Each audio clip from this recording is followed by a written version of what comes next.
let's put it into context. What are we going to cover in the weekend? Well, there will be just a tiny bit of history, putting things into a context for you with regard to PNI. The ideas have been around for a very, very long time, but only recently has the whole field of PNI become something that that medicine has sat up and really taken notice of. PNI, we've got the word immunology within that name, and I will be giving a sort of a brief introduction to immunology. People take years to learn it, so this will be an overview of immunology, but not just because I want to do it, but it gives you an idea of the organs that are involved in our immune system and some of the transmitters and the chemicals that are there, what they do with immunity, but most importantly for us and why we're interested in this, what they're doing with regard to emotion. So you'll start to see that this thing called the immune system actually isn't an independent thing separate from our nervous system.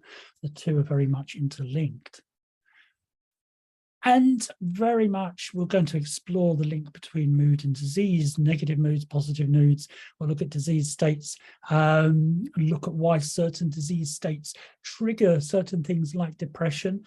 I want to just kind of demonsterize the word, the concept of depression. Depression does have a functional role in recovery from disease, which we'll explore. Likewise, our stress response, which we don't like, has a functional role, and we need to understand those. But from our context, why it then goes wrong and how it then damages our system. And very much we'll be focusing primarily, most of tomorrow will certainly be the hypnosis element with PNI. So we're looking at the link between immunology and the nervous system, and then how hypnosis can come in. And within that, we're also going to be looking at belief and how belief in health outcome, various beliefs we have about health outcomes can actually be an influence on the path of recovery or coping in a particular state. And of course, we've got various approaches, various scripts. Hopefully, you've all got a copy of the notes in front of you. You will find that on each of my slides, when we get to the lecturing, I'll have a hint. I'll have the page number as to kind of where I'm referring to. I'm not just going to be reading out notes. They're a point at which we will explore around, so you'll know where we are according to my slides, and the numbering on my slides has gone haywire. And we will be introducing group experiences as well with you, so doing a little bit of work there with regard to that. So without further ado, let's kind of have a little look at a little bit about the history here.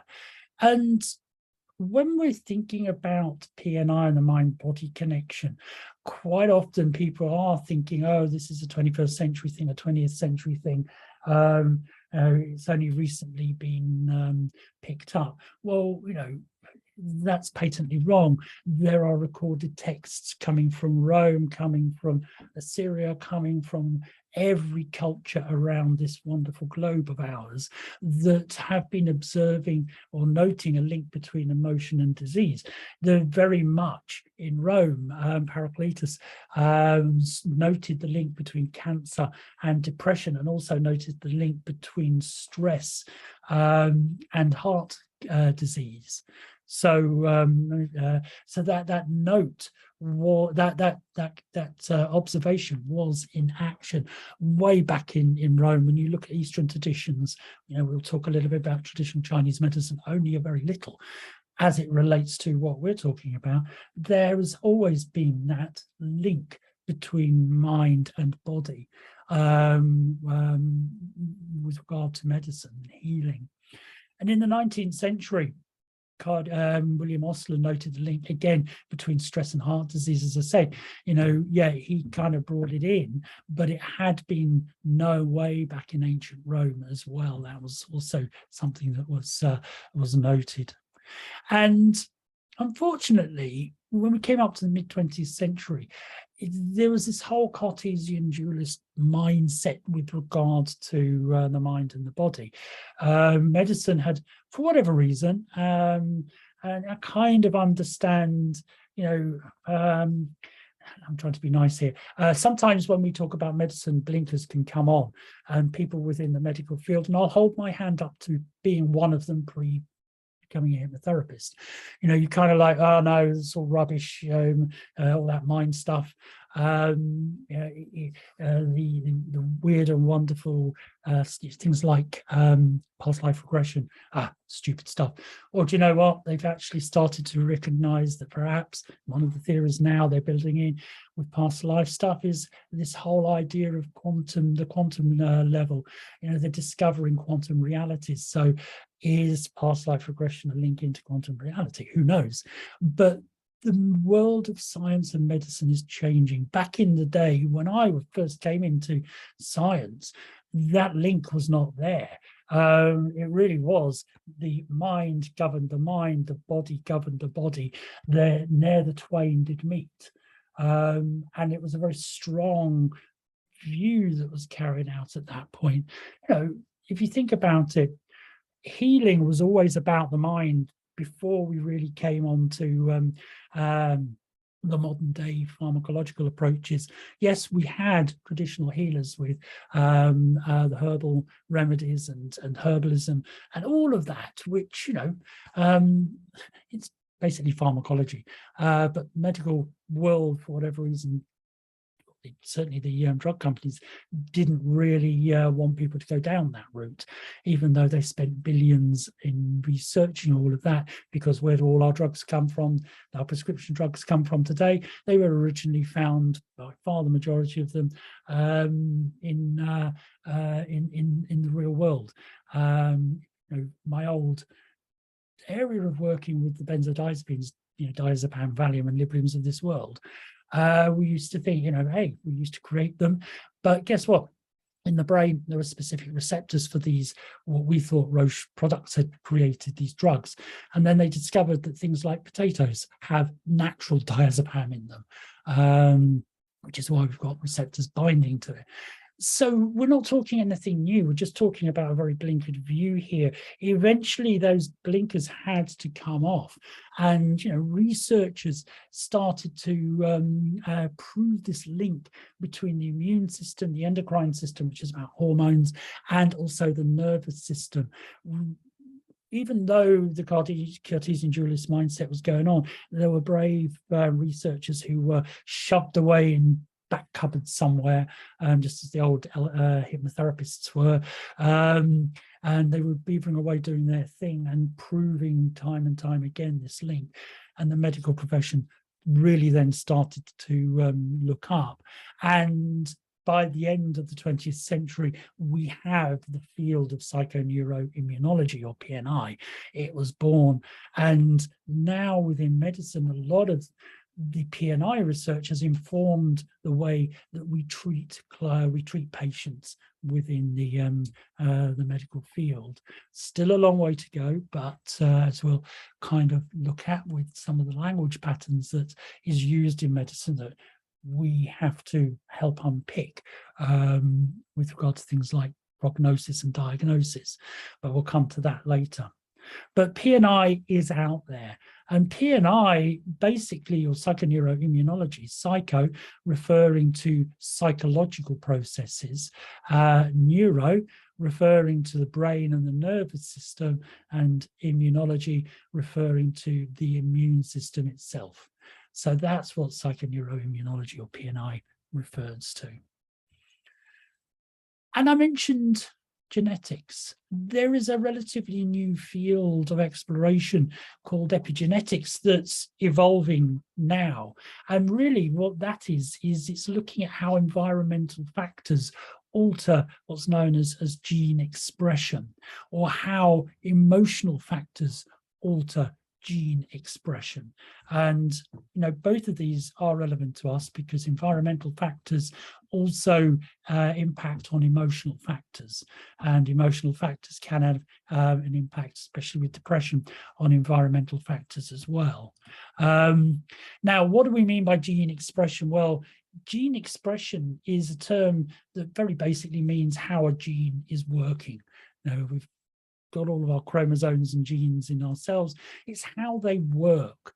What we're not talking about is altering the gene itself. We can't do that. There is no known way of doing that at the moment with the mind, as far as we understand. Excuse me. So we're talking about, with epigenetics, how the gene is working. That we now know we can change. And there's been plenty of research now that's been building out that's showing how emotions can work with predisposition and genetic expression. We often hear the people, I'm just predisposed to stress, or I'm just predisposed to being a really chilled person. And we think that's the genes that are doing it. Well, you've got the genes, we all have them, but it's not the genes, it's the way they're working that creates the predisposition. You might be born with a particular predisposition. I can't change the gene, but I can change with work. I can change the way it's working. And we now know that research is showing that hypnotherapy and other approaches to therapy can change gene expression.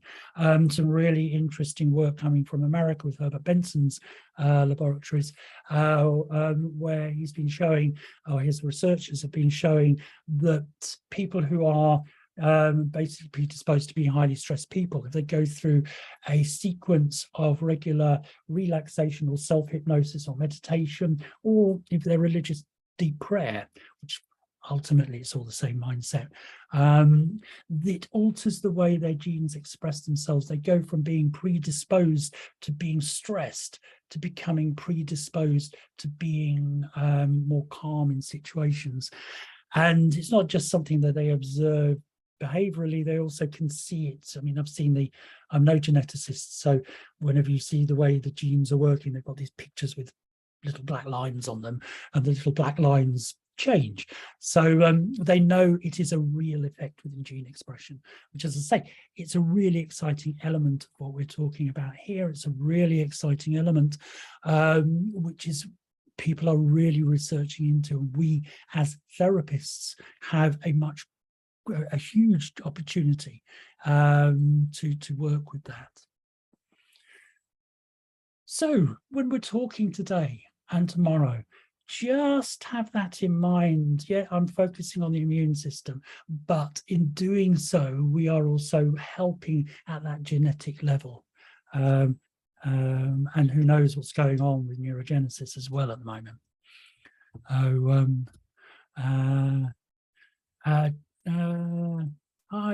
Jane, I will look it up and put it in the chat later for you. Absolutely. So I shall look at that for you. Okay. So I'm talking about the immune system. We kind of hopefully have all got an understanding of what the nervous system is, but the immune system, what is the immune system? We talk about it, but we don't tend to learn too much about it as hypnotherapists. So really what we're referring to here is our body's defense mechanism. What is it that our body is doing to defend ourselves from the microscopic, minuscule, unseen threats to our health and well-being in our environment? That's what the immune system does. Basically, what we're saying here is it protects us from anything that, and I'm talking at the moment about a healthy functioning individual, it protects us from anything that doesn't naturally belong to us. The body knows what belongs to us, and it needs to keep checking on what doesn't belong to us, because that could be potentially damaging to us. So we're referring to things like bacteria. And again, when we're talking about bacteria, there are good bacteria and there are bad bacteria. The body is able to determine, the gut biome. When you look at our appendix, it's crammed full of bacteria. So how, the immune system has a healthy balance of keeping the good bacteria going and getting rid of the bad bacteria. We've just come out of COVID, and even though it seems to have gone very quiet now, thankfully, we've had the whole issue with monkeypox as well. But it protects us against viruses. It's there fighting this all the time. If you to gross you all out at this time in the morning and afternoon or evening if you're in Australia, if you were to look at your skin at this precise moment in time, and microscopically, we're covered in bacteria and we're covered in viruses. We just don't know it's there because our body is doing a fantastic job at getting rid of all of this. And the other one, fungi. We've all had stuff like athlete's foot. Some of you may have had ringworm, which is a really nasty term for a fungus. It's not a worm. It's just that the fungus, when you see it, it's called ringworm because when it comes up as a ring, but it's a fungal infection. If anyone ever gets it, just use the same stuff that you use for athlete's foot to get it away, or to get rid of it. But the body is defending us against fungi. It's defending us against a wide variety of parasites that invade us all the time. Every time we breathe in, we're breathing in goodness knows what. When we eat stuff, we're eating a load of stuff, not just that nice piece of toast or that nice durian fruit or whatever it might be. They're all covered in certain bits and pieces, but our bodies give us the protection that's, so makes eating it all safe. There are also a variety of toxins in the world around us that it keeps us safe from. Things like anyone who has a drink, likes a bit of alcohol. Alcohol is a toxin. Our smokers, when they inhale nicotine, nicotine is a toxin along with goodness knows however many of the 100, 200 other toxins that are there. If you don't do that, you put on perhaps, I don't know, perhaps this morning when you got up, you put on some perfume or aftershave or squirted and deodorant on, full of toxins. Our bodies have to protect us. If we weren't protected, the stuff within the aftershaves and perfumes would damage us. So the body is being protected all the time. And very much, this is something, again, we have to bear in mind, cancerous cells. Cancer, our bodies produce cancerous cells every moment of every of our lives. However, as you'll see, the immune system is there in order to seek out cells that are becoming cancerous and just destroy them, to get rid of them. And we'll explore a little bit about what happens there. And with all of this, we're looking as well at what effect emotion will have on it. So the body is doing an amazing job. The immune system is doing an incredible job protecting us all the time. And when we talk about bacteria, viruses, fungi, parasites, toxins, cancerous cells, we're talking about things that are known as antigens. These are essentially potential harm to us. Anything that's foreign to our body that comes in is referred to essentially as an antigen. So where is the immune system? Well, it's not in one place. We know where our heart is, we know where our lungs are, we know where our gut is and liver is. The immune system is a set of very different organs that are found and tissues that are found around the body. Excuse me. So we're looking at things like the thymus. Now, the thymus is this area here, sort of put up here. It looks like a lump. If you ever, not that you probably would, but if you ever saw the human body opened up, it looks like a lump of liver, just kind of up here. It's over the heart. Literally, it rests on top of the heart. It looks like as if it's part of the heart. So what is the thymus? Why is it important? And why haven't you really heard of it before? The thymus is important because it basically produces what's known as T lymphocytes. Essentially, and we'll look at what these things do in much greater detail, T lymphocytes are the bits as part of the immune system that determines what doesn't belong to us. So you've got that there. The important thing about the thymus is it's the first port of defense when we're born, even before we're born, when we're in the uterus. It's there. It's starting its job. What you'll notice is, when we're born, it's highly active. This new baby's coming into the world, this new life's coming into the world, and it's being bombarded by bacteria, viruses, all these toxins, everything going on. So the thymus is constantly producing T lymphocytes, constantly recognizing what's going on, and then calling in other areas of the immune system to protect.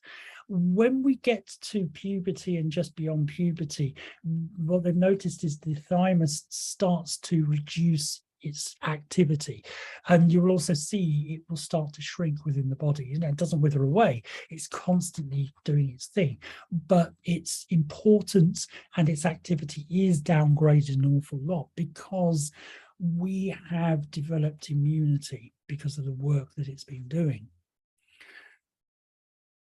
We've got the spleen. Those of you who like to watch medical dramas like Casualty, you often hear about so-and-so's ruptured their spleen.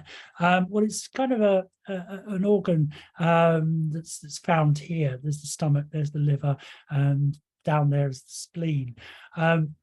And it looks, essentially it's the same color as the liver. Some people mistakenly think, or people who don't know, think it is kind of part of the liver. But it has a very important role. It produces lymphocytes and antibodies. So it's producing an amazing amount of stuff for our immune system. So it's working all the time. You'll also notice when a lot of things happen when we've got an infection, because these components go into overdrive, they swell up. So the spleen will swell, the lymph nodes swell, and so on. And also it produces phagocytes, which essentially remove foreign objects from the bloodstream. I'm old enough to remember the game Pac-Man. I'm sure you all know it. That little ball goes around going up, up, up, up, eating up things on the screen. That's what a phagocyte really is. It goes around, it's traveling around our bodies, and the immune system identifies as something as not wanted. It goes and it just eats it and gets rid of it. So that's what it produces. There are the lymph nodes, classic elements. I always remember whenever I was ill as a child, my mother feeling my throat around here, testing to see if my lymph glands were up. And the lymph nodes are found throughout the body. So you've got them in the neck, under the armpits classically, and also in the groin area. Now, the lymph nodes produce lymphocytes and antibodies. Too fast there. Produce the lymphocytes and the antibodies, and they are the real ones that we notice if we've got an infection. And that includes things like cancer. If we've got an infection, if the immune system's working away, they will swell up, which is why when you go from a medical, your medical practitioner, your doctor will feel for your lymph nodes.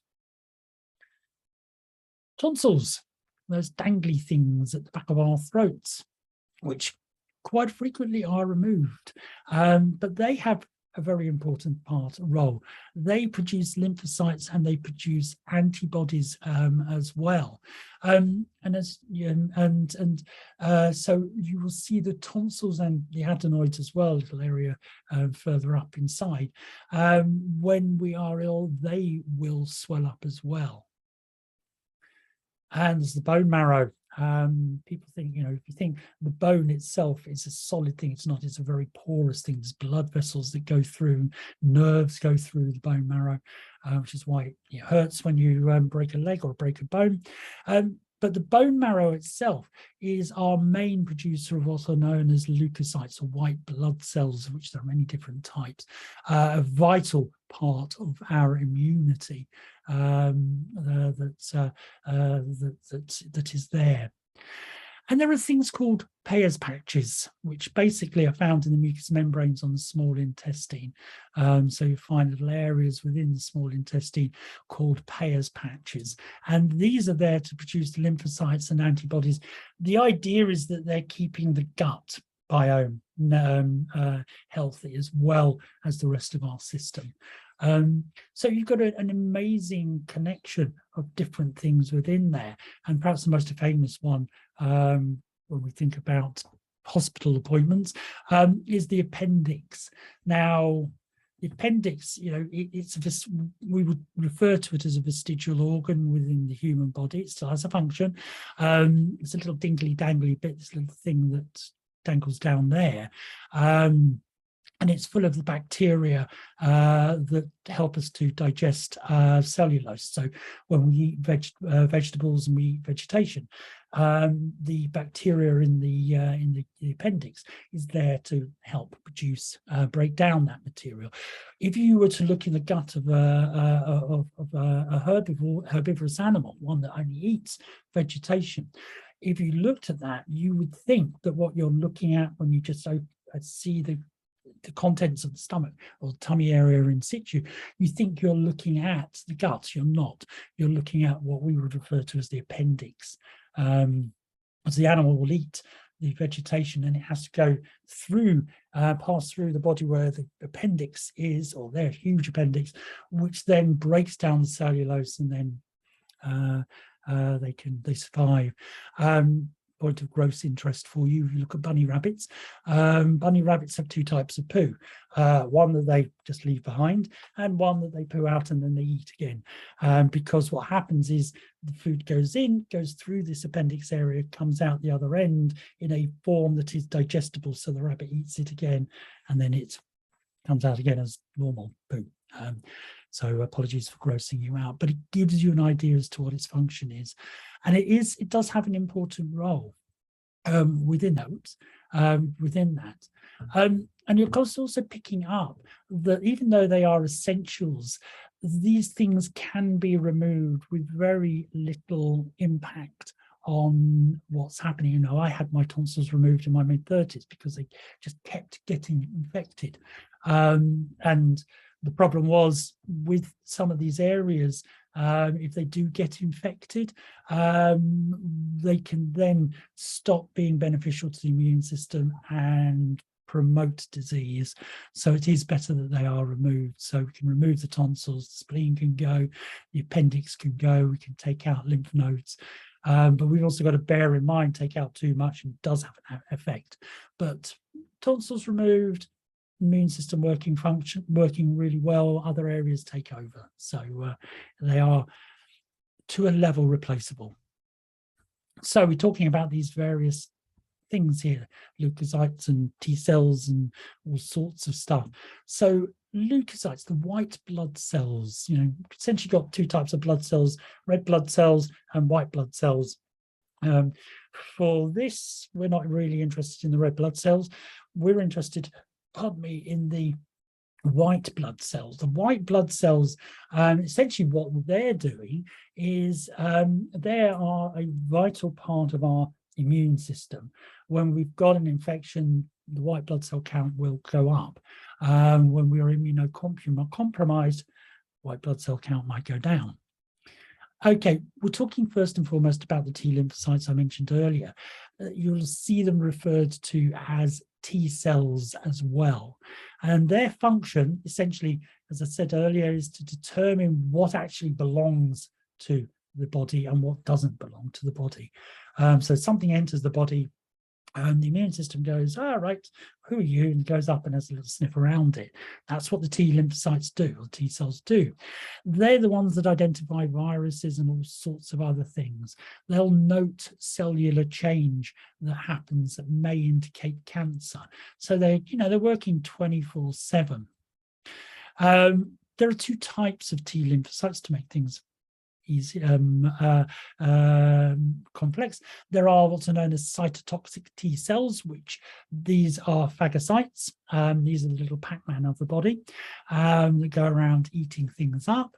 And then there are helper T cells.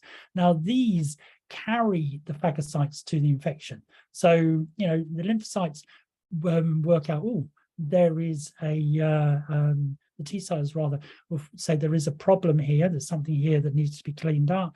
Then the helper T cells will pick up the cytotoxic T cells and other phagocytes and carry them to that site. So they take them there, they're the transport, and get the whatever it is eaten up and destroyed so that it doesn't affect the body. But, and this is where we start to become a little bit more, what's going on with emotion, and this hopefully will be obvious very soon. They also provoke inflammation and swelling. Inflammation and swelling, when inflammation happens, it's pulling blood to an area. That's why your skin goes red.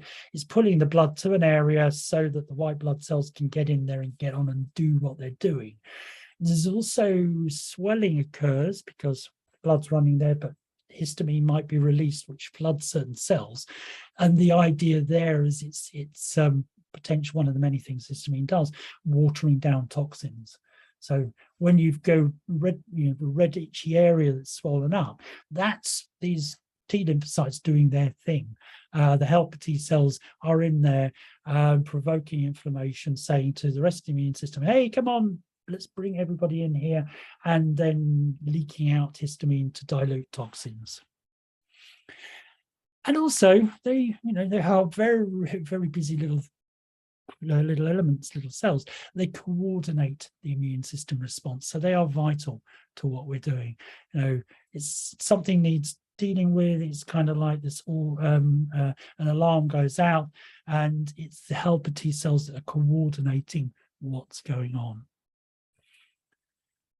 Not only do we have T cells, we also have B cells, B lymphocytes, and these are work with the T cells. The T cells, as it says, alert B cells to the presence of the foreign body. Part of that coordination that's occurring. So the T cells, hey, hey, B cells, there's something foreign here, and the B cells come in. They sit down and think, what's this? And they determine whether we need to take action. So within the gut biome, if it determines if it's friendly bacteria, don't need to do anything. If it says, oh no, this is the nasty bacteria, then the B cells will make that decision. Right, we've got to do something about this. And if they decide that action's warranted, the B cells will then multiply, and then they produce antibodies, which we'll talk about very shortly, with the help of the helper T cells. So there's a big coordination that's going on here. And they also find that these antibodies, what they do is they'll attach to a foreign body. They attach themselves to the antigens. This is not something that belongs to the body. The antibodies attach, which is kind of flagging it up for the immune system to then bring in the cytotoxic T cells and other elements to come in and sweep in for the kill. So if you're an antigen with an antibody attached to it, you're a marked antigen. You're not going to survive, we hope. That's what they do. And the important thing here with B cells, they never forget. They never forget. They are part of our vaccination response. So when we're vaccinated, basically a very, very weak amount of an antigen is put into it. A weak virus is put into you, or a weak bacteria is put into you. The B cells start to think, oh, what the heck's going on here? With what we've seen with the vaccination programs that have been going on. Why do people feel rubbish after they've had one of the COVID vaccines? Because they've had a little bit of COVID injected into them. Very, very tiny amount of it, not enough to create COVID itself, but enough to get the B cells to come in and go, whoa, you're not welcome here anymore, destroy them. But then they never forget. So the moment a virus comes in or a bacteria comes in, the B cells recognize that immediately, and without anything else happening, bang, they get rid of it. So when we think back to the old thymus up here when we're born, the T cells and the B cells are working together. As we get infections, the B cells are naturally vaccinating ourselves against a lot of our environment. So by the time we get to our teenage years, we've done the majority of the work of naturally protecting ourselves. And so that's why it goes kind of a little bit more, it turns its activity down. And some elements that we're going to be talking about now, immunoglobulins, these have important roles. Basically, they're proteins, they act as antibodies, and there are many different types. So they include immunoglobulin A, which is probably the most prolific one, and it's found in various areas like tears, mucus, saliva, found in the vaginal and prostatic secretions, and also in breast milk. Breast milk, this is why so I still hear it from a couple of midwives I used to know, breast is best. But that's why breastfeeding or using breast milk is so important, because it helps to pass on these antibodies into the baby. And it's definitely found within the bloodstream. So it's all kind of mixing around in there. These antibodies, they've got many different things, many different functions, but they are part of this whole antibody element. And the idea with the immunoglobulin A is it binds to an antigen to prevent its movement. It kind of anchors it down. So, woohoo, here we go. Let's stop you from moving. And hey, guys, and pulls in the rest of the immune system, which then does its stuff, and the cytotoxic T cells come in and boom, eat them up. There's immunoglobulin E, which basically is part of that process of stimulating the production of histamine, the sort of watered down element of what we're producing. Also, histamine is found within the nervous system and is highly implicated in a lot of emotive responses. Just bear that one in mind. And it is certainly part of our allergic reaction. Anybody who has an allergy will find that immunoglobulin E is quite present and within that response. But it's also got a major role in basically destroying all types of parasites that enter into our body. With immunoglobulin G, got the part of the body that's responsible for long-term protection during any form of infection. So the other immunoglobulins are doing their things, bang, bang, bang, bang, bang. But immunoglobulin G is around for longer. It's, we've got an infection, so it's there doing its thing in the background, and it's part of our long-term protection. It's learning, it's evolving our immune system response and so on. Immunoglobulin M, that's the first on the scene when a foreign body enters the body. It's the first of the antibodies to come in, and it's the one that binds to it and signals help from the other components of the immune system. Something comes in, this antibody attaches itself and says, wait, guys, something to look at. And that's when, the B cells start to come in and bang, the whole process starts. Either, yeah, it's okay, leave it, it's not a problem, or, whoa, this needs to be dealt with. And we've also got to consider the fact what happens when it goes wrong. So illness is what happens. We know illness results when the immune system fails to protect us. Basically, we've got physical and psychological factors, as that's what we're talking about here, that come into play, and physical factors trigger psychological factors. So the two can be linked, or the two can be completely separate. Certainly psychological factors with stress.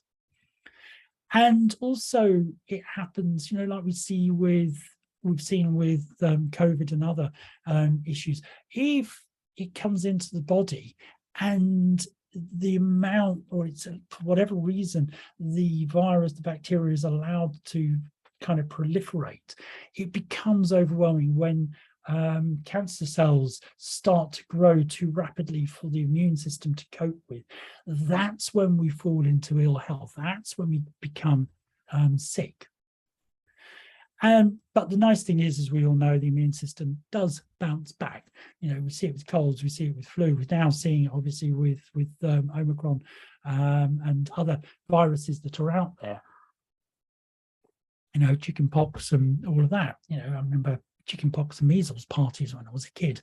So somebody in the area got chicken pox, so all the kids were sent around to play with that particular kid, just so that we would all have our natural immunization against it. We all got it. We all fell sick, but then because we'd had it, we were immune to it. And the immune system bounced back, and the B cells that never forget were doing their thing. But if the opposition is overwhelming and the immune system is not able to cope and is not responding, it can collapse, and it can certainly collapse into long-term ill health, and of course part of that can lead to death as well. And also, the one that we're going to talk about a little bit now is it can attack the body. Autoimmune diseases, we need to have an understanding of them, because again, when I go through this, I'll give you some case examples of when I've used hypnosis, not necessarily for the particular condition, but it's actually helped alleviate the condition. So when the body attacks itself for whatever reason, that's when we get something called an autoimmune disease. Now, autoimmune disease, basically, the body is under attack, not from the outside, but from the inside. Something's gone wrong with the immune system. It's not recognizing the tissues of the body and the organs of the body as being part of the body. So it's saying, hey, this isn't supposed to be here, and so it attacks it. And that's where immune system or autoimmune diseases come in. B cells are misidentifying the healthy tissue. So they're misidentifying it and destroying it, basically. So you've got the antibodies, they're going in, bringing in other areas of the immune system, and bang, we're getting problems. And we need to remember that almost any organ can be affected by an autoimmune disease. Many organs out there, but almost any organ can be affected. So perhaps the most commonly known one is rheumatoid arthritis. And essentially what's happening here, cartilage in the joints is affected. So in a healthy functioning individual, you know, between each joint, the cartilage, you've got this cushion essentially that instead of scraping away like that is creating a nice smooth response. In rheumatoid arthritis, which, you know, you've got rheumatism, you've got fevers and all sorts of stuff coming in with that, the immune system comes in and it starts attacking this cartilage here, breaking it down, creating pain because it's no longer protecting the joint as it moves. Because that's under attack, there's swelling in the area comes in, and we're getting pain. And you know, as you often see with rheumatism, the actual joints start to become deformed. So there's a lot of pain, a lot of inflammation that comes in. And just before anyone asks, this is not osteoarthritis. Osteoarthritis is degenerative. Basically, it's a wear and tear issue. You know, you see in people who've done a lot of sport or done things where, you know, they've got impact and the joints have been impacted. So that's a very different thing. With rheumatoid arthritis, the immune system is attacking these joints. And I'm going to come back to arthritis in a minute with when I talk about SLE, but with Graves' disease, basically you've got a condition here where the thyroid, which produces thyroxine, a very important part of balancing our body, but the thyroid becomes affected. Basically, it's an overactive thyroid. And what happens with Graves' disease is it produces excessive production of thyroxine, which triggers basically swelling responses, this thing called exophthalmia, which is where fluids build up around the back of the eyes and push the eyes out. Those of you who know the actor passed on, Marty Feldman. He had these big, wide, bulging eyes. He had Graves' disease. He had exophthalmia. Slight little side interest. One of my dentists as a kid was Marty Feldman's cousin. So a very, very amusing man. But that side, the exophthalmia is fluid building up under the eyeballs and pushing the eyeballs out. And you'll also see goiter, which basically is the thyroid itself swelling up. So it kind of, you don't really see your thyroid gland when you're looking at it. With Graves', because it's overactive, it will swell up. It's kind of, you'll see it there, bulging out. And because of things like stress having an impact on the immune system, if you are stressed out, it makes things worse. And one of my very earliest encounters, not my earliest, but one of my earliest encounters with regard to the mind-body connection, I was working with somebody who basically booked in to come for some stress management, highly stressed job. She had Graves' disease, and she told me about it, and she presented with exophthalmia. Her eyes were bulging. That wasn't what I was working on. My remit worked on her stress, and so I guided her into trance, and I was doing the work I was doing, and this was in the first session. And in the days before we doing things virtually, I was there face to face, and like the good therapist I hope I am, I was scanning her body as I was doing the therapy, and every time I came up, I kept coming up to her eyes, that even though her eyes were shut, they were kind of bulging out. And to begin with, I was wondering, oh, I must be hallucinating this. And as the session went on, it was about half an hour she was in trance, I could visibly see her eyes, the edema behind her eyes, the fluid behind her eyes was being reabsorbed, and her eyes went back in, which was a fascinating thing. I was wondering, what on earth's going on here? I now understand the process of what we're doing with, which we'll come to a little later.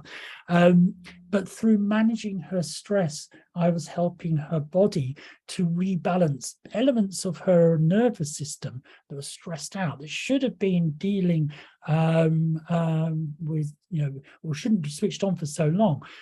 They also were having an impact on the immune system, which was triggering not goiter, that's something else, but the edema pushing the eyes out. As she was calming down, the immune system was rebalancing and the edema was going back in. And she was managing to help that a lot. Once I'd finished the stress management, she was doing her own self-hypnosis. She was helping a lot with the eyes not bulging anymore. She was still on her thyroid medications and so on. However, that was one of my really early encounters with just doing hypnosis and seeing its physical effect on the body in such a way. And my earliest encounter, SLE, systemic lupus erythematosus, not a pleasant disease. They have an SLE unit in St Thomas's Hospital in London, and basically I had another stress management client referred to me. I was a very young, novel, new therapist in those days, into the 90s, and this client came in, and it was a stress management thing. She was in the film industry, and she had to run around all over the place getting, basically she was into finding locations and locating props, and a lot of her work was very last minute, so she was highly stressed. She also had SLE, and her SLE was manifesting at that point in the joints. It was almost like, it's a form of arthritis, but it was producing a lot of pain in her fingers and a lot of pain in her feet and toes. And And so my first session with her guided her into trance. And she, she was saying, look, I have a lot of pain. And I just live with pain now. So I did stress. So what do I always do with stress? Progressive relaxation, relax them, etc. And she was one of these clients who just never stopped moving. I was kind of sitting there thinking, oh, a young therapist, I now know the difference. But I was sitting there thinking, oh my goodness, she's not going into trance or anything else. She kept moving around and the sighs and all of this, and then got through the work that I did, counted her out of the trance, and she came out and she just looked at me and she said, oh my gosh, that was so relaxing. And then she said a rude word, beginning with F. She just said, oh, this is the first time in 2 years I've not had pain in my feet or feet or my fingers. What has happened? And what had happened was the relaxation had occurred. The relaxation had turned off the stress response. The turning off of the stress response had had an impact on what was happening, with the muscles, muscular shielding and tensing up and pushing pressure on the joints, but also with the neurochemical, immunochemical reactions that were happening in her bodies through relaxing. It was turning things off. And she went for a long periods of time. Again, I taught her self-hypnosis. I haven't seen her for a long time now. She was managing her pain with just by relaxing, going into that. With SLE, there are many other conditions that can happen, and when it gets really serious, it is life-threatening. So you've got rashes, you've got issues with ulcers, you've got all of these issues within the lungs, congesting up, heart having problems, abdominal pain, blood in the urine, so on. So much that goes on with that. And this is one, lupus is certainly one of those conditions that the so-called complementary, but I like to refer to them as integrative medicines like hypnotherapy, is being recommended for. So they are very open with this. So you've got the chronic inflammation, as I say, of the connective tissue, and the organs and the skin are affected with this. And the fibrous scar tissue. We've also got diseases like Guillain-Barré syndrome, which is a very nasty one because it attacks the peripheral nerves. So these aren't part of the central nervous system, they're part of our peripheral nervous system. And it attacks the nerves and creates damage. Now, when a nerve is just not, a nerve is something down which electrical impulses are conducted.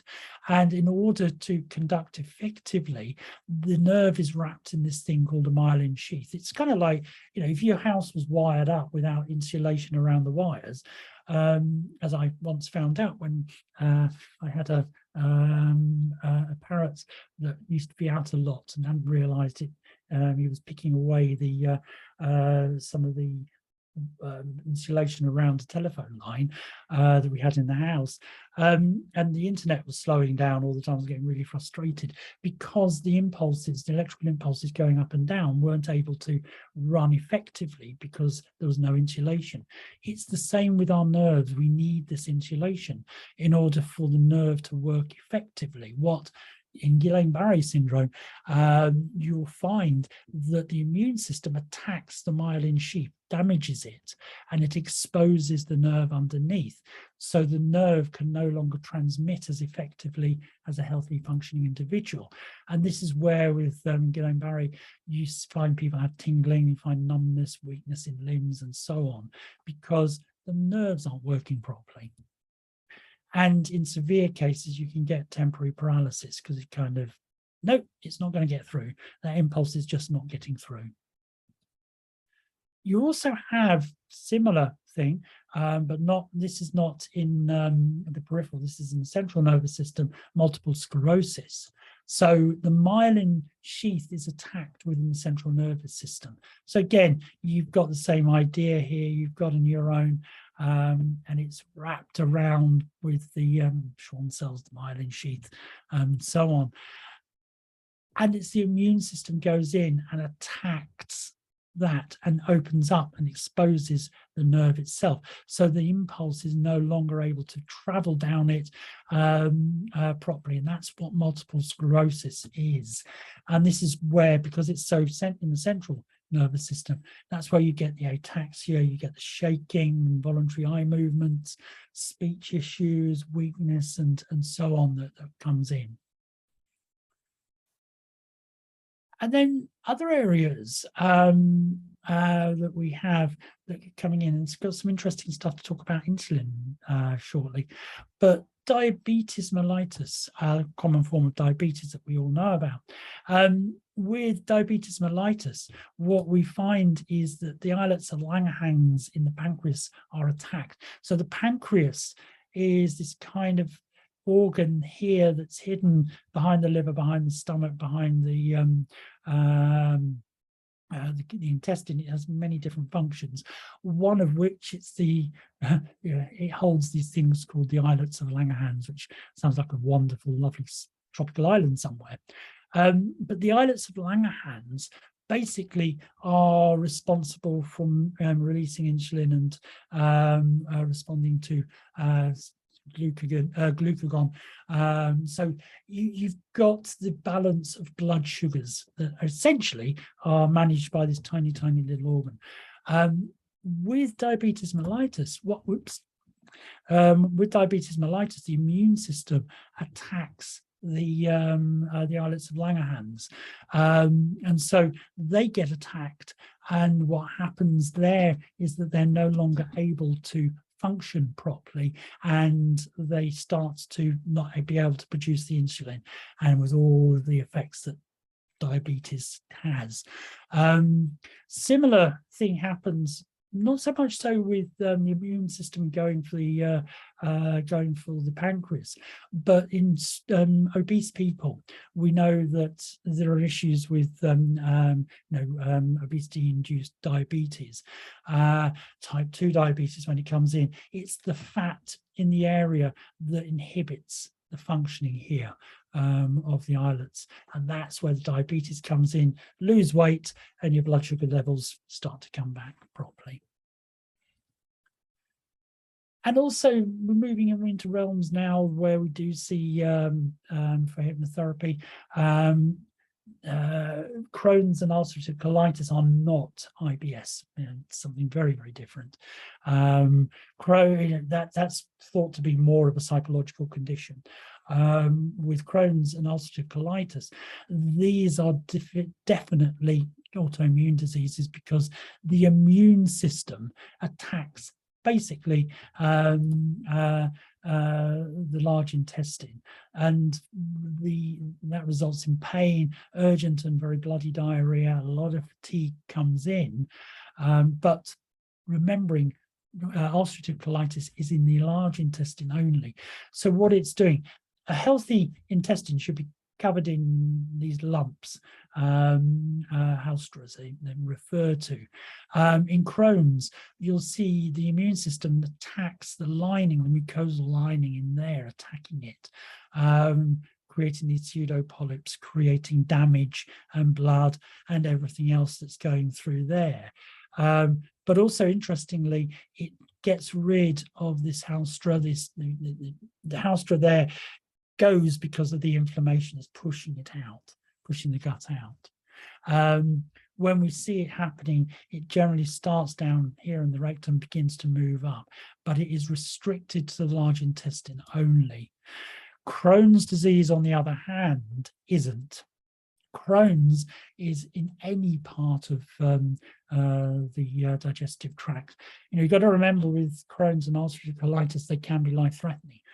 Certainly Crohn's can, and with Crohn's and ulcerative colitis, people can have operations to remove large tracts of the affected intestine.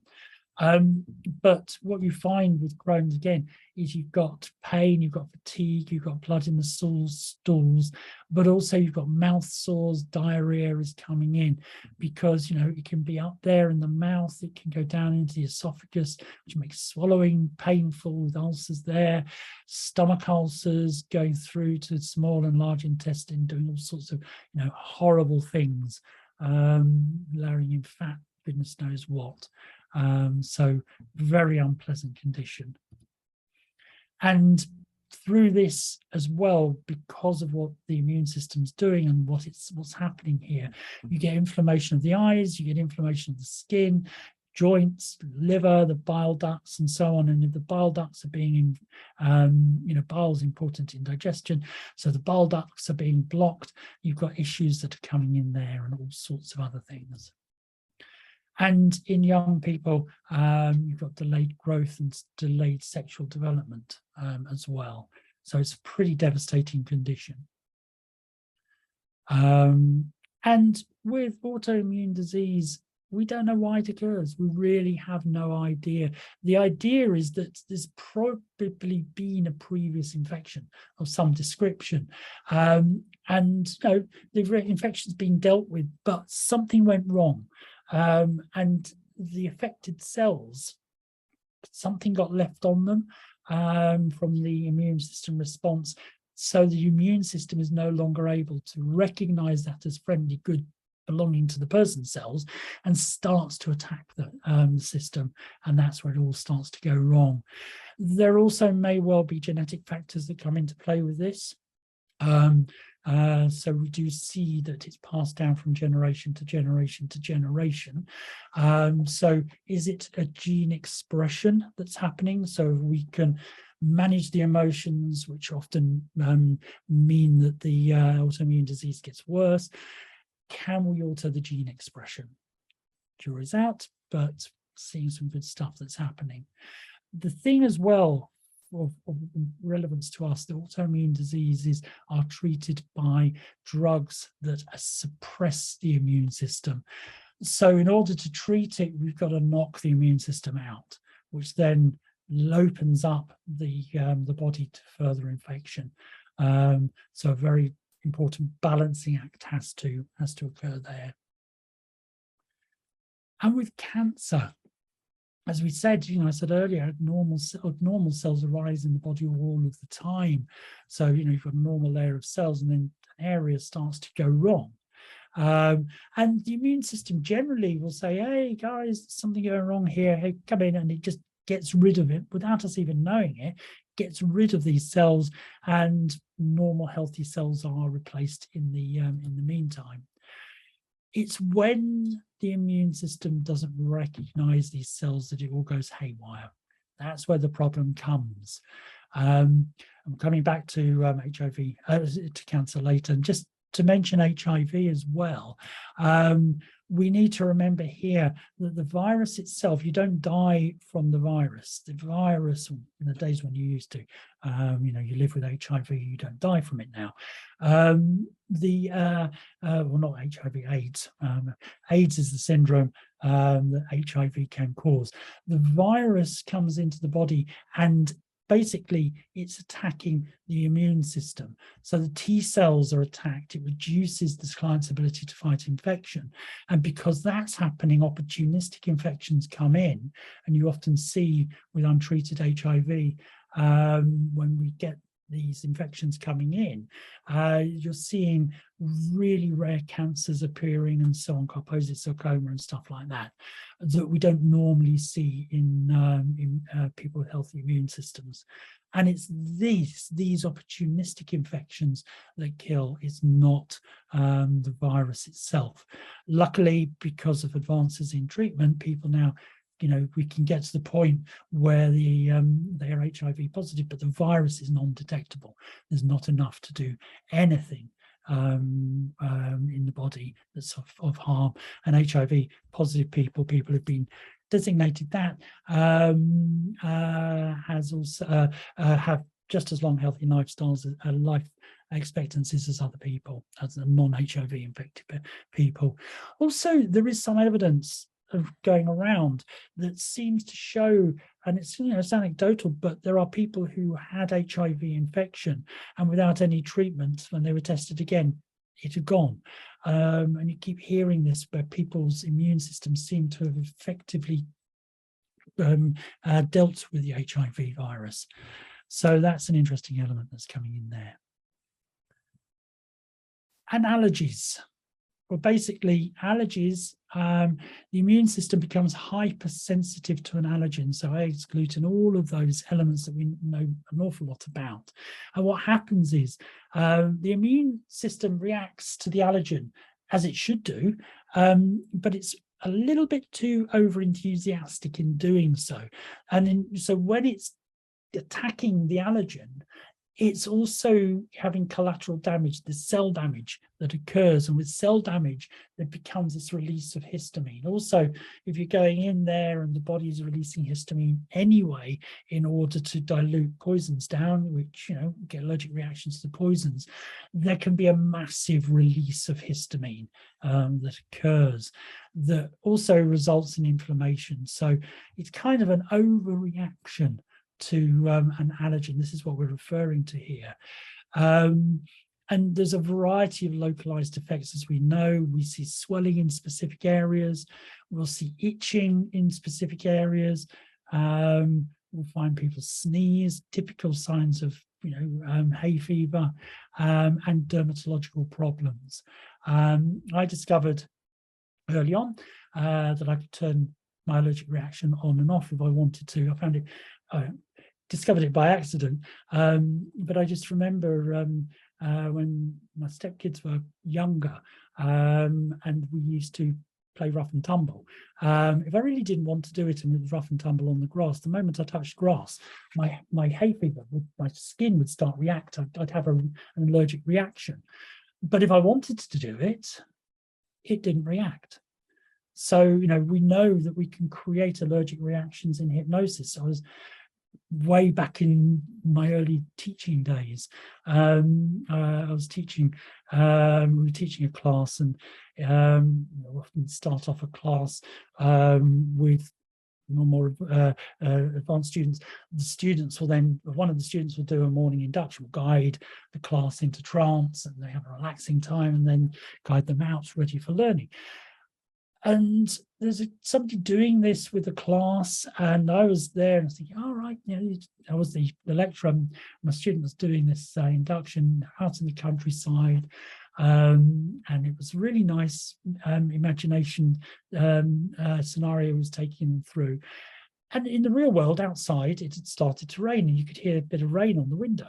And being the good therapist he was, or is, he's still in practice, he incorporated the rain into his visualization, into his imagination, relaxation approach.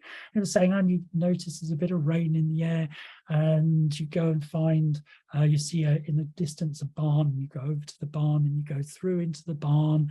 And this is where things started to go a little bit wrong.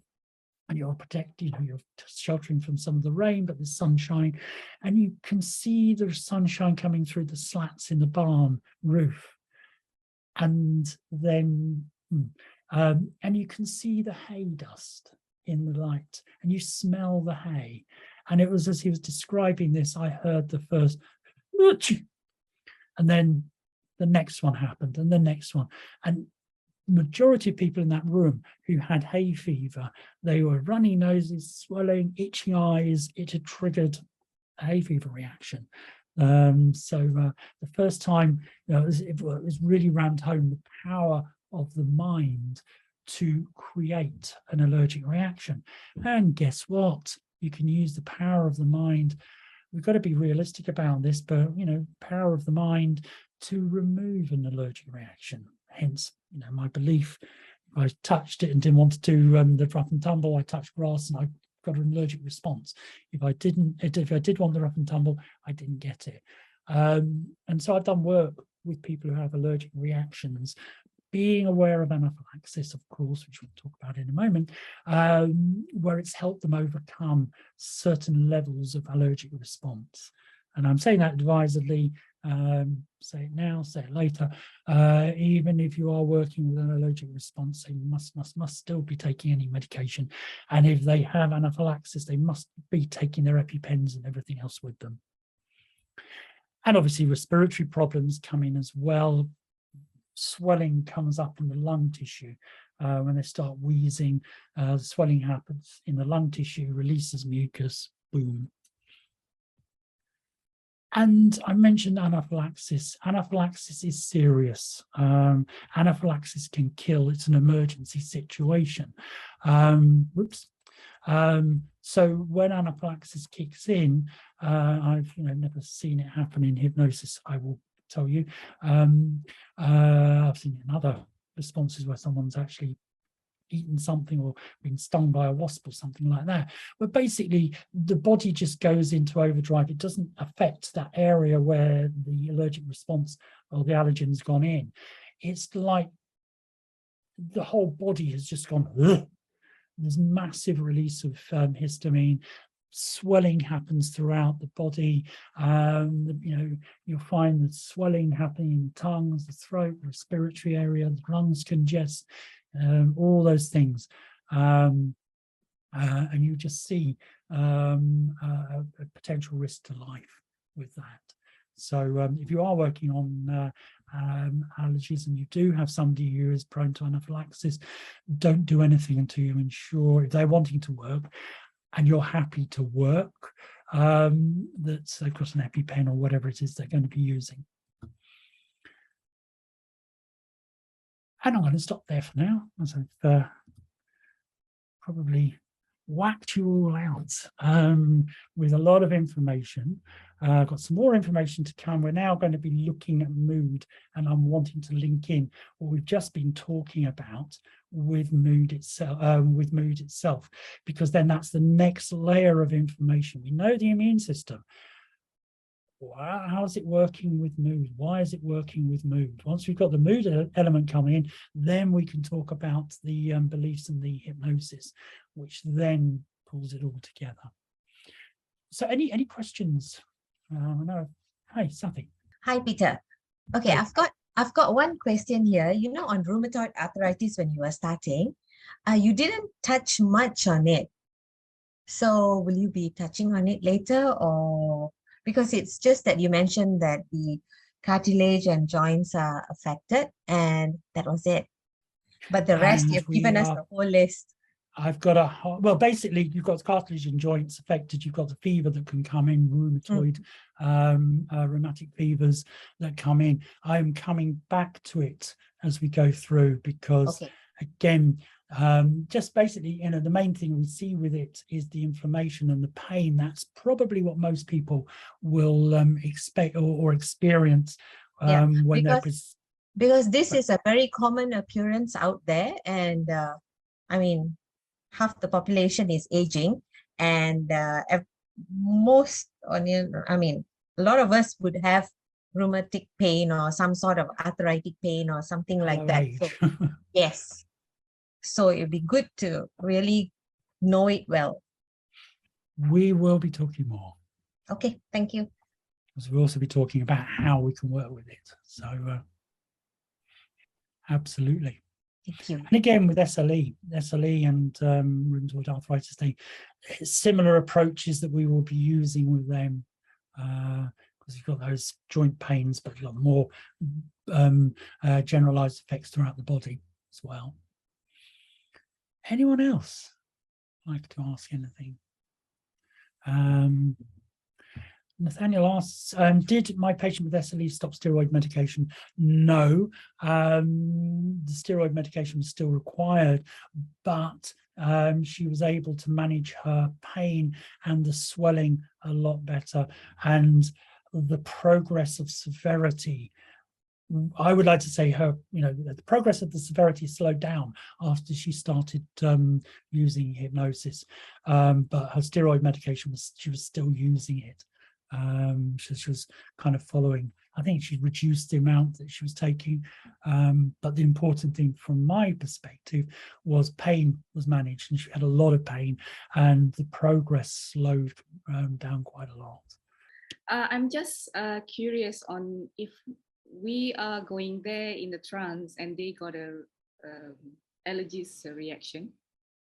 Can we then suggest as well, so then they won't have, they can just simply go on with in the trance with a hay or whatsoever, but without the reaction?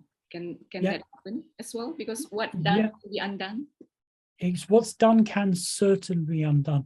If you think about it, if we can create a reaction through imagination, then we can turn off that reaction with imagination. So yes, so with this particular case, I was standing there whispering into the person's ear and saying, right, they find themselves stepping through a door, stepping into a sterile environment, and the air is being cleansed, and as the air cleanses, it's cleansing their body, and all of the hay is just disappearing. In fact, they can just forget about the hay and enjoying the freshness of this room and the balancing of their body, and it all sort of came down after that.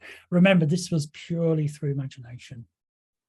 There were anything. So yeah, and I think through my own response, I found I could turn it on and turn it off just through whether I wanted to do something or not.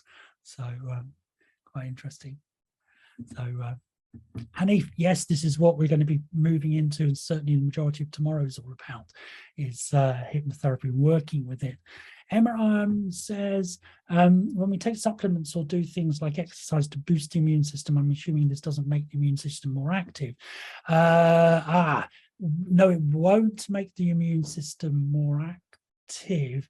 What exercise does and healthy stuff that we're taking, basically, if we've got a healthy load of stuff coming into the body and we're balancing ourselves out with exercise, we are combating the physical effects of things like stress, anxiety, depression, and so on. In doing that, as we're literally coming into, if we can lift that, we then improve the function. We're taking a burden off the immune system. So exercise, healthy eating, supplements, as long as we're not going to OTT on certain supplements. You know, we had this whole issue with St. John's wort and stuff like that, brilliant stuff. But we've got to remember St. John's wort also sensitizes the skin to UV light. And so if you're taking St. John's wort, you've also got to be covering yourself in factor 50 to prevent issues with the skin.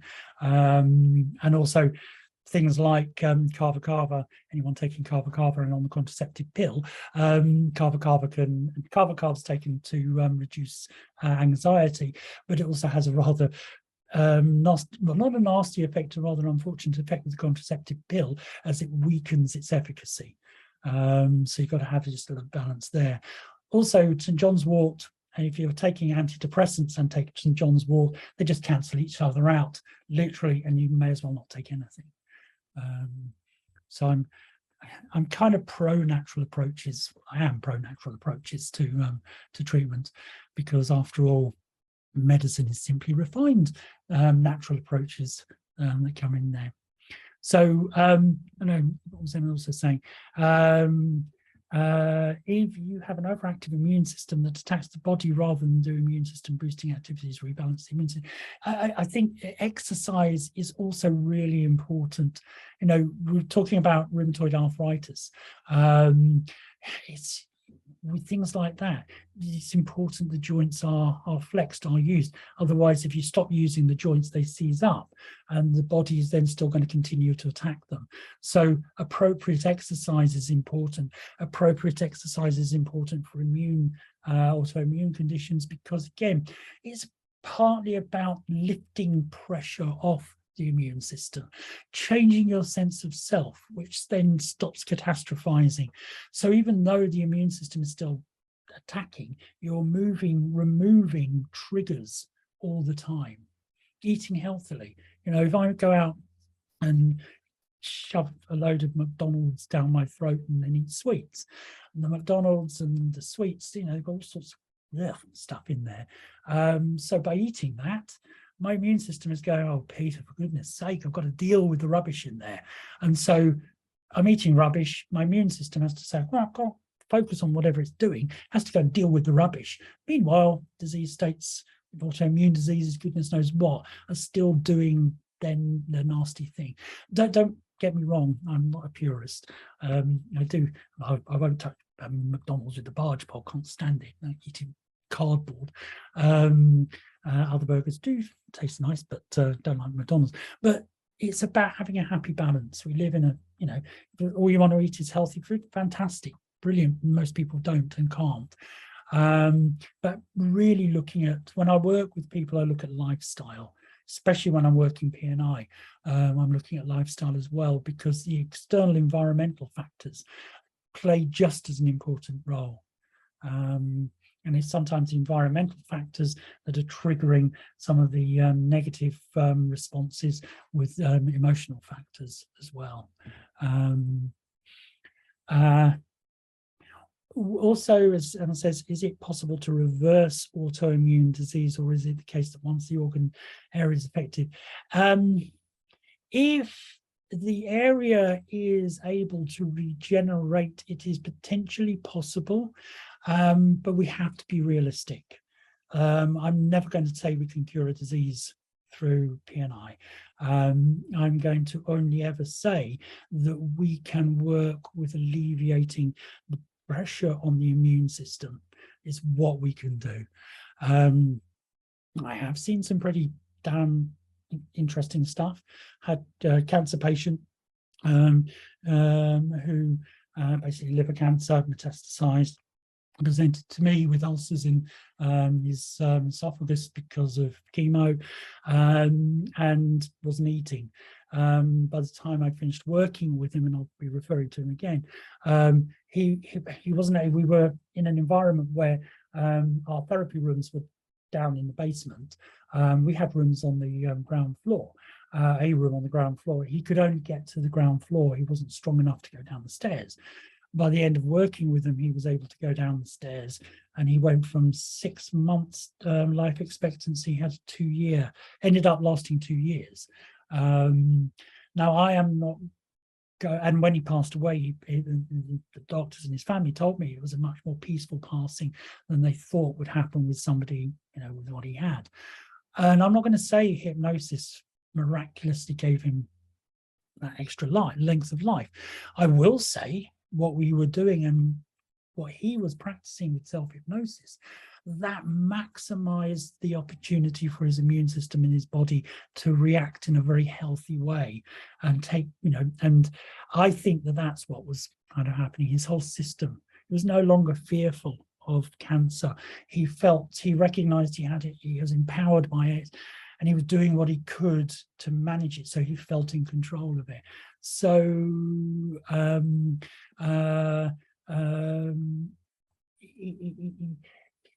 what we do has an effect, but we can't do it. Medically, can we reverse autoimmune disease? Yes. More halting it, really. When damage has happened, it's happened. And you've got to be very careful as well. Once it's gone wrong, no, you could, no, I mean, basically, you're kind of looking at, you can halt it, you can slow it down, you can't necessarily reverse it. Damage is damage is damage. No, damage to the liver, that, you know, the liver can regenerate, you know, but that's one of the few organs that can do it. You know, you're not necessarily going to grow back the cartilage and everything else in your joints, which is why, unfortunately, we need things like joint replacements. So no, and the treatment for autoimmune is also quite extreme. And Kathleen asks, is it possible to alleviate the negative side effects of medication whilst retaining the positive benefits? Oh, yes. Let's talk chemo a little later on. You can see some amazing elements going on. That's one of the things that we've got coming up. I want to talk about medication, and I want to talk about how hypnotherapy and belief structures can work with medication, and yes, certainly alleviate the negative side effects that come in. So definitely. Can hypnotherapy, start that again. Can hypnotherapy treat sensory neural hearing loss and recover the loss of hearing? Well, with sensory neural hearing loss, you've got potential damage to the inner ear, and you're not going to undo the damage. If there is damage to neural pathways, I won't say you can get the hearing loss back, because you've got, if the neural pathways are damaged, you'd have to do some either neuronal rerouting, which I completely believe in, plasticity of the brain, getting other areas of the brain to take over the responsibility of that, or neurogenesis. What I can say where hypnotherapy will come in, when we're looking at working people who, for example, when we're looking at people with regarding tinnitus, where they've got damage to the tympanic membranes or whatever it might be, where they have demonstrable physical damage, we can use hypnosis to get them to focus away from the sounds in their ears and focus on the sounds they're wanting to hear. So by using that particular principle with something like sensorineural hearing loss, we can perhaps focus the patient's attention on the sounds that they're wanting to hear and enhancing their perception of that, whilst at the same time reducing anxiety about any element of hearing loss. But can neural pathways heal? Yes, something happens. I think there's more to do with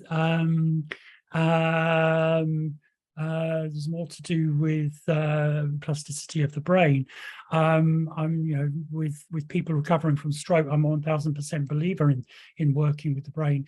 I'm working with somebody at this very moment who had catastrophic stroke, wasn't expected to survive, and through the work we've been doing, combined with obviously the neuro rehab teams and everything else, he has just come back from walking up and down Mount Snowdon.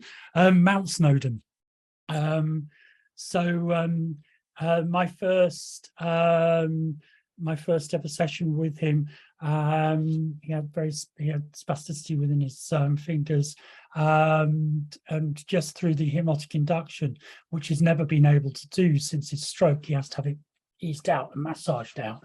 His hand went from being like that to a normal relaxed hand position, which his wife was in the session with me, burst into tears. And I've worked with people who've had stroke where they've got limbs that they can't move, being able to move those limbs. So there's a lot that we can do. I would say never, because we're always learning about the possibility for neuroregeneration. That I do believe in, and also with plasticity. However, with certain other areas of damage, we can't, but we can focus attention appropriately. That's what we end up doing with that. So yeah. So I think I always believe that there is something that we can do.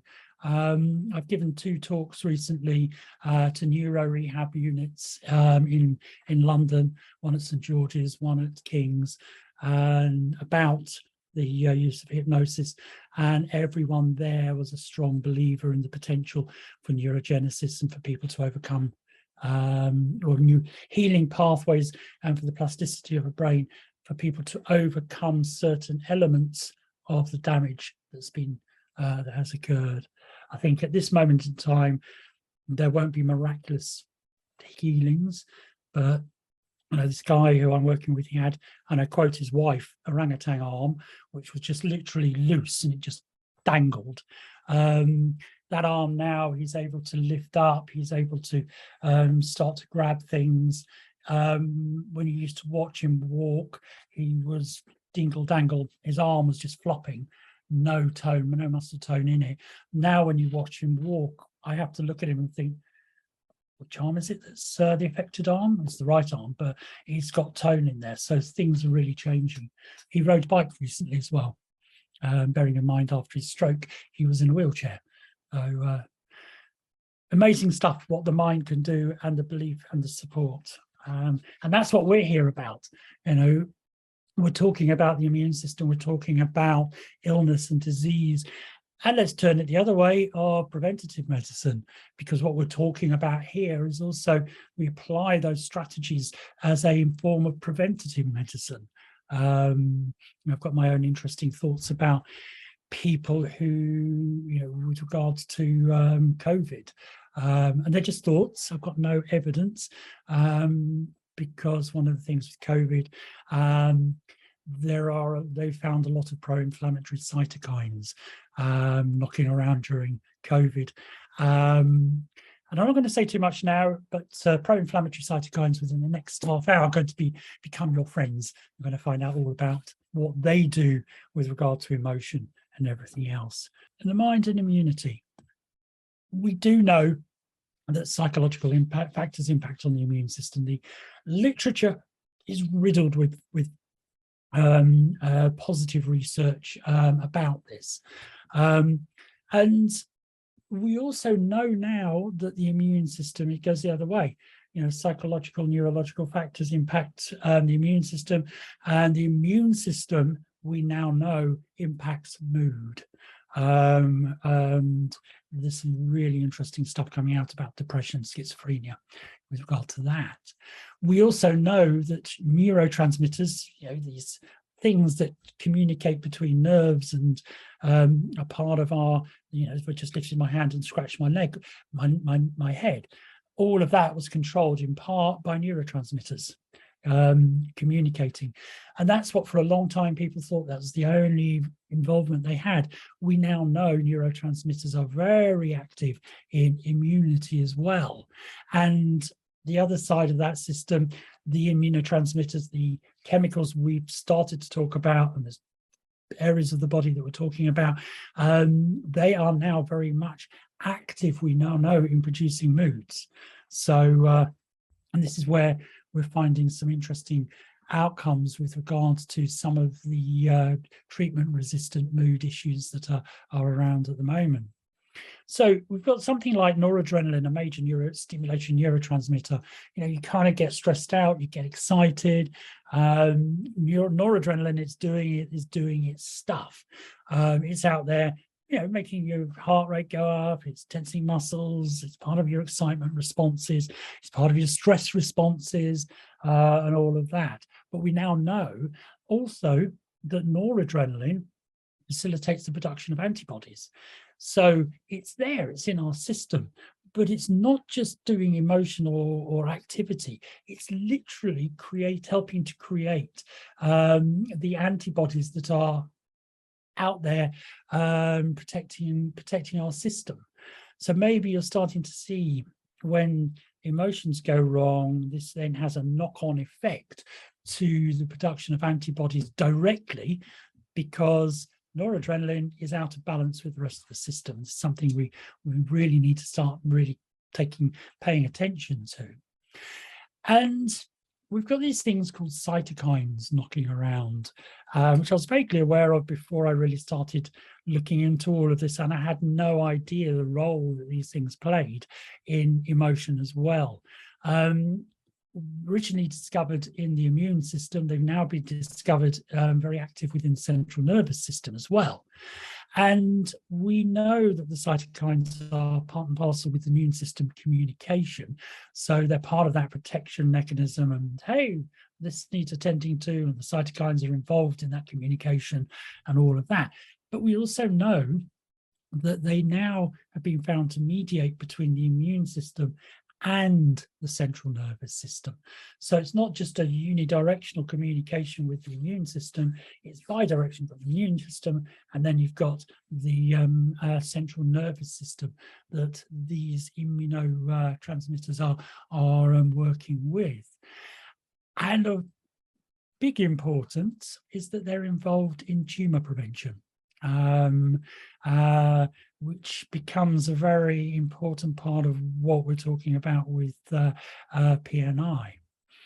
So we're coming back to that one. So the different types, and this is where we're going to start looking at what they are, but also their effects within mood.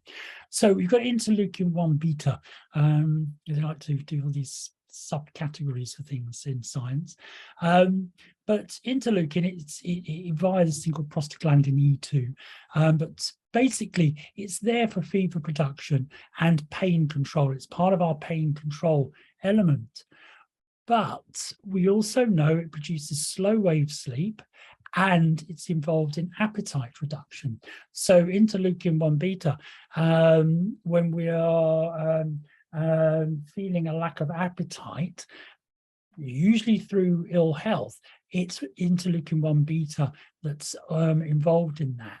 Not necessarily just through ill health, but interleukin-1 beta is part and parcel of that, along with ghrelin and everything else.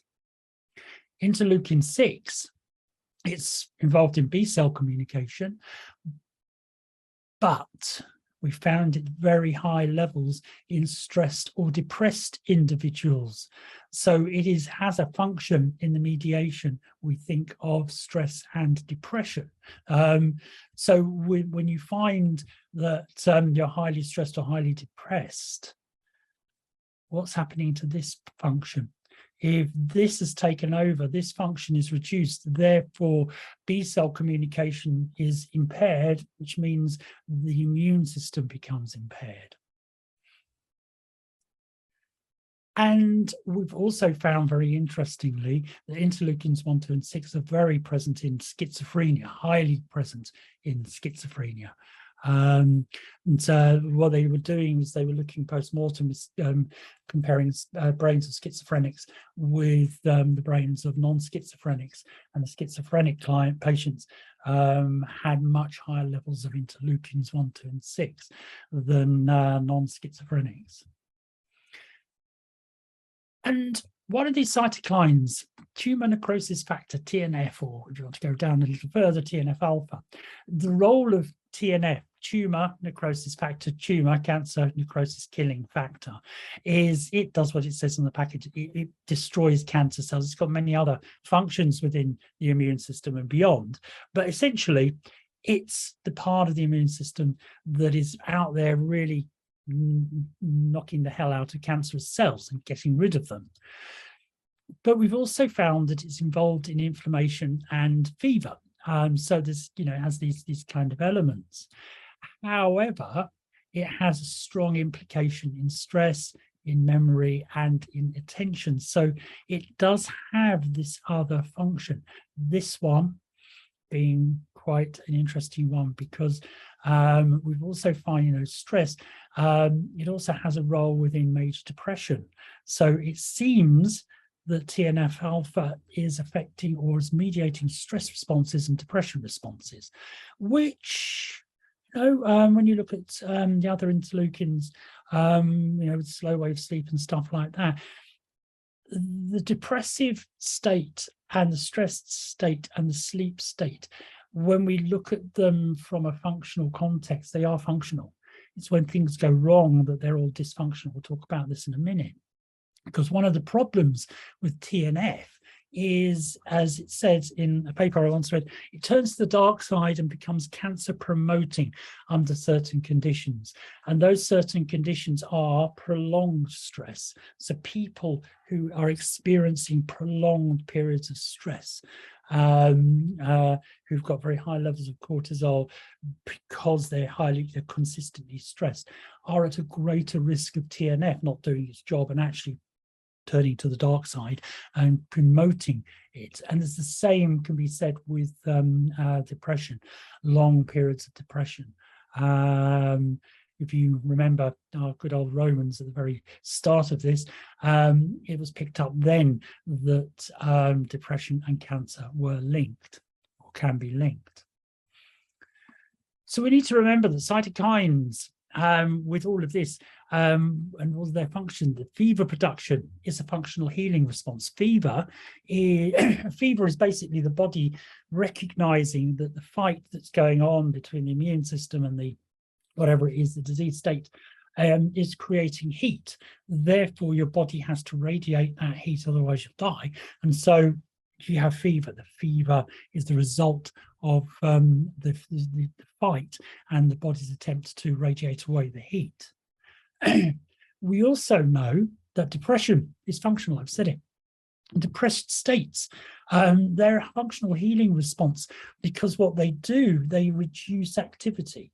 So part of a healing response may well be that you need to go in and reduce activity in order to protect your system whilst your body's fighting it. Then as the body's succeeding in getting rid of it, the depression lifts and we start to become more active appropriately. This harmonious balance that's going on. And our fight-flight response, and we know this, it is a very functional survival response that's occurring. The fight-flight response kicks in, and it basically puts us into immediate survival priorities and to get us away from something that is a threat to our life. Unfortunately, with a higher evolved brain that we have, we're also looking at other things as a threat. So psychological factors, illness, we see that as a threat. And right, you know, it's a threat to life. However, we can't fight and run away from it. So the stress response gets switched on and left on for a long period of time, which is not a good thing. And also just remember, sleep as well is a part and parcel of a healing response. You know, sleep is considered the great healer. So you need to go to sleep. You need to produce fever. You need to have that depressed state in order to put your body into rebalancing. As I say, we have higher psychological functioning, which unfortunately misinterprets all of this as being bad. And also, we have different stresses nowadays. So the stresses that we're looking at, they can be physical or psychological with regard to it, and one affects the other. So you've got things like injury, you've got disease states, you've got surgery itself. The act of going through surgery is stressful. Also bearing in mind, you know, some of the interesting research that's coming out about hypnosis being used as the sole anesthetic in surgery, or replacing the majority of analgesia in surgery.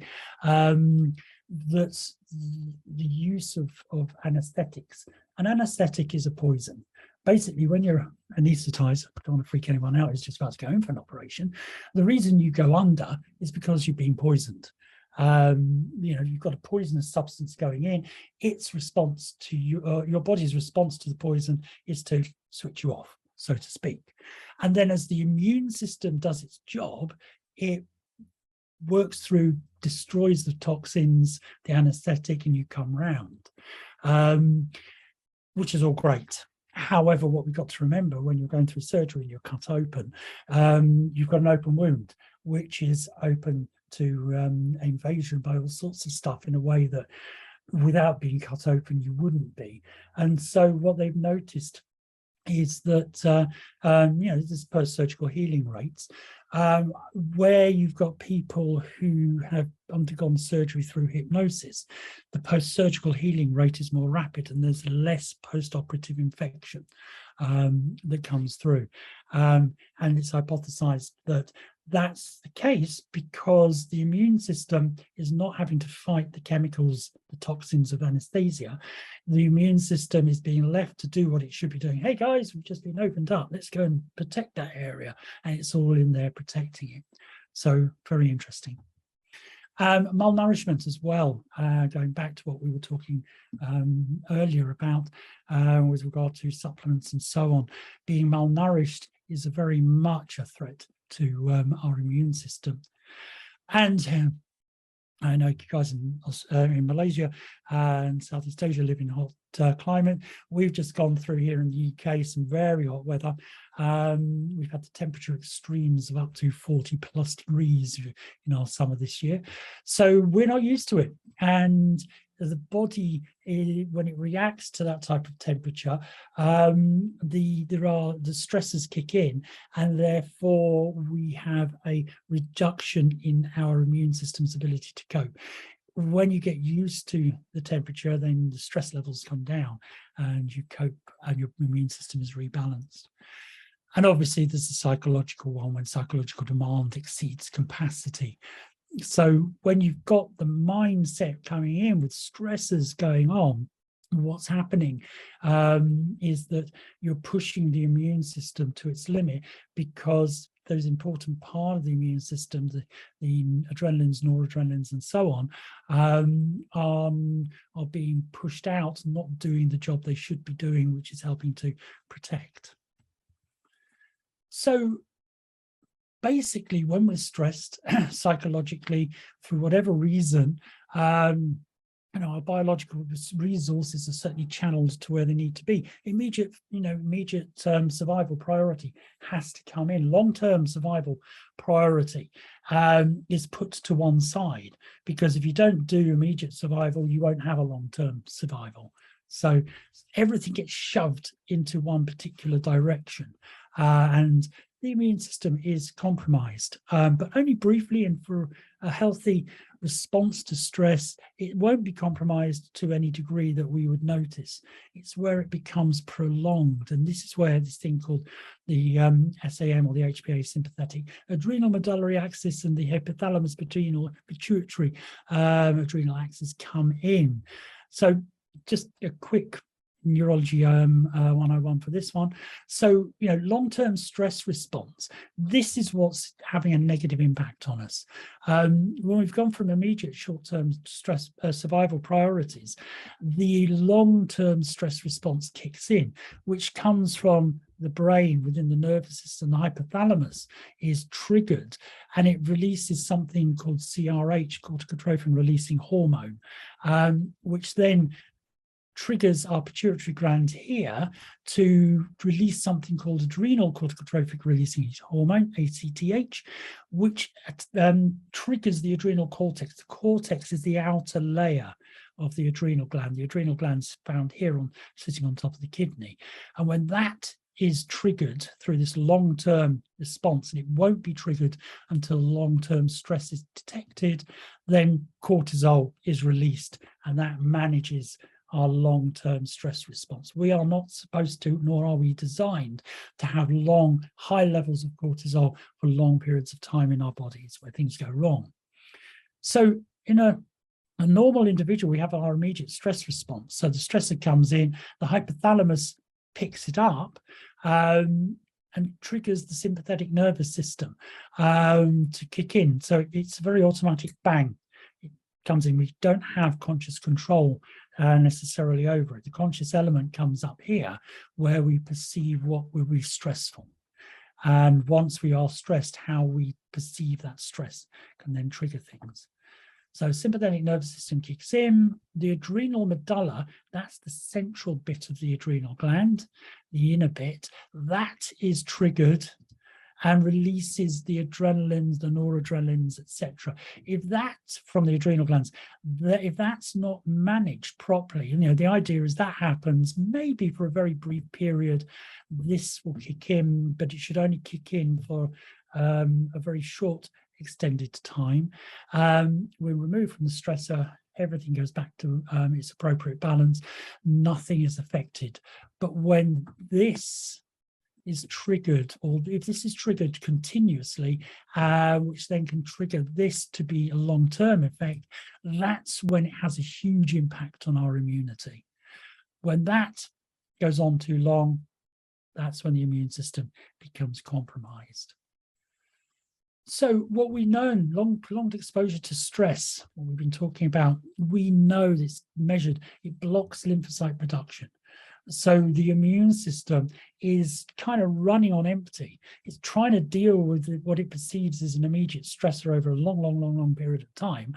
So it's not focusing on protecting us for the long exposure or the long-term survival. So lymphocyte production blocked. Adrenaline, noradrenaline, everything else mediated by cortisol is basically going through, building heart rate up, tensing our muscles, all the things that our stress response does. And we know then that it can also not only block lymphocytes over time, it starts to destroy the lymphocytes. Stress attacks the immune system because the lymphocytes are not, basically they are seen as taking up vital energetic resources. So the body responds to that by saying, hey, don't need you. Unfortunately, the levels will be going down. Cytokine production is also suppressed. And with that, you've got an increase in susceptibility to infection and an increase in susceptibility to cancer, because with cytokines down, tumor necrosis factor is not being produced or is not doing the right thing. You've got other elements within the immune system that have been, lymphocytes have been destroyed, so cancer and other elements are not being dealt with appropriately, and then that starts to overwhelm the system and illness comes in. And if you are in a state of illness when this long-term stress comes in, that will also impact on your body's ability to fight any existing infection. So you can see stress is very, very bad. Prolonged depression, very, very bad for us. Negative mood states, which trigger our long-term stress responses, very bad for the immune system. And that's what we're trying to work with. And bear in mind, belief also comes into this. If we believe something negative, we trigger a stress response. And that buys into that whole particular cycle of what's going on. And we know that chronically depressed people, for example, have a higher mortality rate than depressed people. And this is several than non-depressed people. We see that they've, several reasons why. They've got increased levels of adrenaline, noradrenaline, and cortisol. I refer you back to what I've just been saying about the immune system. And if those levels are high, it's not working with protecting us. You've got that direct negative impact. But also depressed people bring about the poor lifestyle choices that will also impact on the immune system. Going back to the conversation we were having earlier with regard to exercise and nutrition. Okay, you're in the you're ill. You want the body to be optimally working for you, but what do we often do? We comfort it when we're ill. We become sedentary when we're ill. We don't have that mindset that gets us up and gets us active or improves the activities, and so those lifestyle choices linked in with these high levels of neurochemicals here, doing what they're doing, destroying the immune system anyway, and bang, you're on a spiral to ill health. We now have seen some of the research. You might have seen recently this whole thing that's been going through the press with regard to antidepressants don't work. Well, just a load of rubbish. Antidepressants do work. However, sometimes they don't. And what they think is happening, and my personal opinion on depression is that it's an easy name to give that covers a lot of different, similar yet distinct conditions or that are out there. And with certain treatment-resistant depressions, we're seeing high levels of cytokines being implicated in the depression itself. These in the treatment-resistant people. What we're seeing with these high levels is that they disrupt the production of serotonin, 5-HT, or dopamine and glutamate, happy neurotransmitters, and the reinforcement of happiness in the brain. And also, let's go back, cytokines are involved with inflammation. Cytokines also can be involved with a lot of other systems. So what they've been looking at is treating some of these treatment-resistant forms of depression, where they see the cytokines with anti-inflammatories, no antidepressants, anti-inflammatories. Anti-inflammatories reduce the levels of cytokines, and what's apparently happening, people are getting coming out of their depression. And there's some new stuff also going around, which is implying that sometimes people with depression, they're showing insulin resistance, and they've tried and are starting to successfully treat insulin resistant depressives with metformin, and their moods are increasing. So there's some really interesting stuff doing the rounds at the moment with all of this. So but of interest for us, and we'll talk about it later, and this goes with depression. Hypnotherapy is now considered one of the good therapies to work with depression. But I mentioned earlier with COVID-19, you've got high levels of cytokines in it. When somebody goes into a hypnotic trance, it's been measured that cytokine production reduces. So if the trance state is reducing cytokines, guess what? It's having an indirect impact or a direct impact by doing that on the functioning of the immune system. It's improving it. So some very interesting stuff that's coming out. And the pleasure principle, please forgive me for indulging in one of my old people I used to follow a lot when I was a younger person, Gary Newman, but he had an album called The Pleasure Principle, and the pleasure principle itself is very much an important element of helping to boost our immune systems. So we know it's been demonstrated, the research is out there, pleasure, happiness, laughing. That's why laughter therapies are so good. Doing things that you enjoy are so good for us. It boosts the immune system. They are immune system boosters. Why? Because when you're laughing, when you're happy, when you're feeling pleasure, and so on, your stress response is turned off or turned very low, which allows the immune system to get on with what it's doing. So the more you can laugh, the more you can gain pleasure and enjoy yourself, etc., the more that you're going to find that you're boosting your immune system. They've measured levels of immunoglobulins being high in happy people compared to those who are stressed and depressed. So the immunoglobulins, important part of our protection, high levels in happy people. So happy people, we could extrapolate and hypothesize, have greater protection to infection than stressed out or depressed people do. So basically, a negative mood, you've got an increased risk of infection.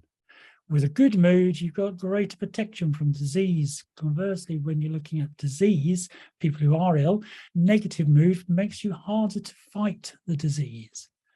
Positive mood, you've got a better chance of fighting the disease. No, you're not going to necessarily, if you're got a terminal condition, get rid of the or bring, improve your or not die from that condition. But it perhaps, as I found with my client who had cancer, gave them a much longer and more comfortable life than was hypothesized for him. I did mention, we're looking at this from a very Western perspective. I just want to bring in some of the Eastern concepts and traditional Chinese medicine and psychosomatics and the PNI, because again, Western science likes to think that we did recently discovered this, but hey, the East have known about this, and Eastern traditions and other traditions, non-medicalized traditions, or non-Western medicalized traditions, have had a knowledge and understanding of this for a long, long time, which arrogance at times has poo-pooed. Now, guess what? They were right. They've been right all along. So what Chinese medicine is saying is that there are 7 emotions. So we've got the emotional element of it that are linked to the organs. So joy is linked to the heart. We've got anger linked to the liver. We have worry that's linked to the spleen, anxiety also to the spleen. We've got grief that's linked to the lungs, and terror to the kidneys, along with fright that goes into the kidneys. So there's that link between emotion and organs, and come back to that in a minute. We've also got environmental factors, seasonal links that come in here. So spring is equating to anger, or is influencing anger. Summer, joy. Autumn, worry and grief. And winter, terror and fright. Now, Chinese medicine says that an optimal health comes from the free flow of emotions. So no blockages in there, which is a balance. You've got this concept of the yin and the yang. So everything is free flowing, it's moving from one to the other, and whenever you are in one state, there's always a little bit of the other. As you move in there, the states flip over, and so it goes. And ill health comes from intense emotions, stuck emotions, repressed emotions, which, talk as well about flows of energy, qi or ki from the Japanese traditions. And basically, where you have the too much emotion, it blocks, it has an effect on the organs which result in ill health, mind, body connections coming in. Likewise with our responses to the seasons, the seasonings, the environmental factors come in and have an impact on ill health. If we have harmonious living with our emotions, you can be angry, it's a healthy emotion. Fear, it's a healthy emotion if it's a part of our survival response. A healthy balance of that. We recognize fear, we work through fear, we come out of fear or stress or whatever. If we don't recognize it, we damage the organs. If we do recognize it, harmony is still there. And it's that harmonious living with the seasons again that is linked with good health. Interestingly, in Japan, this Shinrin-yoku, forest bathing, has become very, very popular. And again, it's been documented. The research is showing how important it is for stressed out people. It came about, as I understand it, came to popularity because people were living in Japan in big cities and they didn't have access to the countryside, so they would go out into parks, and yes, they would go to get a chance to go into the forests, and they would become at one with nature. You take your shoes and socks off, your feet touching the earth and everything else, to essentially have harmony with the environment and the season that you're in.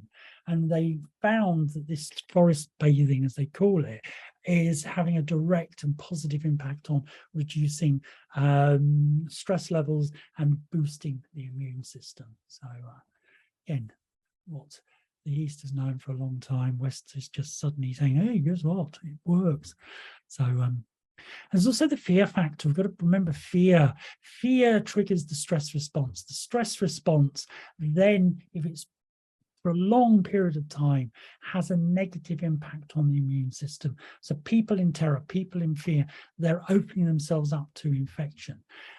Whereas those who have a positive outlook with regards to something, and certainly when we look at disease state, those who have a positive outlook with regards to their condition have a much better chance of recovery than those who have a very negative outlook. And when we say positive outlook with the condition, I kind of mentioned it before, but it's worth saying, it's not a case of, oh, whoopee, I've got cancer.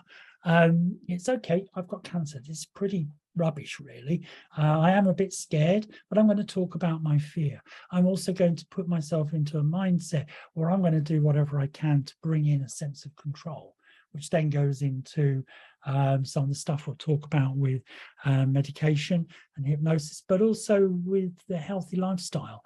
One of the things that you can do, no matter your condition, based obviously around medical requirements, adjust your lifestyle. Stop putting the poisons in you, smoking, alcohol, and things like that. Eat healthy food. Do the appropriate exercise that has been recommended for you, and so on.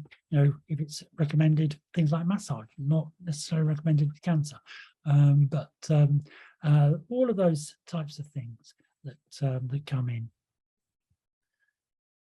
Pessimists, we know, are so much more susceptible to stress and depression. A pessimist is somebody who views the world very negatively. They set very strong negative goals, and they translate this negative goal. Oh, it's going to be awful. All I can see is this terrible thing at the end of my life. And that creates negative moods that create negative behavior, that get compounded with negative behaviors, which build the stress up, and then has a detrimental effect on the immune system. And guess what? A self-fulfilling prophecy is created. I've got this condition, I'm thinking negatively about it, I've got, it's going to get worse, I'm going to die or whatever. Because you've got that mindset, you are damaging your immune system. It is not going to be able to cope as well as it could be, and therefore you go into a decline. The self-fulfilling prophecy comes about. The optimists, we know, are less susceptible to stress and depression. They have very, very positive goals, and those positive goals, obviously, that's translated into positive moods, which has a positive benefit to the immune system. And guess what? We have improved outcomes. Now, outcome does not mean cure. Remember that. Outcome means, prolonged quality of life, a prolonged life with good quality. Of course, sometimes it might mean that a cure comes about, but that's something we would never, ever promise. So this is where, again, when we're working with our clients, optimism, pessimism, these come in. If we're picking up a lot of pessimism, then we need to trace where the pessimism is coming from. Don't make assumptions, and then work with empowering our clients over that, whatever it is, the pessimistic trigger. So it might be previous experience of the disease. Previous experience of the disease, if you felt you coped in the past, you'll have an optimistic outcome the next time it comes back. If you felt that it was a terrible thing and it was a disastrous thing for your life and you didn't cope very well, then you become pessimistic. Observation of others with the disease. If you are in a hospital ward, if you are friends with other people who are coping, if they're coping very, very badly, unconsciously you may pick up on that negativity, which makes you indirectly be influenced by their negative mood sets to trigger your own negative mood sets, and you become pessimistic. Likewise, other way around. If you've got very positive mood sets, then that will trigger positivity as well. Attitude of others towards you. Are they empowering you when you're ill, or are they disempowering? No, you stay there. You don't have to do anything. Put your feet up. No, I'll go and pick that up for you. You stay where you are. Lovely as the intent is, actually, it disempowers the person. Through disempowerment comes pessimism, because they, the word invalid comes to mind, they invalidate them. They become an invalidated person. So that's pessimistic, triggers depressed states. Whereas, if somebody comes in and is empowering for them in a kind way, then the sense of self is changed and you're able to cope much better with being able to do something. You've got pain. Well, actually, if somebody's helping you or encouraging you to go and make a cup of tea or go for a walk, even though the pain's there, the body is responding better to movement because you're achieving something. You're getting a positive mindset that's coming in. Optimism's built. We're all sitting here on the internet, and I'm sure you've all had the clients who you sit there and think, don't ever touch the internet again, do not go on Google, because what people read about a disease state, unfortunately, the internet is full of really negative stuff. We want to hear the nasty, gory stuff that goes on. There aren't necessarily that many sites that are talking about the positive things that are occurring at the moment, or occurring with regard to that. So law of concentrated attention comes to play. You're looking your disease up. Oh, and this is what it's saying about it. And so you've got that indirect suggestion. It is going to be negative. Law of concentrated attention, reticular activating system kicks in, and you start seeing the negatives all around you, deleting out the positive stories, the positive outcome stories. And so that can do things. I don't know about you, I've had several people I've worked with on different things, even though my homework was not going on Google and searching for these things, they still do. A number of times I've had my client come back to me and say, oh, I was looking on Google and about this condition, and I was reading about this person who had this symptom I didn't have. And guess what? Within 48 hours, I was feeling the symptom. And so suggestion works in these scenarios, unfortunately. And that focus on the negative creates pessimism. And also what the experts say about it, the way a diagnosis and a prognosis is given can create optimism or it can create pessimism. And so how an expert, and we'll talk about that, the power of prognosis very shortly, and why that is a potentially dangerous. I mean, it has to be done. Of course, people want to know, but the way it's done can potentially be bad for a person. So what am I talking about with that? With a diagnosis, it's an unvariable fact. You know, if you've got the diagnosis wrong, then it's variable. But a diagnosis is, we've looked at the evidence and this is the condition that you have. A prognosis is a variable fact. So a prognosis essentially is an averaging of responses to a disease. You know, when they look at the population of people with this disease, they average out the response, and that becomes a prognosis. Kind of got an average. What the prognosis doesn't show necessarily, it depends how it's communicated, is what falls outside that average. So somebody, the prognosis is that you've got 10 years, oh, you've got a year to live. What that's seeing is that's an averaging of outcomes. What they're not showing is the ones who've had 8 years to live, or have done 10 years to live, and the few who may have survived to a natural old age. So that's what's that's happening with regards to that. And yes, and if some experts break the news and tell patients to prepare for death. That also has to be done, but and some people don't want that. But it's the way that it's communicated to a person is the important factor within this. Don't tell them what they don't have or they're not going to have. Give them what they are going to have. Tell them what they, the fact that death is coming, but also then sandwich on the other side positive stuff, realistic positive stuff as well. So you've got the prognosis and you've got the diagnosis. Whoop, wrong button. Oh no, right button. So what happens is when a prognosis is given, you've got a professional giving the prognosis directly. The professional who directly gives the prognosis is indirectly implying it's true. I'm sitting there with my white coat and stethoscope on. Most patients have a strong belief in the doctor, and rightly so. But what the doctor says is then it's a form of indirect suggestion.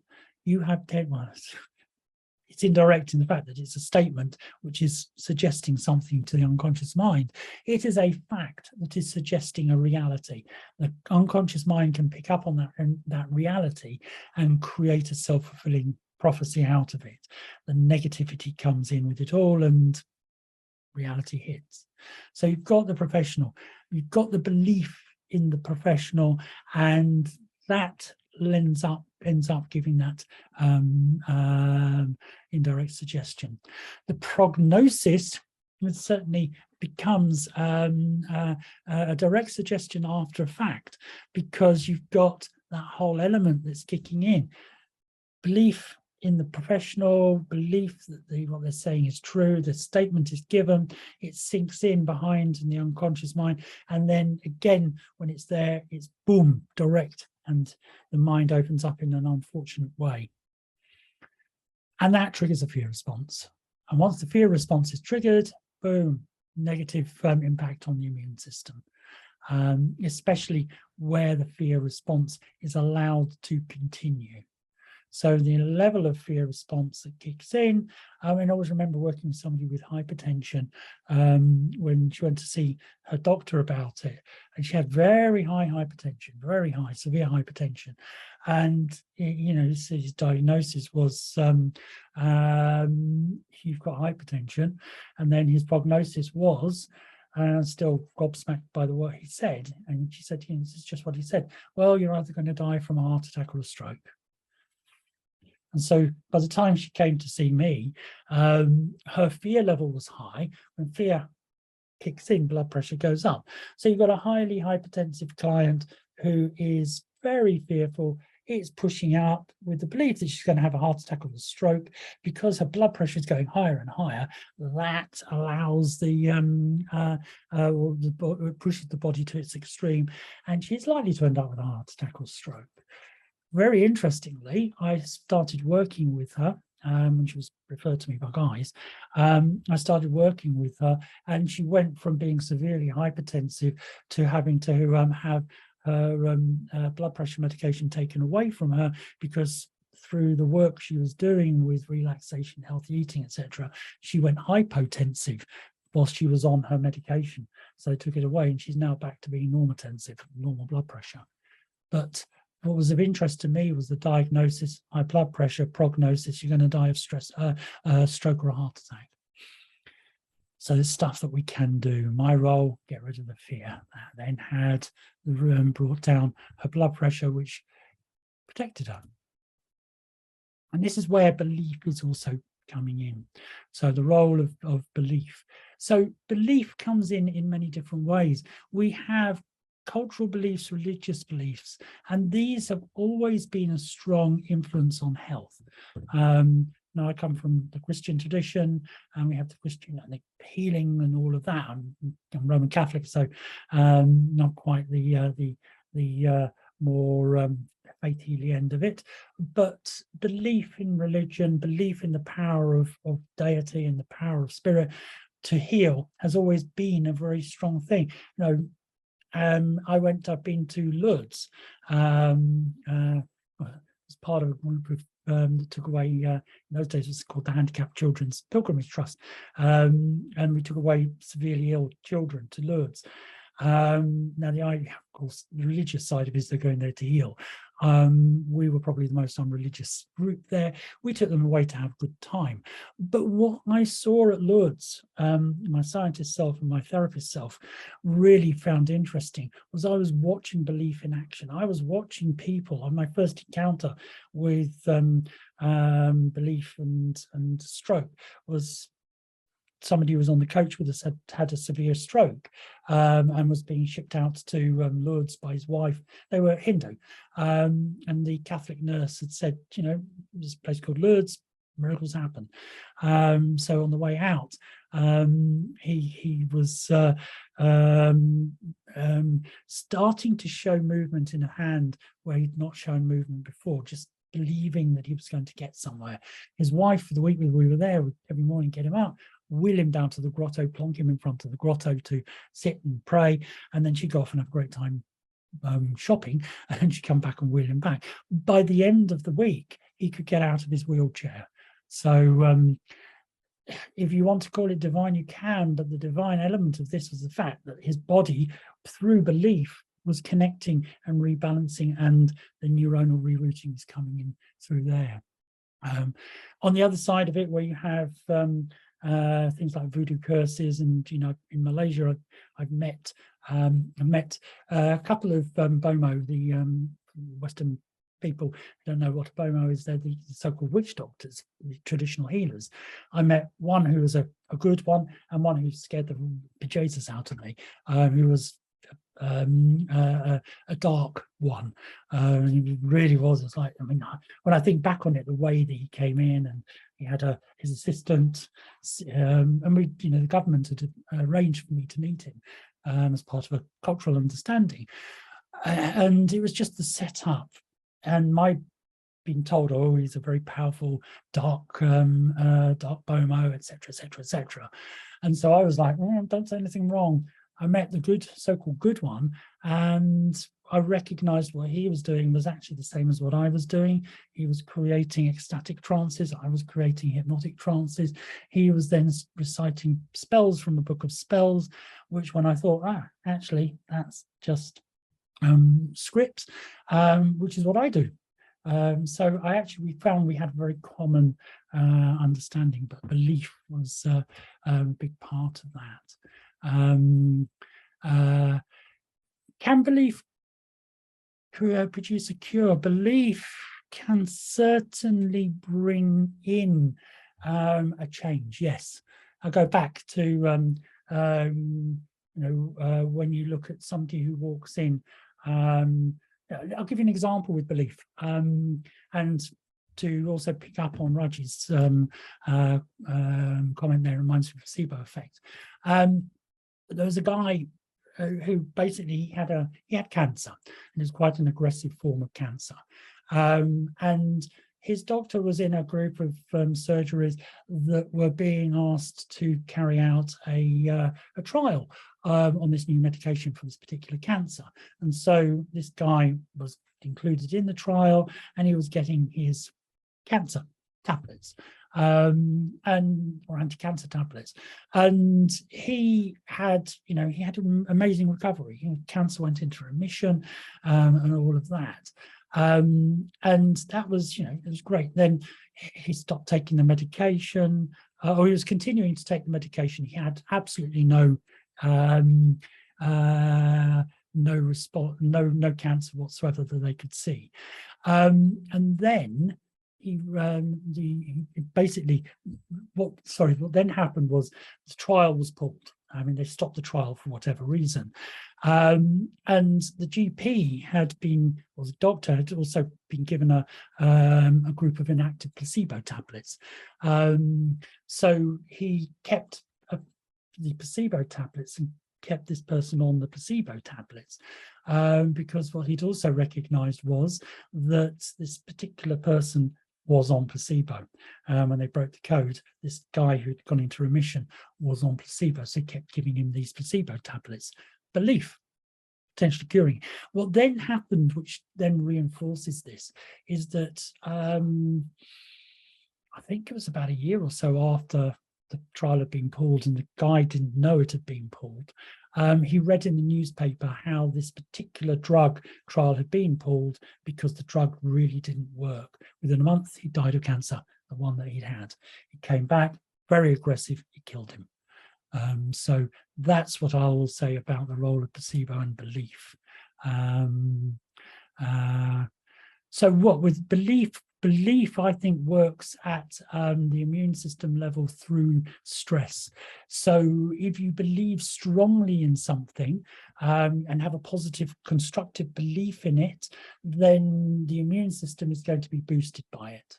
If you have a negative belief, when you look at this dark BOMO placing curses on people, you see it with voodoo dolls, and that strong belief comes in that creates a stress response that impacts on the immune system, which then opens up to a self-fulfilling prophecy. And there are other layers there that perhaps we're not too sure how belief works. You hear about people who believe they're going to die on such and such a date, and they end up dying on such and such a date. So is the stress, the underlying emotional states, triggering something physiological at that point? I've been to Taipusan, the festival where people stick hooks and goodness knows what through various interesting places in their body. I literally stood next to somebody who pulled their tongue out and stuck 3 skewers, really right next to them, sticking skewers through their tongue, and there was no blood, nothing that came out of it. I asked some doctors that I was teaching then, I said, come on, be honest, after Taipusan, your hospitals must be filled with people who have infections and issues with open wounds. And they'll say, no, they're not. The only people we see are those who didn't go through the appropriate rituals before going into this. And then I realized that there was an underlying lack of belief that would have triggered the stress response that allowed infection to come in. So there is a big role for cultural belief and religious belief in the improvement of our health and well-being, and also, unfortunately, the other way around.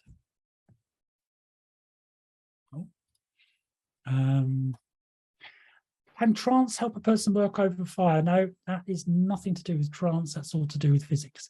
Firewalking is not about not burning your feet and all of that. Physics prevents you from not burning your feet. Firewalking is about positive mental attitude and doing something and not focusing on catastrophe.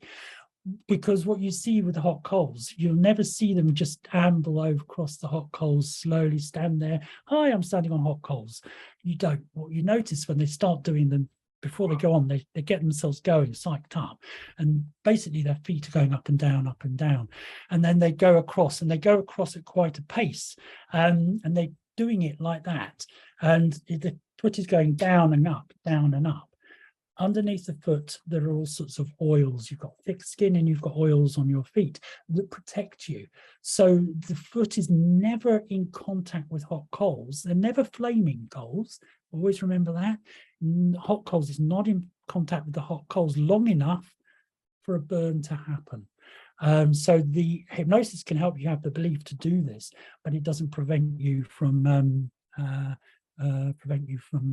burning. It's physics that prevents you from burning in that. And it's personal and family history, where you see personal beliefs and family beliefs coming in. If they're positive beliefs, then that protects you. If they're negative beliefs, that damages you. With people eating glass and hooks, people who eat glass and hooks, it is not necessarily a trick. It again is down to physics. It's the way they eat the glass. It's the way they put the hooks down. People who do that, there's a lot of training that goes on to do that. Any one of us, if we have the right mindset, can do it. It doesn't, it has to be done appropriately. People do damage themselves, eating glass, eating hooks, and so on. And what you don't see with people who eat glass and hooks is the way it comes out the other end. Potential issues there. So just bear that in mind. So personal and family history is there.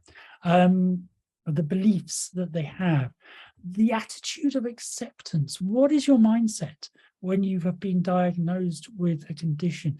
If you have an acceptance, if you have a positive mindset, not a sort of a negative, submissive mindset to the condition, but okay, I acknowledge I've got this. I acknowledge I can, I'm going to do something. I acknowledge the fact that it's pretty rubbish that I have this, but I am going to be proactive with my health.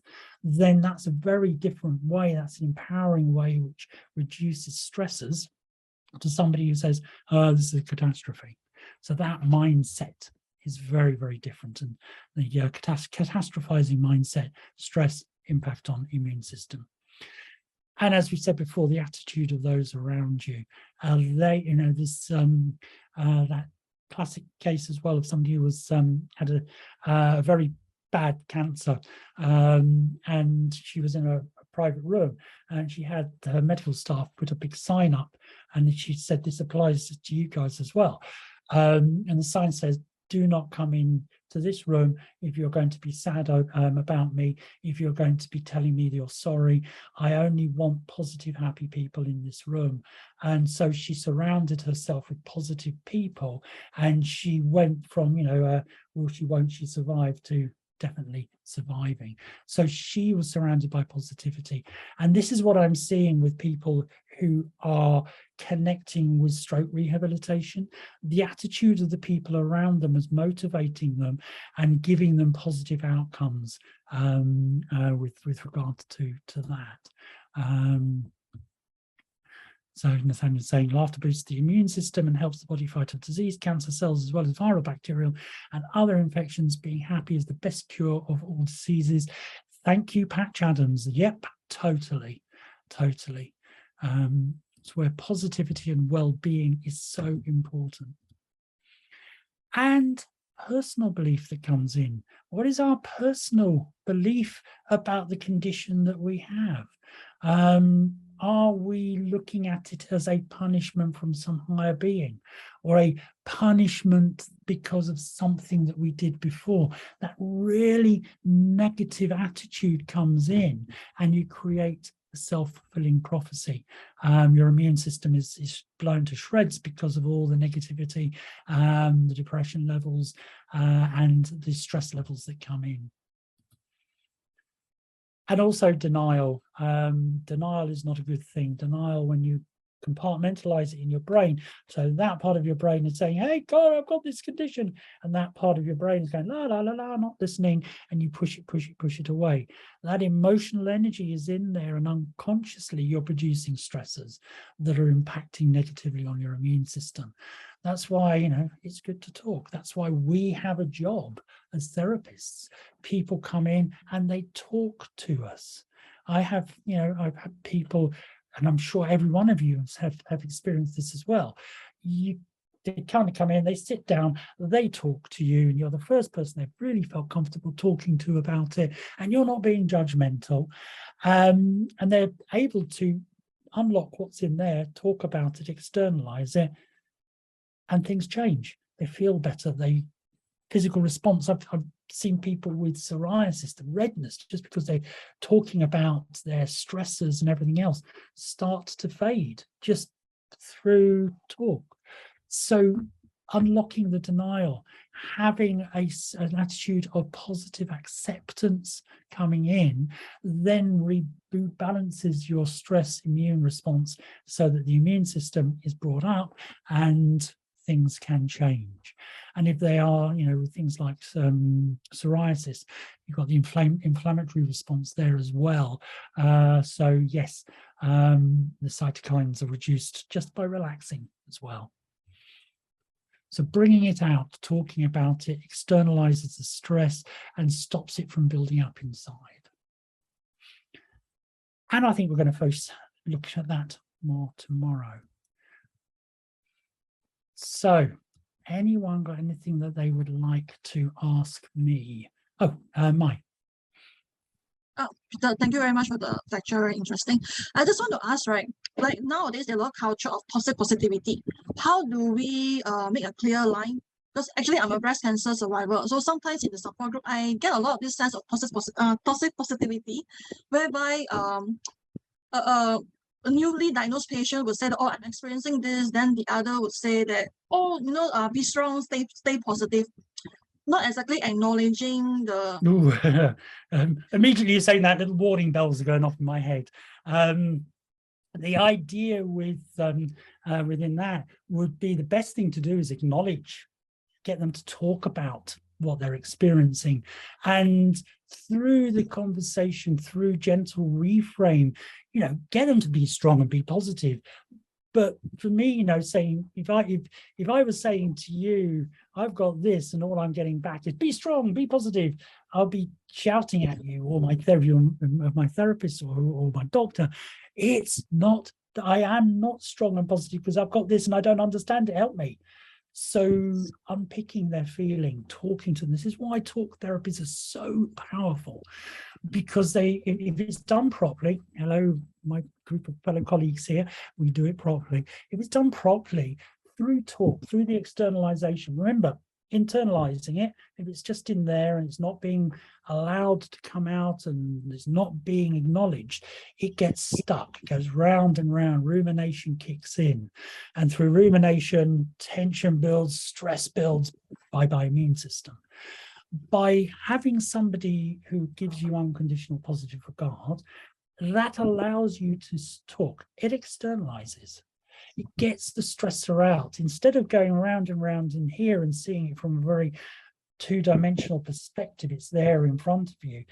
Externalizing it. Talking shifts the material to different areas in your brain. You know, your motor cortex has got to kick in. The parts of your brain that are responsible for generating words and comprehension and understanding, all sorts of stuff have to kick in. So it shifts its position in your brain. It's no longer stuck. So automatically talking helps. But by getting it out there, you're seeing it in a more three-dimensional perspective.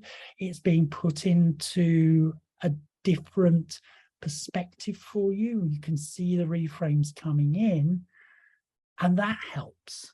And if you've got somebody who is affirming your reality, yeah, I hear you, it is rubbish that you're feeling like this, that mirrors, and then bring in those little bits of reframe. I hear exactly what you're saying, it's interesting. But I was just wondering, have you ever thought about it this way? That comes in, then we start to pace, and then we can lead them to be strong and be positive, but you can't just boom, do it there, you know. You can't just do that. So it's that thing, and indeed it can be counterproductive. I think because right now I'm a bit sensitive with the word positive. I tend to relate positive with positivity. So if I go to a counselor giving me trying to make me feel positive, I feel that maybe the counselor will try to force the toxic positivity on me. So it's like when we work our with depression, therapists. look on the bright side. They can't, you know, and that it's the same thing. Be strong, be positive. Well, actually, it's great to say that, but I'm not feeling that. I need to tell you how I am. So it's that sort of thing. It becomes counterproductive. You build the tensions up, which then has, you know, it's the law of reversed effect. Be strong, be positive. You wither. So if you think mirror, pace, and lead, you know, I hear what you're saying. Yes, you know, I do hear that, and I do from whatever perspective I can. I understand it's a terrible situation for you. However, and then you start bringing in those just gentle little changes, not huge changes, because they're not capable of experiencing that, but gentle little ones that feeds in a layer of positivity and a gentle strength coming in that direction. And eventually it starts to take on a life of its own, and they feel empowered and can move through this. So you're very right with that. And we as therapists have to be very careful in the way that we talk about this with regards to that. So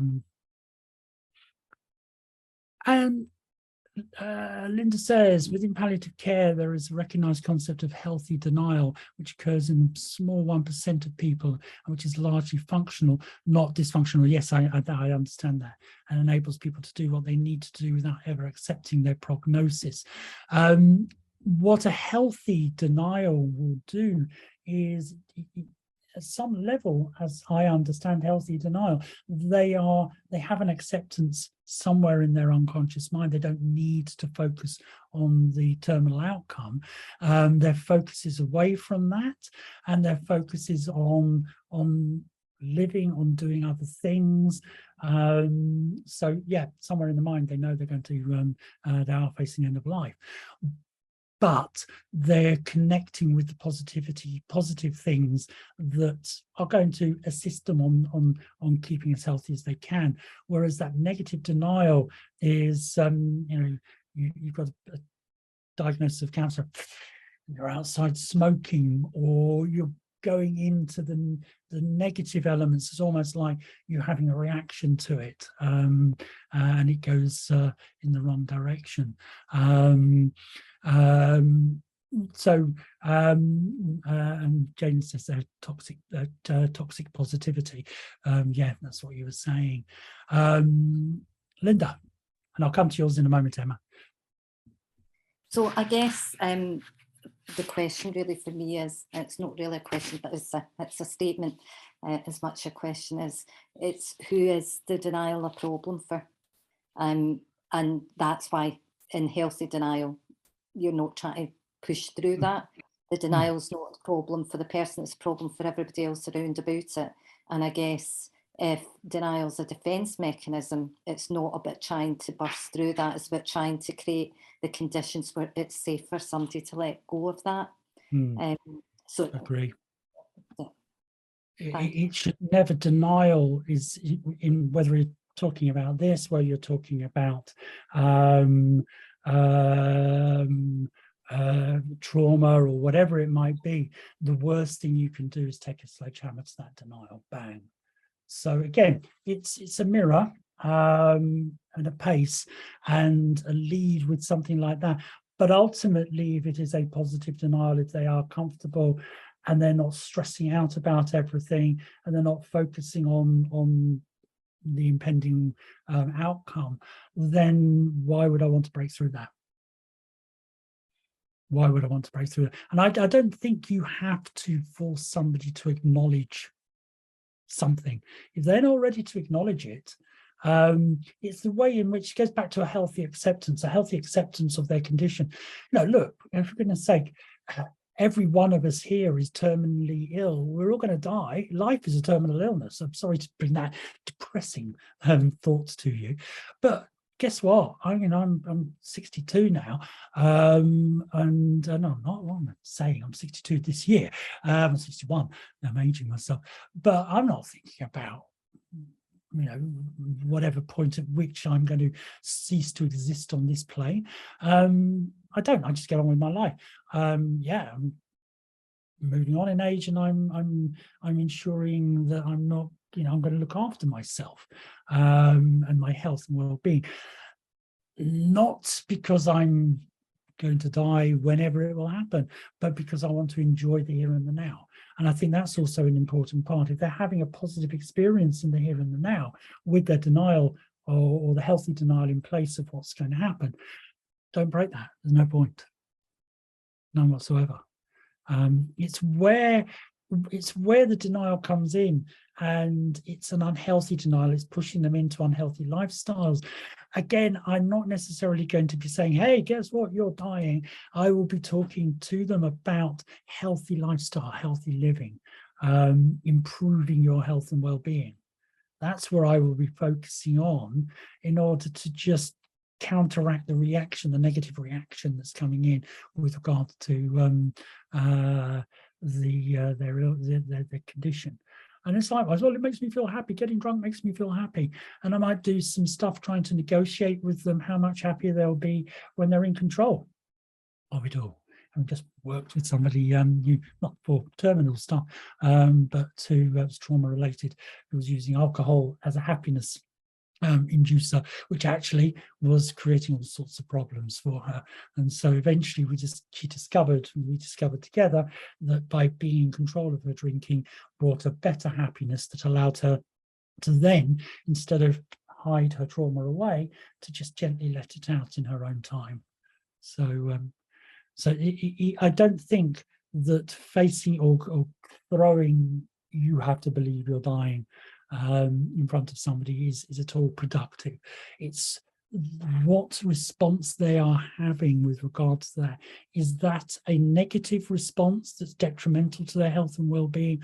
If it is, and they're coming to see you, I would then be working with that. If it's not, if they're living a positive life and a positive existence and health, then why would I want to do that? Why would I want to break through it? So it's where the negativity, the denial is creating problems that will impact on health and create self-fulfilling prophecies. That's where we're talking. And do you have, and Emma, do you have any examples of how to reframe a terminal cancer diagnosis, fear of death, worries about leaving family, being a burden on others, etc.? What I do, there's no hard and fast easy way of reframing. When I'm working with somebody, I get them to talk about it. I let them externalize. So I need to understand where this whole worry is coming through. So with regard to that, I just sit back and listen. And then as I'm listening, where I can, I do throw in little things where appropriate. You're talking a lot about dying with regards to this. What about living? Just talk a little bit to me about living, because that's where you are at the moment. So I might gently bring those ideas in. I might talk to them about things that they enjoy doing, things that make them feel good, things that make them feel happy. So, those elements without denying what they want to talk about. Because the moment I push that aside, then they're not feeling heard, then they will break rapport with me. But if I'm listening to them, and if I spend a couple of sessions listening to them going through these depressing thoughts, I can, and they are trusting in me, I can then start to bring in the reframe slowly and gently into that. They're talking about worries about leaving family, being a burden on the others. Then we talk about ways when they've talked me through it, saying, I'd say, oh, it's going to be a burden on others when I get really ill. And I said, oh, okay, so let's have a chat about what you think we can do, or you can do, that can help alleviate that. And I'm listening, and I'll be thinking, right, what are social services I can bring in or get them connected to? Where can I get that? What direction can I point them in to get that sort of help? With people who are in terminal phase, hopefully they will also have some access to some form of social help as well. Certainly in the UK, there'll be elements of being able to gain that, although things aren't as good as they used to be. But it's about empowerment, trying to empower as much as we can. Also, just bear in mind, I have worked with people who, I mean, a couple of times have been called in to people in a hospital where no one in the hospital seems to be able to help them, and they called me in for hypnosis as a last resort, and I've not been able to help them. That mind is so locked in, it's all doom and gloom. Yeah, they can't be helped, unfortunately. So, and I respect them. You know, I try and do my best to get them through that, but I respect the fact that they are so locked in. So I do what I can, but it can be very challenging. And certainly as a therapist, that's where I value clinical supervision, and I also value my peer group who I can talk to about it. You know, I've been doing this since the mid-90s, and I still have clinical supervision. I still have my peer group that I can talk to, so I can unload, and I don't make the mistake of building up my stresses and pushing myself into ill health, which is kind of not really good. Anybody want to also make any comment on that with terminal diagnosis for somebody who's really stuck with it?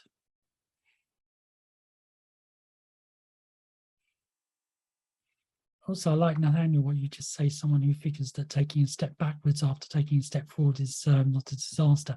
It's a cha-cha, it's a nice reframe. What I also do is I'm a great fan of relapse predictions. Thank you. Oh gosh, the name's gone right out of my head. Michael Yapko. Because when some of the early stuff I was reading with regard to him and his work on depression, he would always give a relapse prediction where there is a course of a condition that even if you're getting over it, you can have a little step backwards. Prepare the client for that. Prepare the patient for that in advance. Give a relapse prediction. But don't just say, you know, some days will be good, but you're going to have crap days as well. You know, you say, you know, some days will be good, and occasionally you'll find that some days will be better than others. And the days that aren't so good, just recognize when you look at the direction you're taking, it's always in that. There's no outcome that's going to be a nice linear route up.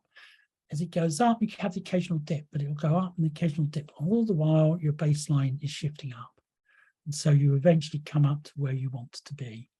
Because the problem with relapse, big problem with relapse, is that it can trigger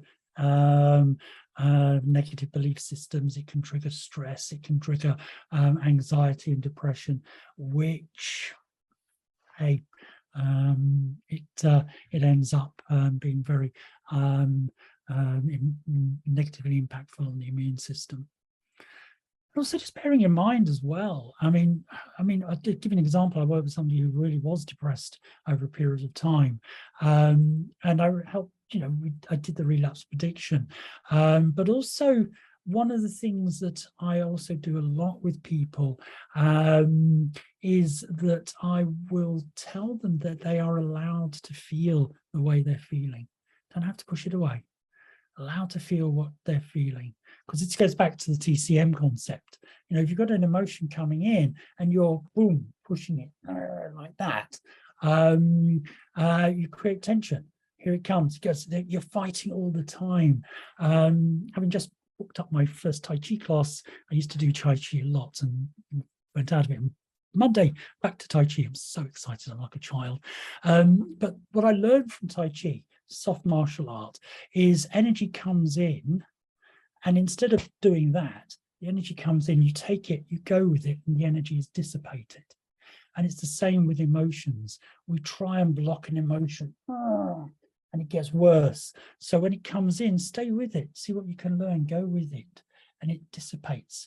And after I finished working with this person, about 2 years later, I bumped into her in a shopping mall. Whiteley's, when it existed in Westminster, in Paddington rather, and I always remember her coming up to me. I will never go up to a client if I see them out and about, just in case they're with people who don't want to know, they don't want to know who I am. She came up to me and she said, I said, how are things going with you, blah, blah, blah. And she said, great. And she said, I still get these days of depression, but every time I start feeling depressed, I just hear your voice saying you're allowed to feel that feeling. And so I go and I wallow in it. And what would probably be a few weeks of depression turns into one day when I'm feeling down and I get in there and I'm just enjoying my misery, and then I come straight out of it because I'm not fighting it anymore. And so it's a complete different mindset. And so she had a very much happier life and doing all sorts of things, which was great. And Emma's got a nice quote in there. I like the quote. There will be good times and there will be bad times. So when the good times come, no, they won't last. And when the bad times come, no, they won't last either. Yeah. So that. But again, it goes back to the Chinese symbol, the yin and yang concept. Within happiness, there's always a little bit of sadness. When sadness takes over, there's always a bit of happiness. The energies, the dark and the light, the male, the female, etc., always going round and round and round. And that, I think, is a nice concept to bring in with physical well-being and physical health as it goes through. Anyone else got anything they'd like to ask? Okay, so let's finish for today. Tomorrow is Hypno Day, going a lot into what we're going to be doing, how we're going to apply the knowledge that we've got today. There will be a nice trance coming up for you all as well within that. A little bit of an opportunity to experience an induction and deepener, but also to experience a little bit of balance there. So with tomorrow, it's a group practice. I will be doing some group work with you. We'll be talking a lot about the approaches, the scripts and everything else. So you'll be able to go out and take all of this. A, having had an experience of something, and B, being able to apply it. So all there for you. Okay, so see you same time tomorrow, bright and cheerful at 9:30 and 4:30. I think I've got my timings right. So lovely seeing you all, meeting some of you for the first time, seeing old friends as well, and see you guys tomorrow morning, tomorrow afternoon, and anyone in Australia tomorrow evening. So take care, everyone. Oh, just before anyone asks, yes, after the weekend, we will send out a copy of my PowerPoint slides to you. And yes, after the weekend, you will also be given access to a recording of the weekend. It might take a week to get that through because we have to edit. I think Julian, who isn't with us today, Julian will be doing that. So wait, and you will get access to it so you can refer to it. So that is where we are now with on page 16. With regard to this, and always just bear in mind as we're going through this, just holding on to that idea that the hypnotic state itself is beneficial for healing, this relaxed, meditative, hypnotic, deep prayerful state, whatever you want to call it, is something certainly in its own right a healing state to be in. Hypnotherapy with PNI, we use a lot of imagery, and I'm using the word image because it's not just about visualization. I don't like the word visualization simply because it hones it down to one modality of representation. And we've got to remember there are others. But when we're looking at imagery, we are referring to things like abstract shapes. Remember, we don't always have literal images when we're working with something in our mind. So you might find your client, when you're asking them to bring up a disease image, comes up with a square. If that's the way they choose to represent, that's how we represent. So you might get abstract shapes. It might be a color. And again, you've got to be aware here of listening to the metaphorical descriptors your client always gives when they're talking about things. Pick them up, write them down, note what it is, because you can reference and will reference them later in the trance. They obviously could be talking about feelings. They might have no visual image, but they will have a feeling that represents whatever it is you're working on. It could be sounds, it could be smells, there could be an aroma that comes in, and very much taste. We've got to remember cultural elements that come into this. And I always say, I always tell when I first went down to Malaysia to do some work. When I was there, and that was in the early days of when we were starting to do the pain research with brachial plexus neuralgia with the University of Malaya Hospital. And there were people from the Chinese culture, and I was asking them to describe their pain to me, and they were talking about it being sour. And I was like, whoa. Because from the culture in the UK, we don't use these gustatory descriptors for pain, and yet here I was being presented with it. I now understand and have that concept now. So just be aware that if you're working for people from different cultures, or within your own culture from a different cultural subset, descriptors can change around the country that you're in. You just got to be aware of what they are and utilize them, and just utilize the names. So just when we talk about imagery, just have that in mind. It could be anything or everything that we've got here and more. And going back, with our representational systems, remembering that we have primary representational systems, which will be representational systems that when we think about something, perhaps the most common one is the visual sense, which is why we talk about visualization so much. But not everyone has that as their first way of imagining things and representing things in their brain.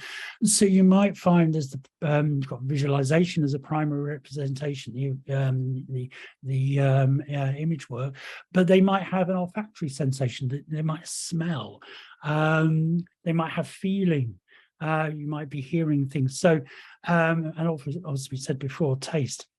So what I try and do when I'm working with any form of imagery, but certainly here with the P&I work, is bringing in imagery that connects with whatever representational system my client is presenting with. So how do I find out what representational system it is? I ask them to describe something to me and listen to what their descriptors are. And if they say, oh, I don't know, I'll say, okay, I want you to think about your best friend. And when you're doing that, let me know. Nod their head and I say, okay, how do you know you're thinking of your best friend? What is in your mind? And that then gives me gives me some elements with regards to the representational systems. So just being aware of that. And also having a concept of like left and right brain. This whole hemispheric idea, it was very much in fashion, and then it went out of fashion, but now it seems to have come back into fashion. So, to be quite generalized on this, if you've got somebody who's very logical, very left-brained, so to speak, then you're looking at direct representation. If I'm asking them to think of the kidney, they will think about a kidney. You know, think of that sort of kidney-shaped thing, slightly browny red color, all of that. That is what a direct representation is. But a right-brained person or somebody who can't conceptualize what a kidney looks like, they might create a metaphorical representation. So you might find that they think of a filter, which is what the kidney does. So just go with whatever they give you and work around those. As therapists guiding someone, don't push your imagery on them. We'll talk a little bit about generic scripts and so on shortly, and certainly as a therapist have ideas, but try and extract from your client as much as you can with regards to the images that they're going to be using. And as I say, out there, you know, there are so many generic scripts. Heck, you've got a load of scripts and script ideas in the notes that you've got, and they're great.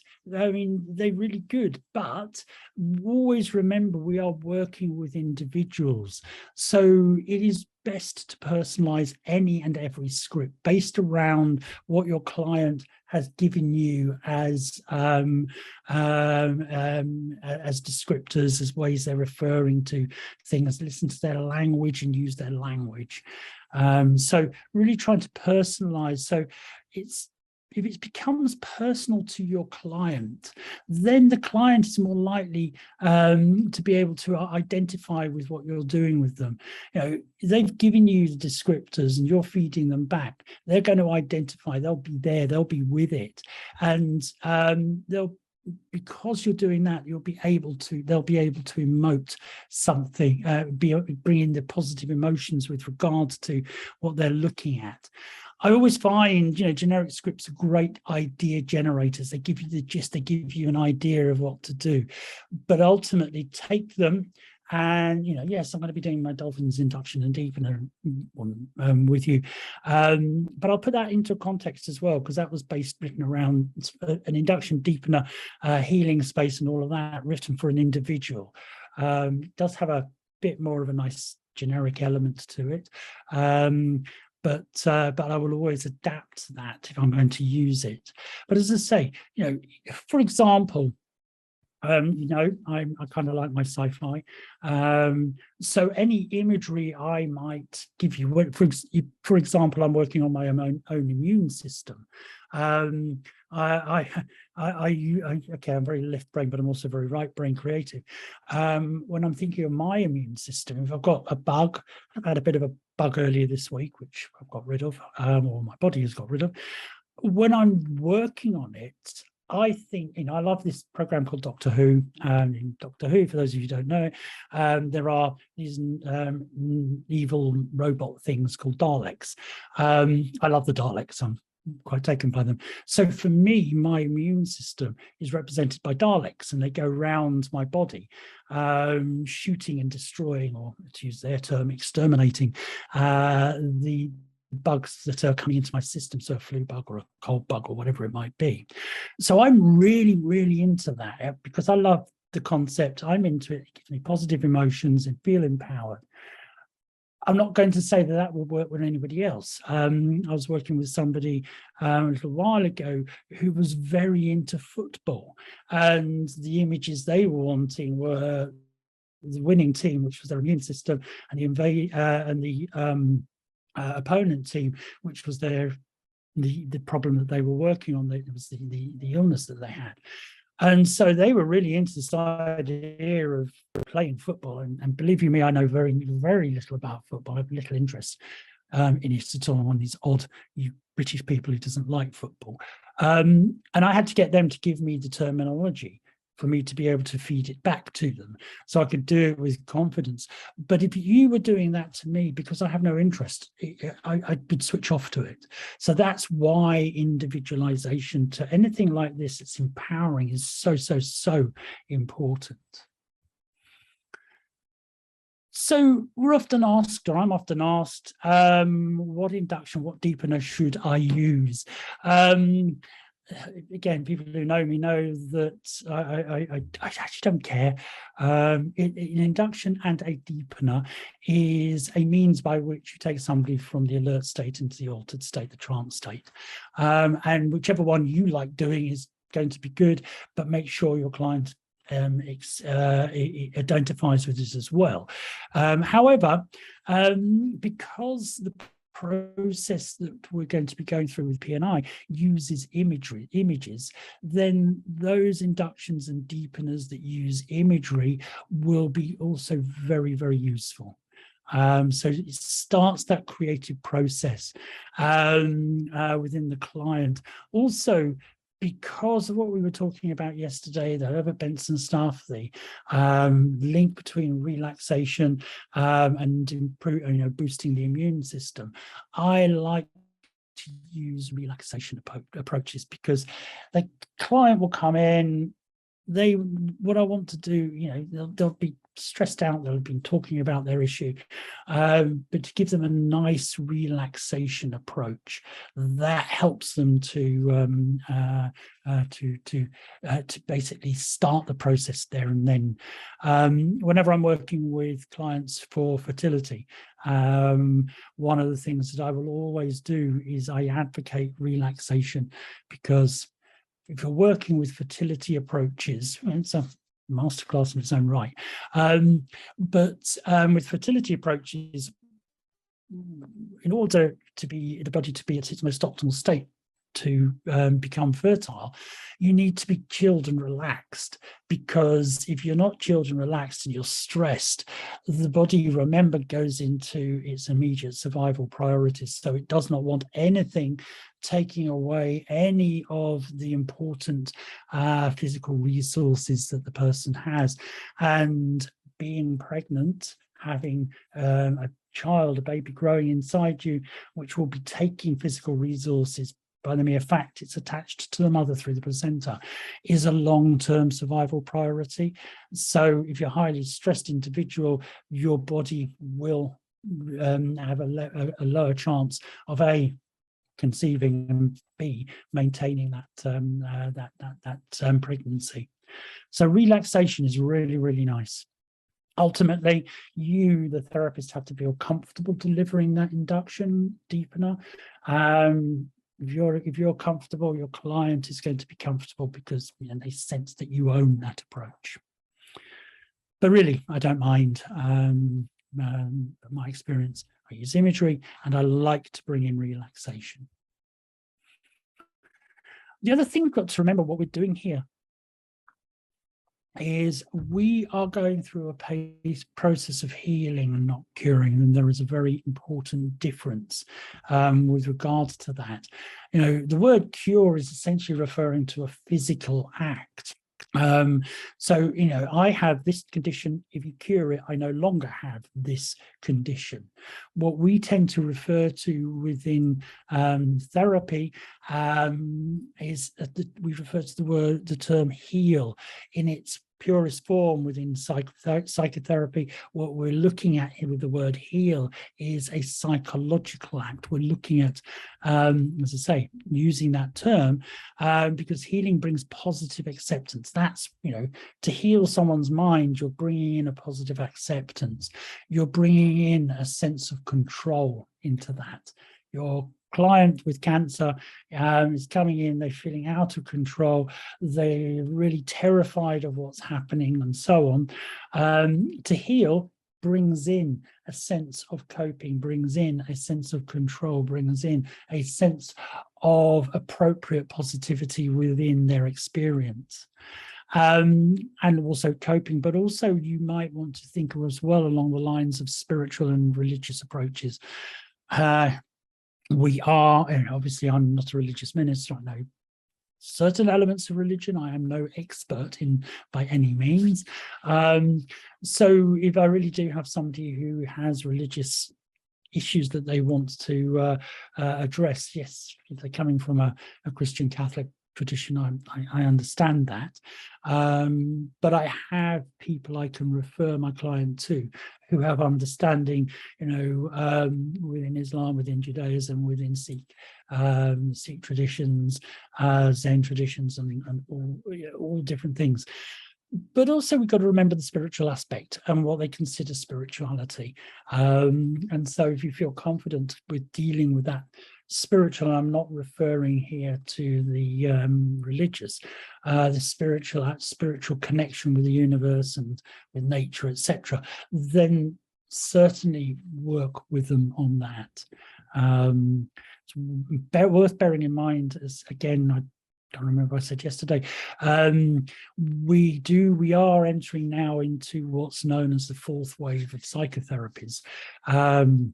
It used to be considered the fourth wave of cognitive behavior therapies, but now it's termed the fourth wave of psychotherapies. What the fourth wave is doing is bringing back the concepts of spirituality, the religious elements of therapy and so on back in an appropriate context. We're not forcing belief systems on people, but more and more people, I've noticed it over the past, I would say probably the past 10 years, more and more people are talking about spirituality to me in therapy. And certainly people who traditionally I would not have expected perhaps to be talking about the spiritual nature of life. So just bear that one in mind. And I know I really shouldn't have to be able to have to say this, but I will say it just to make sure I cover myself. We never promise a cure. On several reasons, ethically, we can't promise a cure. It depends in which country you are and the level of your advertising standards authorities.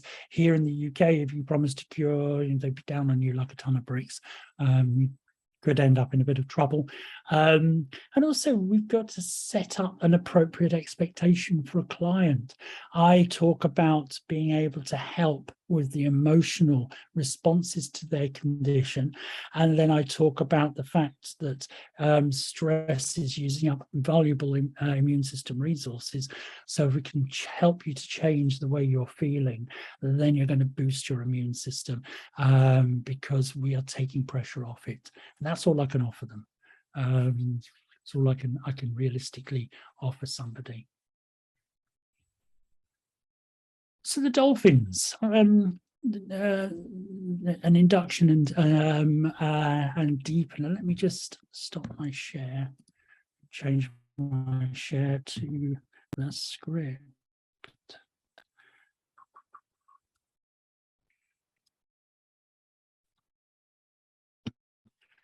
Okay, this is an induction that Deep and I wrote with Steve, who's there mirrorly in the background, quite a while ago, based around a patient. And it was a patient who was presenting with quite a whole host of issues. And a lot of the imagery, and I'll talk about it when I get to them, in the script is based around what she was saying with regards to her condition and what she was hoping to find out, hoping to achieve. So it's a full induction deepener, and it also gives an example, as I say, of a healing space within it. So I'd like you to gently close your eyes. That's fine. I'd like you to imagine, and I will take you through this later. Just imagine you're floating up and out of your body, and as you float out of your body, you become aware of a wonderful feeling of safety and comfort as you float up and out of your body. Of course, the concept of floating up and out and the other areas we're doing within this, we had checked that she was okay with heights. And you may find that you're curiously excited to be floating above your body. Just look down on your body, notice how you're sitting, what you're wearing. Notice too the look of calm relaxation that's spreading over your face, a look of calm relaxation that tells you that you're leaving all unwanted feelings, all unwanted thoughts behind, just leaving it all behind. And that was a phrase that the client had said, "Oh, I just want to leave it all behind." She got she was in quite a bit of pain. It's to do with her back. And you can float a little higher now. And as you do so, you can notice what's in the room, the furniture where I'm sitting, how the room is laid out, standard dissociation approaches. As you float safely and comfortably higher and higher and higher through the ceiling, through the roof, out over the city, looking around you, noticing the buildings, the cars, the screen spaces, as you safely float up and away from the city, and gently, gently, gently, you find yourself floating away from all the hustle and bustle, out over the green fields and up through the clouds, the soft cotton-like clouds that gently support you on this journey. And the term soft cotton-like clouds, soft cotton-like, came from something that she'd said during the case history to do with support for her back and the pain that she was feeling. And she was talking about something that was soft and cotton-like supporting her. And so those words were brought in and fed back to her, just as part of this standard approach to dissociation. There. And Roger's saying, is there a risk for the script if the patient is not able to visualize that they're floating out of the body and make them anxious, not able to go into trance? There's always a script, with any and every script. You need to check that the imagery being used, the heights being used, later on what we're asking them to do with water and all of that, they need to be acceptable and understandable and relatable to the client. This script talks about Eilat, going to the waters around Eilat. The reason that we're referring to Eilat in here is because it was a favorite place for a holiday destination for her, where she felt comfortable and relaxed. The concept of dolphins and the terms that were being used with the dolphins. She loved dolphins, and some of the terminology that we're using here is related to her ideas of comfort for herself, relating to dolphins. And then you pause, and you can wonder where this journey is taking you gently, safely across the ocean. Pause again, and you're pleasantly surprised to find that you're floating over the coastal waters of Eilat. And again, the only reason we're using Eilat here is because she had mentioned that this was a positive space for a relaxing space, a space where she felt good and she felt well. And there are sands there that people can put on that are healing. And noticing the rugged mountains rising from the shore, the sun casting random shadows amongst them, as you look into the calm, sparkling, warm, inviting, healing, safe waters, you may feel a sense of excitement as you realize that you're going to enjoy bathing in these calm, sparkling, warm, inviting, healing, safe waters. These words, these words here, the word calm, sparkling, warm, inviting, healing, safe, were all words that were taken out from the case history that she kept repeating about how she was wanting to feel with her degenerative spinal condition. And the reason we're talking about waters supports the body, that you can feel supported within that. And you enjoy drifting down towards that calm, sparkling, warm, inviting, healing, safe water. And as you do so, you notice a smile spreading across your lips. This is pleasure principle coming in. The smile triggers positive neurochemicals, triggers positive effects on the immune system. As you realize that there are dolphins, smooth, graceful, shimmering grey dolphins. And as I said earlier, she was relating to dolphins. A school of dolphins swimming, gliding through the calm, sparkling, warm, inviting, healing, safe waters. And the dolphins are jumping effortlessly and gracefully through the sparkling surface of that water. And just for a moment, you can watch as the dolphins gracefully, effortlessly leap out of the water. And you may be curious to find that it's as though you are watching it happen in slow motion. As the waters part, the dolphins rise gracefully up a trail of crystal clear, sparkling water flowing from their backs as they leap into the air, somersaulting effortlessly back into the water. And again, some of that was taken from a descriptor of watching dolphins in on a TV program that she particularly liked.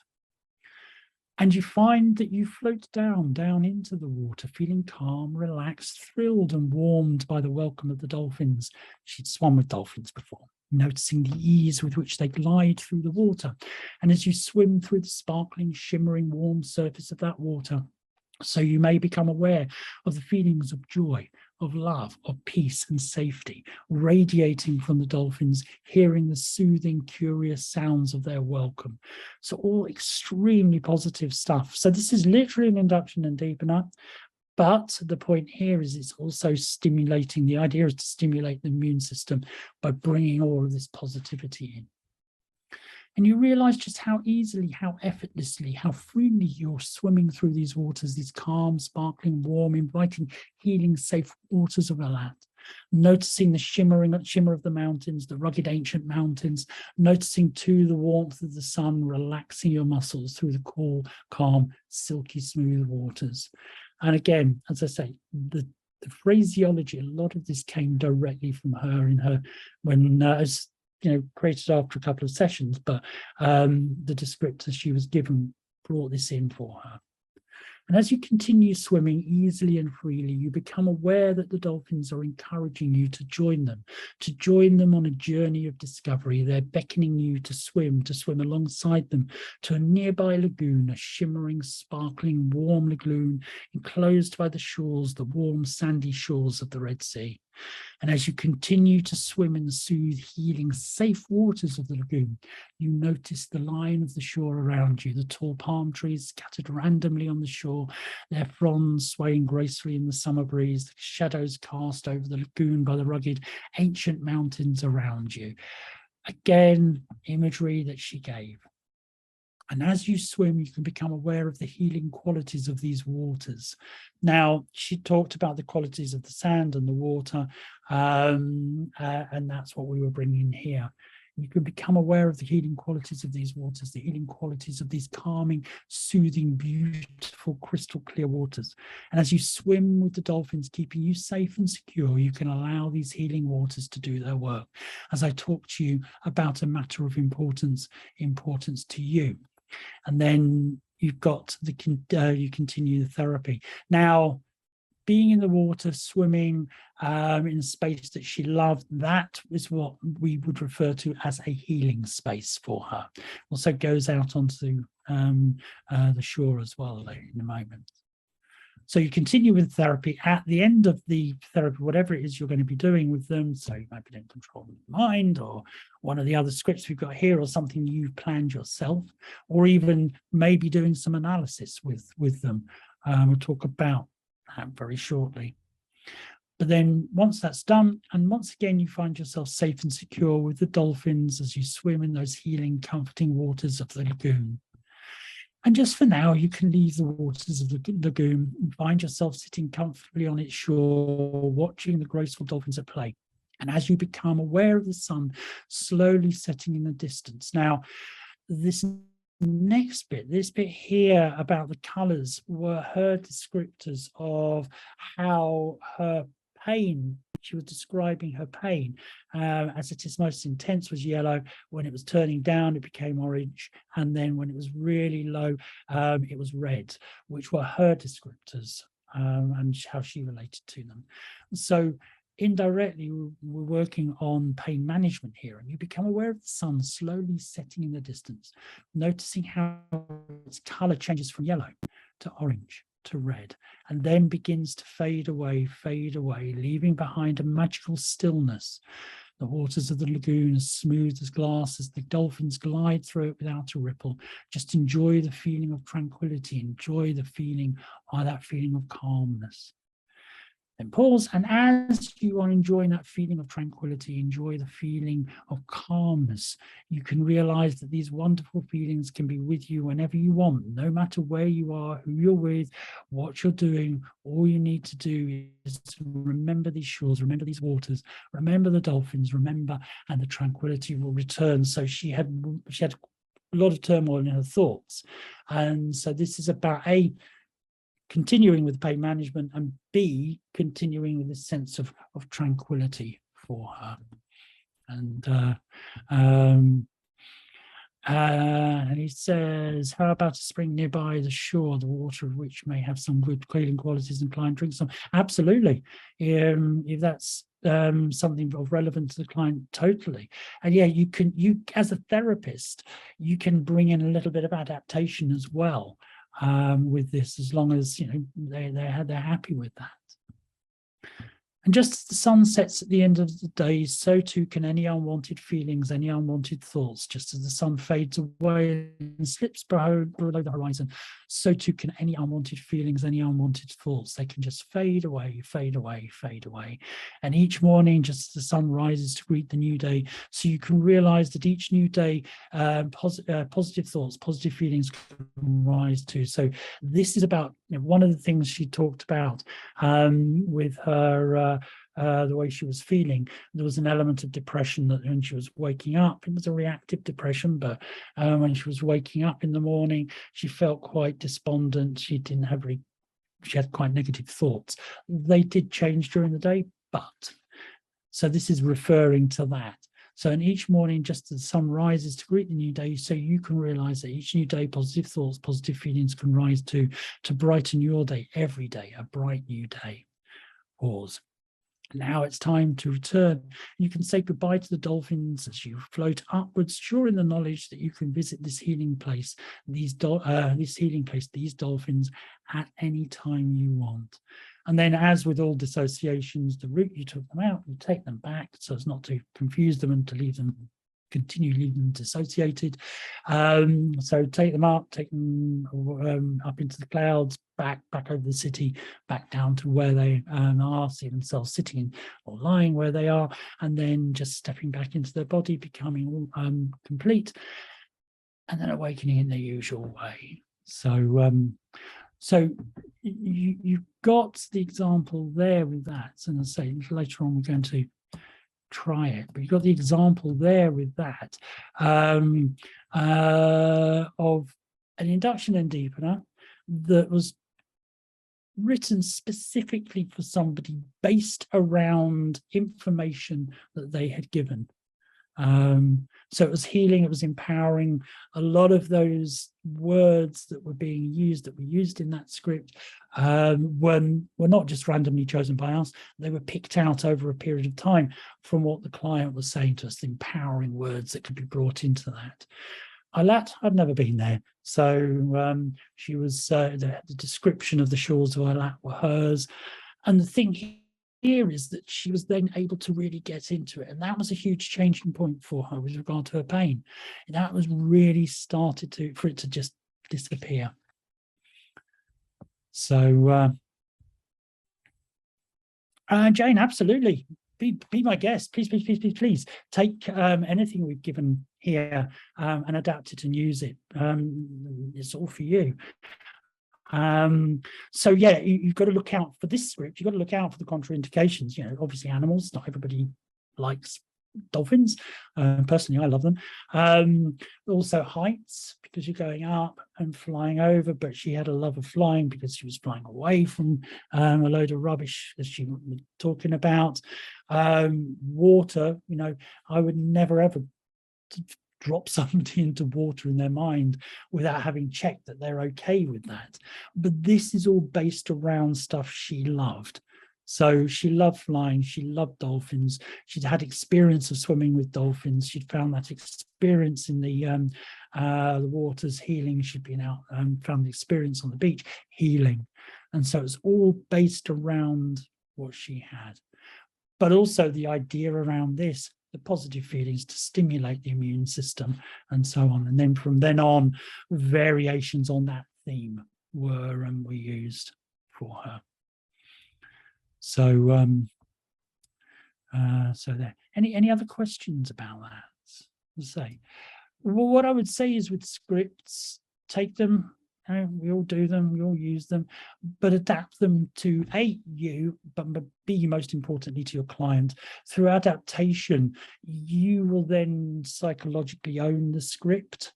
Instead of just picking up and in a few moments time you will hear me count down from 10 to 1, the automaton reading the script. Being able to own it, to put your passion into delivery, that's also important. Really important. You've got to believe in your script and the power of your script. Indirect communication, boom, that will then attach the client to it. you get good outcomes. And if you believe in it and you're based around something that they really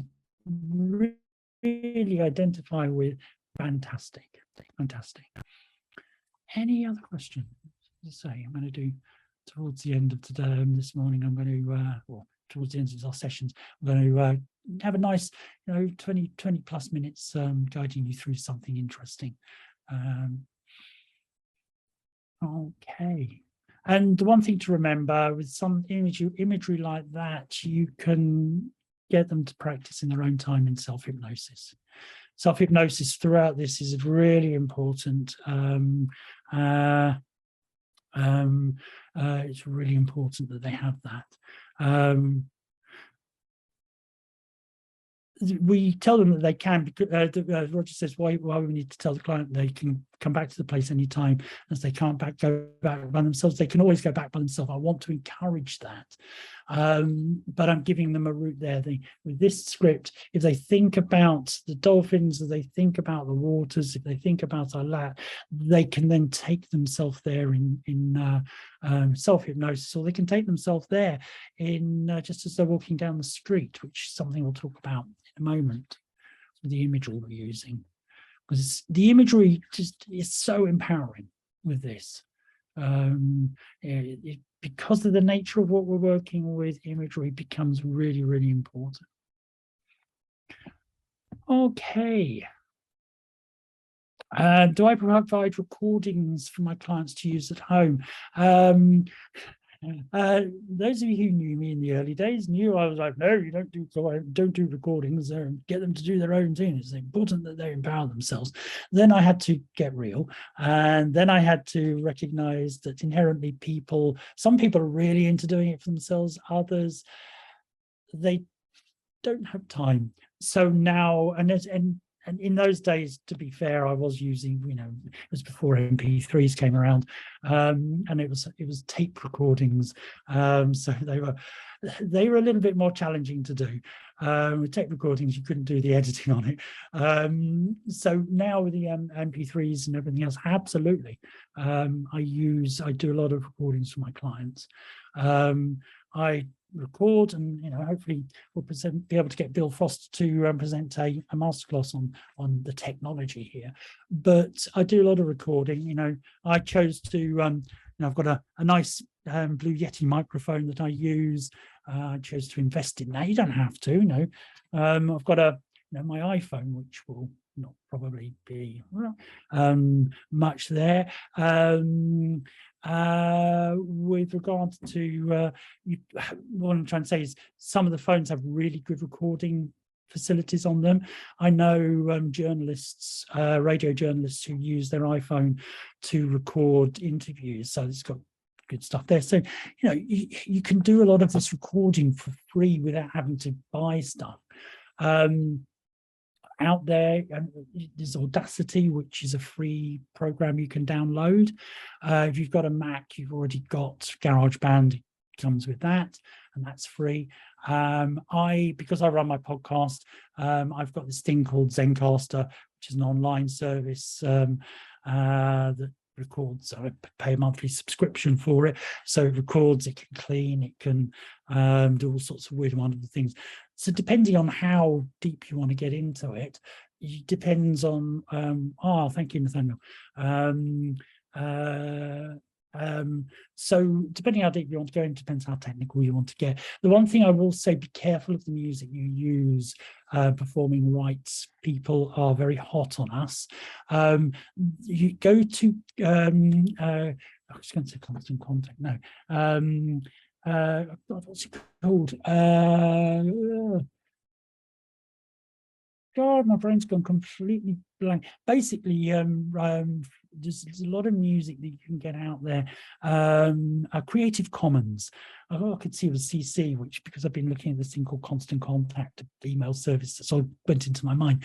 Creative Commons music. Creative Commons is license free, and there are several areas out there where you can download this stuff for free without having to pay for it.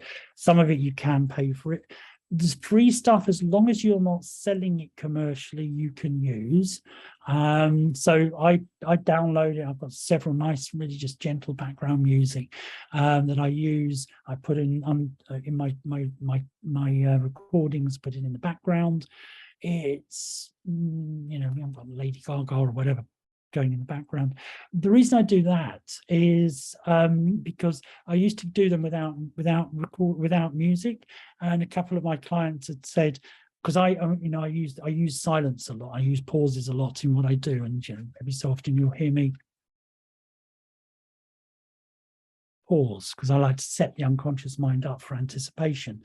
And when I do that on a recording, if there's nothing else in the background, people say, well, I came out and was looking at my thing because you'd gone silent. And I thought the tape had switched off or the MP3 had switched off. And so I do put some music, very light music in the background for them. So there's that element there. And that's, it's, you know, a little bit of playing around, you get it. I send it either attached to an email or one of the email sending services that you can, or the file sending services that are free, that are out there. So you can do all of this without having to invest too much. And Emma says, do I ever use headphones with clients and use background music? No. Why? Well, headphones, because 99.999% of my work now is online. You know, I closed the office down in London when COVID came, and I'm not bothered to reopen it because all my clients seem to like doing it over the virtual environment. So they usually have headphones on for that. I don't play music in the background. Why? Because I don't. There's no reason why. It's just I don't. I think it's because I can't be bothered to. And I don't need to. I don't feel the need to. Having said that, if that's how you like to work, 100% thumbs up. You know, go with what works for you, because if it works for you, your clients are happy. You've got potentially good outcomes. So so they, you know, with thinking about that. Okay, so yeah, self-hypnosis, yes, audios are a good idea. You do tend to find that your clients will listen to those. On a very rare occasion, depending on the client, I might, if they requested and I feel it's appropriate, record the hypnosis component of the session that I'm doing with them. I've only got 2 clients who asked me for that, and the work that we're doing, when it's non-analytical, I will happily do that. I do EMDR with them, so I can't record that and send it. So it's just general direct suggestion work, then I'm more than happy to do that with them. And just so you know, with the stroke survivors that I work with the stroke survivors, depending on who it is, a lot of them I will speak to their partner or somebody. We take the case history from them, especially if they've got issues with speaking. And then based around that, I will do a recording and I send the recording to them. So we kind of have the same amount of time. I know I can get a recording done and cleaned and music put behind it. I mean, the cleaning and the music put behind it and sent off within 10 minutes of finishing recording it. I've been doing this for so many times, it's so automatic for me. So I don't charge any extra for that because I haven't done the therapy session with the person. If I really am being asked to record something specific, I will put a charge in for that, because it is, you know, takes anything from half an hour to an hour to do that. I have standard recordings that I send out, that sort of thing.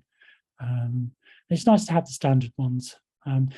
But also, if you're sending stuff out, make sure your details are with them, because in case they do share, you know, if you put into in the MP3, you'll have places to put lyrics or something, just put your contact details in there. Be great. Anyway, let's move on back to what we're going. So let's go back to my PowerPoint for a moment.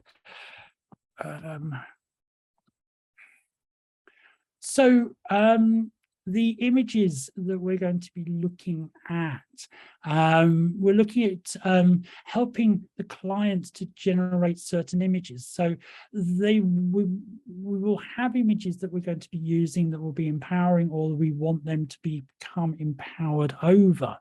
So if the client is generating the image, they will be able to relate personally to that image. It will mean something to them, which again, it stimulates their creativity. Now, you'll notice that when what we're talking about, there are two sets of images, one that are created out of trance and ones that are created in trance.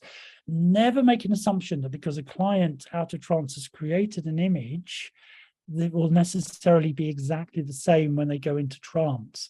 I have had experience of that when I was doing a favorite place, or somebody was guiding me to a favorite place. And I've had a favorite place in mind that I wanted to go to. So I described it to them. So they guided me in there. And when I was in trance, I was nowhere near this favorite place. My unconscious mind had pulled up somewhere else. So conscious imagery and unconscious imagery might be two very different things. And sometimes the trance might be so deep that out of the trance state, they may not remember their unconscious images. You might have elicited them, but if they haven't remembered, I don't tell them. Might be there for a reason, might be protection there for some reason whatsoever. So I like to create both the conscious and the unconscious imagery for them, so that they have an understanding of both sides of this, and we can use both elements within this. So the conscious image can be used when walking down the street, sitting on a train. They can use it anywhere they are when they are in an alert state. So if I'm sitting down here and I wanted to boost my immune system, I might have my Daleks zooming around, exterminating bugs. It's empowering for me. In trance, because I'm so attached to this image, it tends to come up. But in trance, if someone were guiding me through that experience, I would expect them to take whatever came up in trance. How does my unconscious mind want to represent this? Bear in mind, I'm also a scientist at heart as well. So quite often I get direct imagery that's related to that's factual imagery. If I'm thinking of cytokines, I think of a cytokine, that image that you saw yesterday. So I might have Daleks shooting cytokines. And the unconscious images can be used in formal trance. So whatever they brought out, you can use it in formal trance, in a face-to-face session, or in a recording or something that that you can use. I like to be quite free form with this. So we'll talk about it, we'll elicit conscious images, but then once I've elicited a conscious image, then I also elicit the unconscious image in trance. And if your client really is stuck, there's nothing to say you can't offer some suggestions. If your client is really just going against a brick wall, then there are some generic images that are out there that you might want to consider using. That's last resort.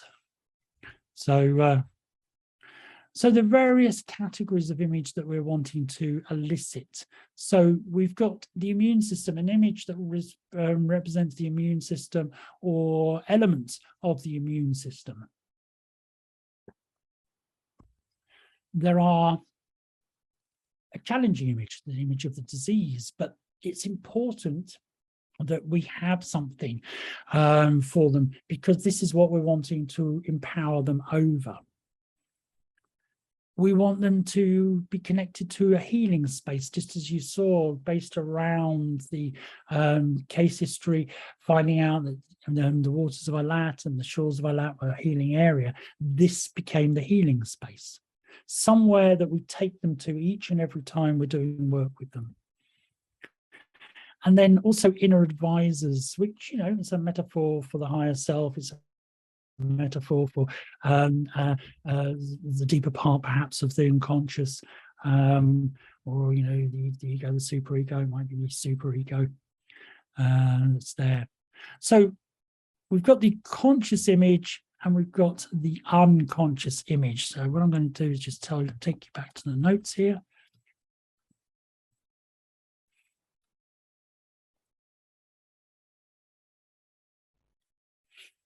Okay.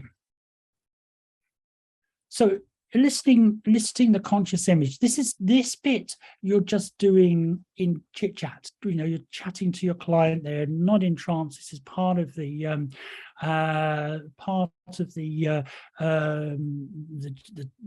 case history. So you just kind of say, as you know, the immune system is our body's defense against disease. So when you think about your immune system, what image is springing into your mind? What image comes into your mind about your body's defender? And then they'll say, that's fine. So that's interesting. Could you really describe that image to me? And, you know, start to meta model down on this, and also to really pull in the different modalities of representation. So with that image in mind, what feelings come to you? Write them down. And as you feel that, how does that make you feel? So two different things, what feelings are coming in, and if you've got those feelings, what does that make you feel? So we're really digging down into emotion. And then you can ask, you know, how does that image need to change, if at all, in order for you to know that your immune system is stronger? And again, wait for the reply. And if you want to, you can meta model that down. And then whilst they're in the conscious state, remember, we haven't formally hypnotized them.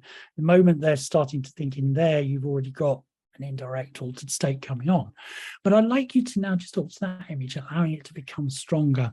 And then you can feed back any information that you want. So as you're doing that, just remember imagining it with bigger muscles, and perhaps that big look of determination on its face.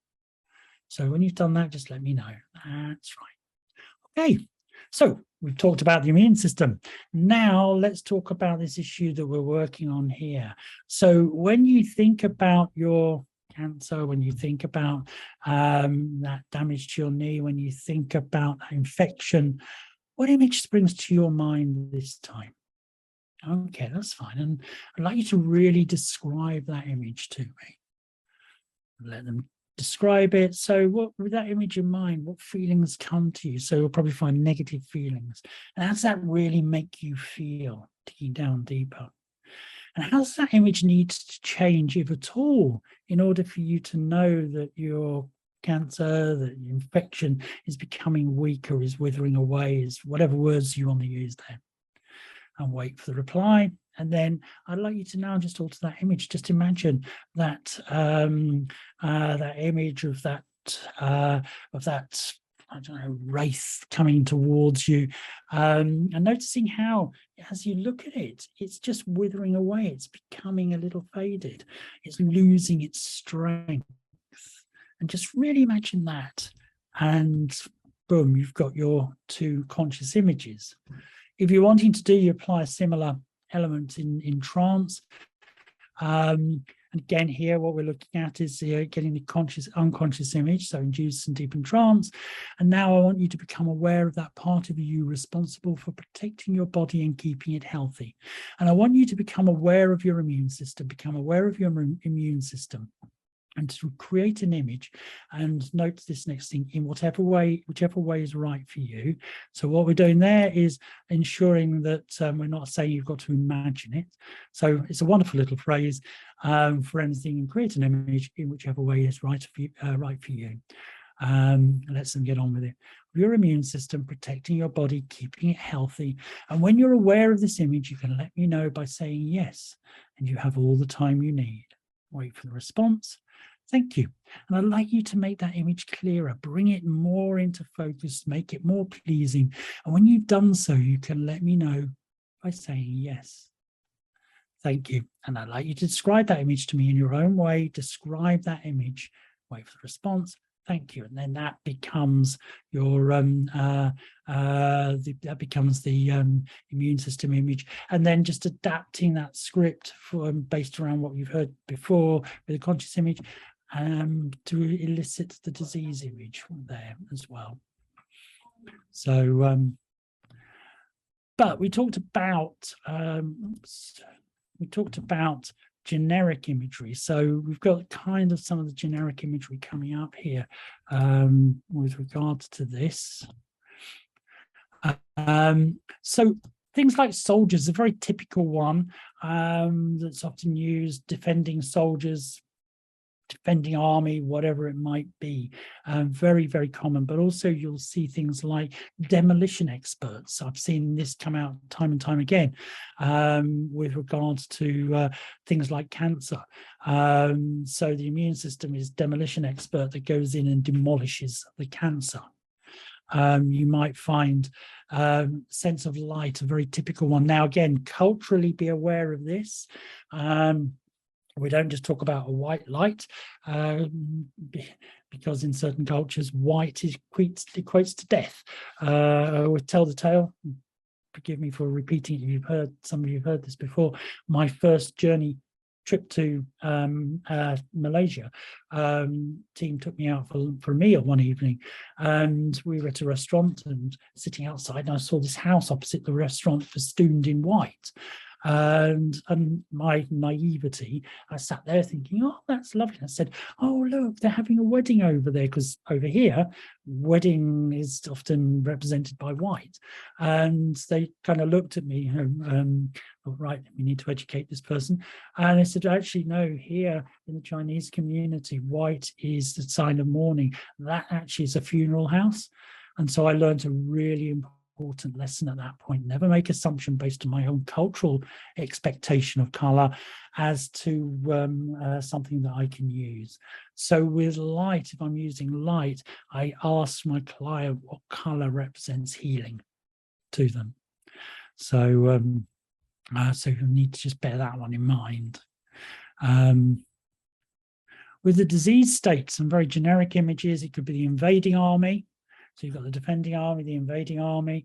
You could find it's something like darkness, the wraith that I just talked about, or it could be something like a fortress that comes through with regard to that as well. And for things like the inner advisor, you've got religious imagery, you know, stick with the spirituality of it. You've got spiritual images, a spirit that comes in, or a wise ancestor figure that comes in. And again, bearing in mind archetypal imagery as well. Use what is appropriate for your client with regard to all of that. And City asks, when is the best time to elicit the unconscious image? Is it after the case history, taking before the therapy? So what I tend to do is, I'm very good. I like to mix and match. I kind of have a little flow. I know what I want to ask my client. So with my case history, start off with, hello, how are you? Lovely weather, whatever it is, you know, chit chat. Then I go into finding out about whatever they're doing. Halfway through that, I might go off to like slight tangent to talk about something that I might have picked up that the client enjoys. So I have a little chat about that. Then I'm back to the case history, and I might then start to bring this in somewhere in that process.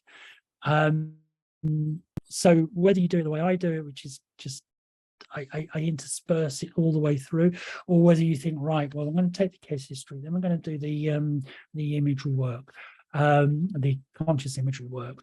It's entirely up to you, but I always try and get this done as much as I can on a first session, but bearing in mind, sometimes a client presents with a serious medical condition and they want to talk.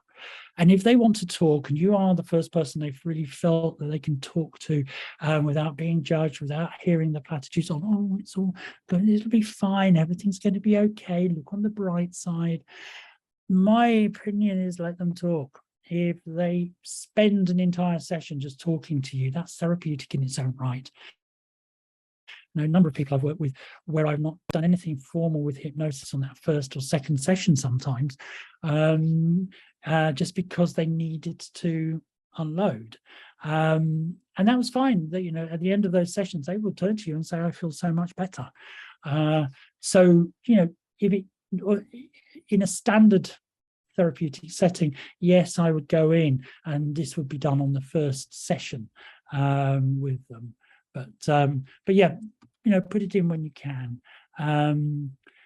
Mira asks, how some clients can't strengthen the immune image and weaken the disease, but make the disease even stronger in the way they just naturally flow out of this. If they are doing that, that tells me an awful lot.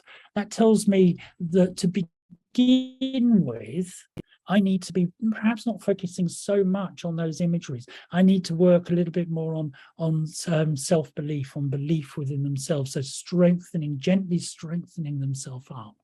I will have an image, the two images, and then I'll strengthen them up, but I will do something perhaps a little different. To begin with, we've got the script in your notes with the control room of the mind. I might avoid doing the this imagery work if they're having trouble with it, and go to something more empowering like that. And even if they're turning down something just a little bit, or they're turning up something just a little bit, that becomes empowering. But also, if there is something that's there, I have the immediate thought of, right, they can't do it, it's going in the opposite way. Query, do I start doing some analytical work to find out why they're unable to challenge that? So this is, again, where I might bring in an inner advisor type of element, or I might do a little bit of dissociative work with the part that understands how they can make this weaker. And if they really are coming up against a brick wall, then I won't do that work. Perhaps I need to do other work on building up their sense of self and self-preservation, self-awareness, because they might have, in inverted commas, a death wish in there, and I might need to be helping them to challenge that idea. But also depends on what the presenting issue is. And if I'm working with somebody who's in a terminal or end of life scenario, I might avoid using something like that. I might be doing other work with helping them to feel comfortable, feel more positive, and so on. Helping them to have better days, as opposed to focusing on something as deep as this. Hopefully that makes sense. So you've got those images that are there for the client that they can use. And there are beliefs and affirmations that we want to be also be working with. So, and this again might knock through some of what I was just saying about the clients who really find it difficult to do that sort of work. So we bring in the question. So when you think about your current condition, when you think about this issue, what do you believe about yourself in the here and now? What do you believe about yourself now? And people, wait for their answer, and it will, we've got to accept whatever they're bringing, because what we need to do is to start gently trying to challenge any self-restrictive, unhealthy belief. And then don't challenge it, note the belief that comes out. Then, okay, so what would you like to believe about yourself now? And again, make sure it's realistic. What would you like to believe about yourself in the here and now? They're saying, I'm going to live forever. Well, that's, no one lives forever. So you might have to challenge, gently challenge and renegotiate an appropriate belief. And once you've got an appropriate belief in place, then you can ask the question, what needs to happen in order to bring about that change in belief? What needs to happen realistically for you to really know that this potentially real belief could come into play for you? And they give you lots of information that you can then use as direct suggestion. You can use to help, it might be elements that need to be changed within their environment.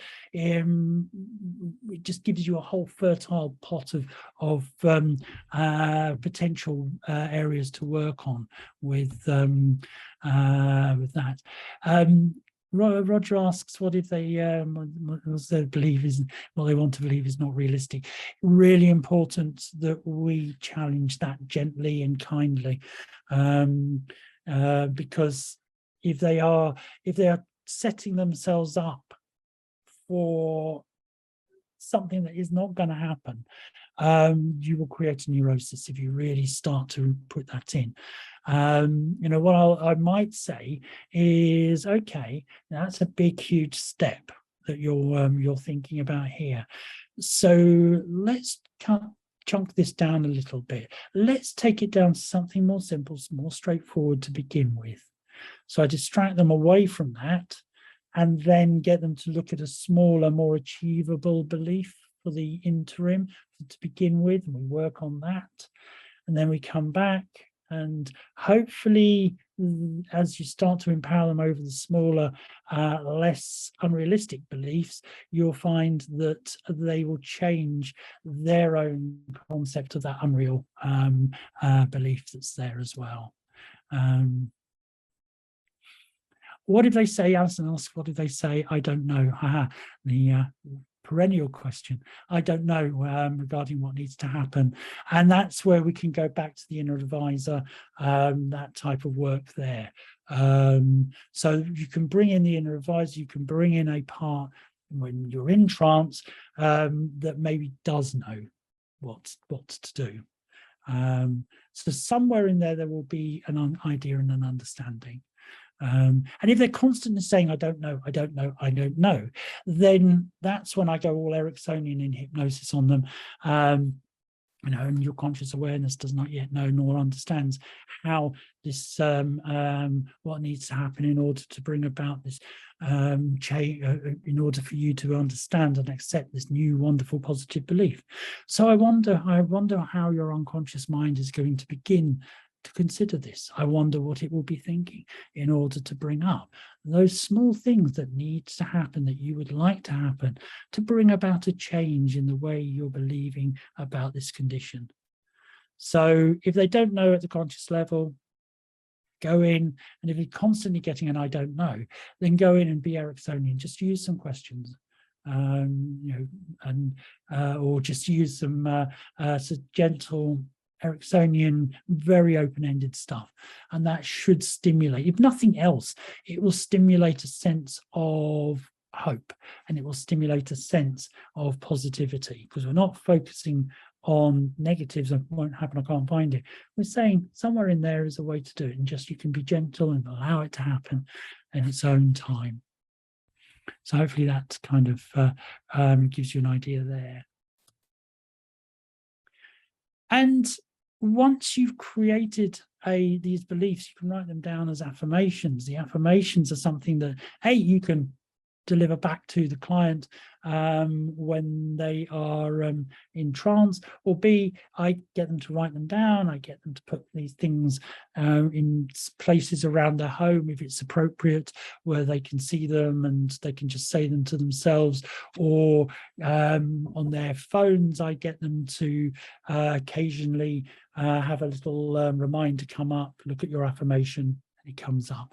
So the idea with affirmations, if they just keep repeating them, even if they're not believing them at this point, then it starts to create its wonder. You know, you move from the pessimistic, inhibitory mindset to a more optimistic and open mindset that it brings about the reticular activating system, looking for positives, looking for ways of making this a reality, as opposed to stopping them from being able to make it a reality. So again, you know, teaching people here something you probably all already know, just reminding you affirmations need to be smart, specific, not sort of general global things. They need to be measurable, obviously something that they're going to be able to notice when they the affirmation is made a reality. Achievable, nothing utopian. Realistic, again, is it something that they're going to be able to do? And time-oriented, thinking about a period of time in which they can come about. So just bearing that one there in mind with that. And also personal. When they're creating an affirmation, when you're taking this belief, when you're then putting it into an affirmation, there are elements here that, you know, it would be great if the disease went away. So that's not I mean, that's not a good affirmation, and it's not personal. You know, so with personal, we need to have, the I statements. You know, own the affirmation. I ... make them positive. I'm looking forward. You know, it was, and I'm looking forward good to my disease disappearing. That's a very negative thing. Disease is a negative phrase. So what's the opposite of disease? Well-being. I'm looking forward to enjoying well-being, greater health, whatever it might be. So make them positive. I am statements brings them into the present. If of course, you know, I am healthy and is not a realistic thing to have for some people, but I am, present tense, looking forward to becoming more healthy or healthier each and every day. So bring it into the present, which makes it real, and then put a realistic time frame in it. And, you know, looking forward, active words, working towards building up my, you know, activity in there empowers, and positive emotions. I'm enjoying looking forward to building up my health over the next few days, weeks and months. So boom, good affirmation that can be given. They can look at it themselves, and then they can also be used as a direct suggestion for you. So a variety of questions for the inner advisor. We'll look at this and then we'll have a break in a moment. I'm not sure. I will come to that in a moment for you. Hopefully that was what I just gave you.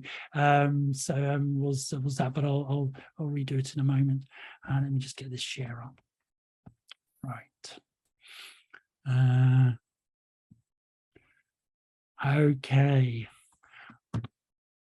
So going back to what Roger was saying there. Whoops. An example of the affirmation. As I say, if you've got somebody who their affirmation, you know, they're experiencing this particular condition, and they're wanting to have an affirmation based around the disease going away. Now, realistically, we know that this is a possibility because we've talk to our client, we may be in contact with the medical team looking after them. So a bad affirmation is I can't wait for my disease to go away. It's too negative. It's not empowering, or if you're even going even worse than that, the disease is going away. The disease, it isn't even owned by the condition, by the client. So a good affirmation is I am looking forward to enjoying greater health and well-being, or I'm looking forward to building greater health and well-being. So I am keeps it in the present. I owns it. You're taking control of it. I am looking forward, active. So you're looking forward, and it's realizing you're not there yet, but you brought the concept into the present, and that's the position you're looking forward to enjoying, positive emotion, building, active, a greater sense of health and well-being. So that's what they're looking for. So that makes sense. So those elements are all in there. Okay. Oops. Set up for. Okay. So with the inner advisor, with the inner advisor questions, you know, clients will have questions that they may not be able to talk to their doctor about, and they might not be able to talk to you about, basically because there is no clinical answer that can be given to them. And there is no answer that a therapist should ever give to them. It's a case of looking inside themselves. So in these situations, it's a great way of helping them to gain perhaps some insight, and some of the insight might not be what they want to hear, which, for us as therapists is not something we need to be scared of. It means this is a point where we need to work. And if we don't, if we've got a why type of client, then if we don't address the whys with them, they're going to have them ruminating round and round in their head. So some clients might have some of these questions, the why me question, or why now in my life, or why this disease that's come in. Depending on what's happening, you might get in, why am I doing poorer, or why am I doing better? Why am I not changing type of question. What can I do to help myself improve? What can I do to give myself more time, especially with clients who are at end of life? Realistically, how can I get better? Or how long will I have this condition? What am I doing to prolong this, especially? And again, this is not something I would say to a client, but clients often, they might sit down and say, I don't know what it is that I'm doing that's prolonging this. So let's get the inner advisor to ask. And sometimes, what do I need to know about this condition? So these are quite challenging questions, and the answers could be quite challenging. And yes, with things like, if there is a religious element that comes out of this goes beyond, I'm not a religious minister. What I would then do is I would then refer my client on to someone who I would trust, with who is a religious minister of whatever denomination that they are, to be able to discuss that element that's in there. If you feel trusting of yourself, you might want to do, getting to connect with God or whatever deity that they are believing in. But you have to have an understanding, I think, of the religion and of the nature of what the client is asking. So, but they are questions that we do need to address for some people. And by addressing them, as I say, you might get something, why me? Because you've been bad. And okay, if that's the answer, then that's something that we as therapists can work with. We can discover what it is that they've been bad about and work them through it, looking at forgiveness or reframing or putting it back into a proper perspective, whatever might be coming up. So you've got a script idea here. So, in trance, take your client to their healing space and ask them to find a place of particular comfort, possibly a place they've not noticed before. Ask your client to make themselves comfortable, and then to invite their inner advisor to join them. The client then greets the inner advisor in an appropriate manner. And again, I always just use that phrase, and you can greet that person, or you can greet your inner advisor in whichever way is appropriate for you. Because once I remember somebody said to a client, and you can go up and you can give that, your inner advisor a hug and thank them for being there. And the client went like that and said, I would never ask my grandmother, I would never hug my grandmother in that way. So you've got to make sure that the greeting is an appropriate one. And they invite the inner advisor to make themselves comfortable in whichever way is right for them. And then the client explains that they have a question or questions to which they would like an answer. And the client asks the inner advisor the questions and waits for the answers. Now, you can be interactive with this. You can ask the client as soon as you know the answer, you can let me know. Or if you want, the client can, doesn't have to tell you what it is. So I tend to say, and when you know that answer, if you wish and if you are comfortable, then you can let me know the answer too. So I afford them privacy.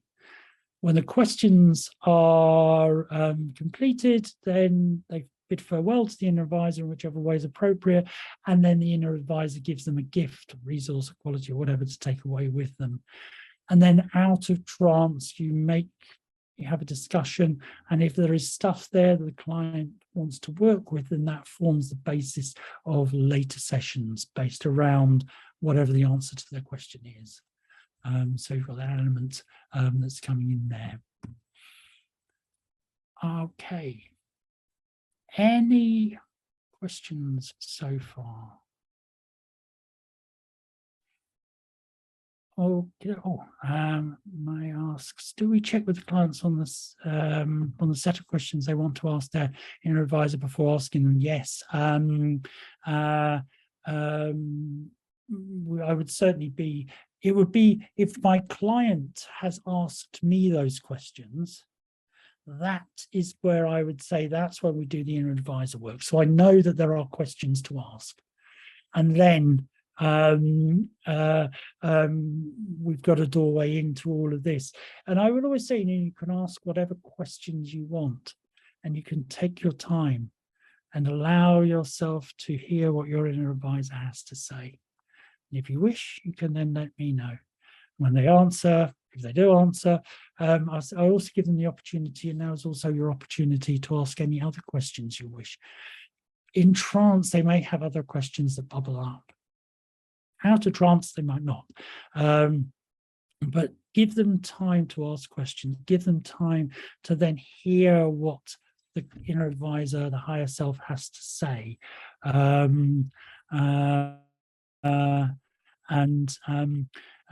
With the questions, you can guide your client if you wish on the set of questions, but I have a favoring for more Ericksonian questions. I like them to let them do what they ask questions in their own time.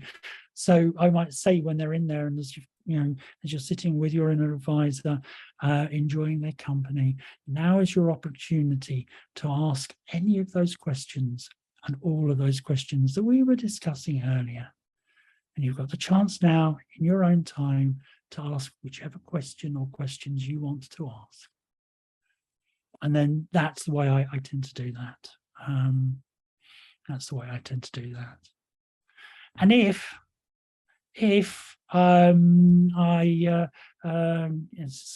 City asks, if you've got a client who doesn't get an answer from their inner advisor, then that is a space then to then I guide them out. I get some information about what they were experiencing there, and then I might, it might be that I take them away from an inner advisor to a higher self, or I might have them consider what no answer means to them. So as you think about the fact that you have not yet received an answer, I wonder what that is letting you know at this moment. And as soon as you know, as soon as you understand, perhaps you can let me know. So there may not be an answer. That's also the question. And that's also an outcome that might happen. So if there is no answer, and they understand there is no, that an answer won't be forthcoming, I then in trance get them to let me know what they would like to do now. And this might be the point at which something we'll talk about later. They talk directly to the disease. Because the inner advisor might not have it, but the concept of the disease state may have it. Fiona, yes, if they wish to talk, I let them talk. Some people can't talk, they just do head nods. My preference is talking. I like talking. If they can't, I'm happy with head nods, and as Nathaniel says, IMR we can use. IMRs, you've got yes and no IMRs, but you can set up other IMRs in other fingers. I don't know, I don't want to answer, I'm not sure, fingers can all be in there. So yes, you can do that. Also bear in mind, sometimes what they disclose in the trance state, they may not have access to in the awakening state. So I don't often talk, unless I'm directly asked by them, I don't say what went on, just in case an amnesia is there that's protecting the conscious mind. Next time they go into trance, brilliant. We can work with what they've given us. But if they're really pushing me, I'm not going to turn around and say, no, I'm not going to tell you because it might be protecting you. And they're like, oh my gosh, what's going on? I let them know, but I don't offer. Most of the time when I come out of trance, I do a little bit of distraction, because quite often I want what's happened in trance to stay there. I don't like too much to get them to talk about it, because it might unpick the good work we've just done. So as I was saying, the biggest challenge is the chatty client who wants to talk about everything you've just done. And in my head, I'm just like, no, you're picking it all apart. You're picking it all apart. But I can't tell them to shut up. Sometimes I do. No, I don't tell them to shut up. I just say, okay, 9, 10, wide awake. Good job. Now, what I'm going to do is I'm going to ask you not to talk about this now. Because what I would like to happen is for your unconscious mind to just really let what we've done settle in. And between now and the next session, we see, if you talk to your family about it, just talk in very general terms, because you've done some important work here. Let's let it set in. And then next time we meet, we can talk about it. And that kind of stops them doing the picking apart stuff, which sometimes they do. Sometimes they need to. If I've had a client who's gone through an abreactive time and they come out, they might want to talk. So, and if they do, then I do let them, because I want them to feel comfortable with abreaction. But if we've been doing some stuff and it's been picking it apart and they've got amnesia for it, I don't break that. Your unconscious mind will allow you to know, allow your conscious mind to know when the time is right for you. So, okay, what if the advisor is not successful? As I say, with the advisor not being successful, perhaps going to the disease itself, and that's a script we'll talk about after the break, going to the disease state and getting the disease state to talk to you. Why not go find out what it's there for? You've got to be not first. Senior advisor stuff is not first session. You've got to do a few sessions with them, make sure that they've ego strengthened them, because some of the answers might not be very good. And Roger says, what most effective way to call out the inner advisor? Guide them into their healing space. And in this space, I'd like you to extend now an invitation to your inner advisor. And I'd like you to invite your inner advisor to join you in this healing space. As soon as your inner advisor is with you, just let me know. Or you can do it the other way. And as you find this space within your healing space, as you step into it, you might be delighted to see that your inner advisor is there waiting for you, happy to see you too. So that's the way in which I would bring that forth. Okay, anyone else got any other question? Brilliant. Well, it's 1:15, so same as yesterday, let's meet back here in half an hour, 1:45, and then we will continue on looking at structuring the sessions and then the scripts, and then we'll do a nice hypnosis session to boost your own immune systems as well. We'll start looking at the therapy sessions, and then we'll explore the scripts themselves. Then we'll finish up with a nice, as I say, nice trance session. So the ideal, when we're working with PNI and hypnotherapy, the ideals to include in our sessions, obviously the healing imagery that we're going to be using. We need to have an understanding of the empowering images that we're going to be helping our clients to connect with. And this again, just to remind you, is ideally coming from your client's perspective, trying to avoid too much generic stuff. You're going to be creating that imagery, you're going to be working with that imagery.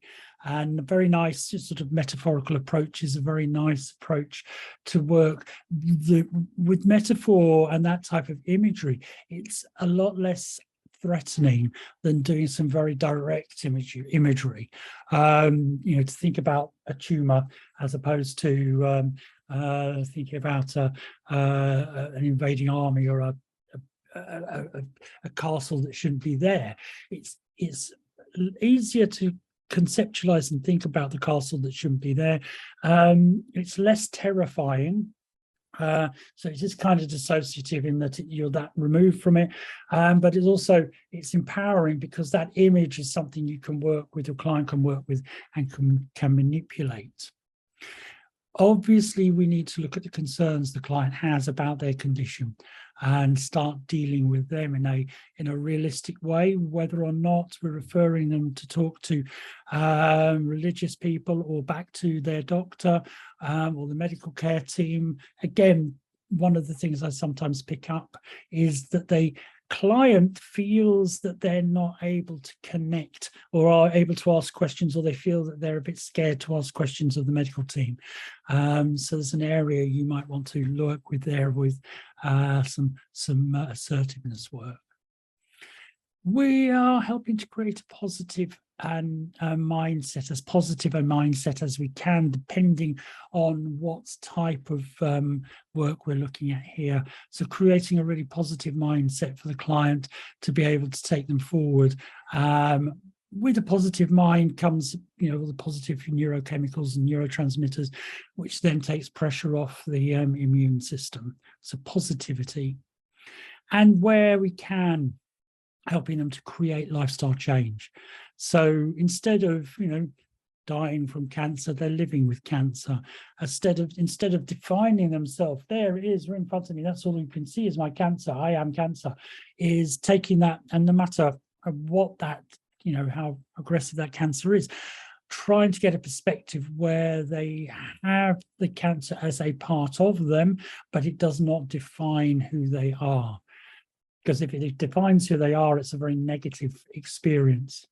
We need to be honest and open. It is a part of me, but it does not define who I am. That's a very important element here. So what do we do on the first session? Well, obviously we're doing the case history, and within the case history, there are elements that we're going to be working with, and these are kind of general pointers here, because dependent on what they're presenting with, dependent on the answers they give to the questions you're asking and the areas that you're questioning, will determine which direction you take them. Always remember to meta model wherever possible, so breaking it down, where there's assumption, definitely meta model that. If they're giving you imagery, write down the imagery, positive words, you know, shimmering, crystal clear, cotton-like clouds, this, that, and the other. So all of that is very, very important. I am a cancer survivor. Now, and if you've come up with a very interesting and verging on the political question there. I am a cancer survivor. I am a survivor. It's a similar thing that we see with abuse survivors. With survivors of, I mean, personally, I prefer the term survivor because I think it's empowering. I think it's forward thinking. It implies resources and so on. Where we've got the term victim, I am a victim of cancer, I am a victim of abuse. I think personally, I think that that's disempowering, and unless my clients object, I will always use the term survivor. Some clients will object to the word survivor. There is a movement within, and I put that in inverted commas, survivors, that feel that it's important that they define themselves as a victim of whatever it was, because they feel that the word survivor downgrades and downplays what they went through. So in answer to your question, I think survivor is very empowering, but some people do like to call themselves a victim. And if that's the case, my client calls himself a victim, then I will happily work with them with that denomination. I won't necessarily agree that it's the right one, but I will say, I do hear what you're saying. And I might not refer or use the word victim again. I just talk about their cancer experience. So where I have somebody who identifies as a survivor, I do a lot of work with exploring the word survivor as well with them, what it means to survive. So case history. Well, we need to understand, when we take a standard case history anyway, always remember their leisure interests, things they're good at, all of that. Dependent on the condition, finding out what they currently feel they're unable to do, if it's something that they really like doing, and what is the sort of thing that they feel they will be able to do as their condition improves, or as they learn to take control of their condition. So those elements kind of in there, but we want to know the diagnosis of the condition. Now, whether or not you are part of the team, the care team, I tend to, depending on what it is, but I tend to like to just, even if I've not been invited in, just to, as a matter of courtesy, with my client's permission, contact their care team just to say, introduce myself and say that so-and-so has requested that I carry out hypnotherapy for this the issue that they're working on, and I, again, with the client's permission, invite the care team to contact me if they want to find out more about what we're doing. So, but we do need a diagnosis of the condition. We need to know what the medical world has said this condition is, because we need to go from that perspective, on a legal basis, on an ethical basis, and so on. Around that, there's an awful lot of we can look at in various different concepts, but we need to know what has been diagnosed. We also need to understand the prognosis of the condition, what's been told to them about the prognosis. And from that perspective as well, we also need to understand how this condition is affecting their life, and finding out from within that what their goal for therapy is, making sure that it is a realistic and achievable goal. So what have they got? What's the likely outcome? How is it impacting on their life? And what are they wanting to achieve by coming to see you? But also, you need to find out, because having a disease and the emotions that are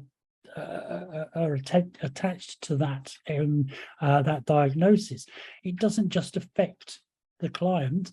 It goes outside. It affects the people who are close to the client, friends and family, loved ones, children, partner, and so on. And their reaction and their attitude will potentially impact on your client's emotions and beliefs. So we do need to find out about the attitude of those around the client. We ask them, from your perspective, how is your family dealing with this diagnosis and the prognosis? What about your friends with regard to work? How's your work doing, and so on? And also the attitude of the medical staff treating the client. There are huge steps forward have been taken, within the medical world about communication. But we've also got to remember, and this is not an excuse, it's just a fact that we can't brush away, that they are very heavily put under an awful lot of pressure, and sometimes they don't get the opportunity to be able to communicate as effectively and in an empowered way as we as therapists can.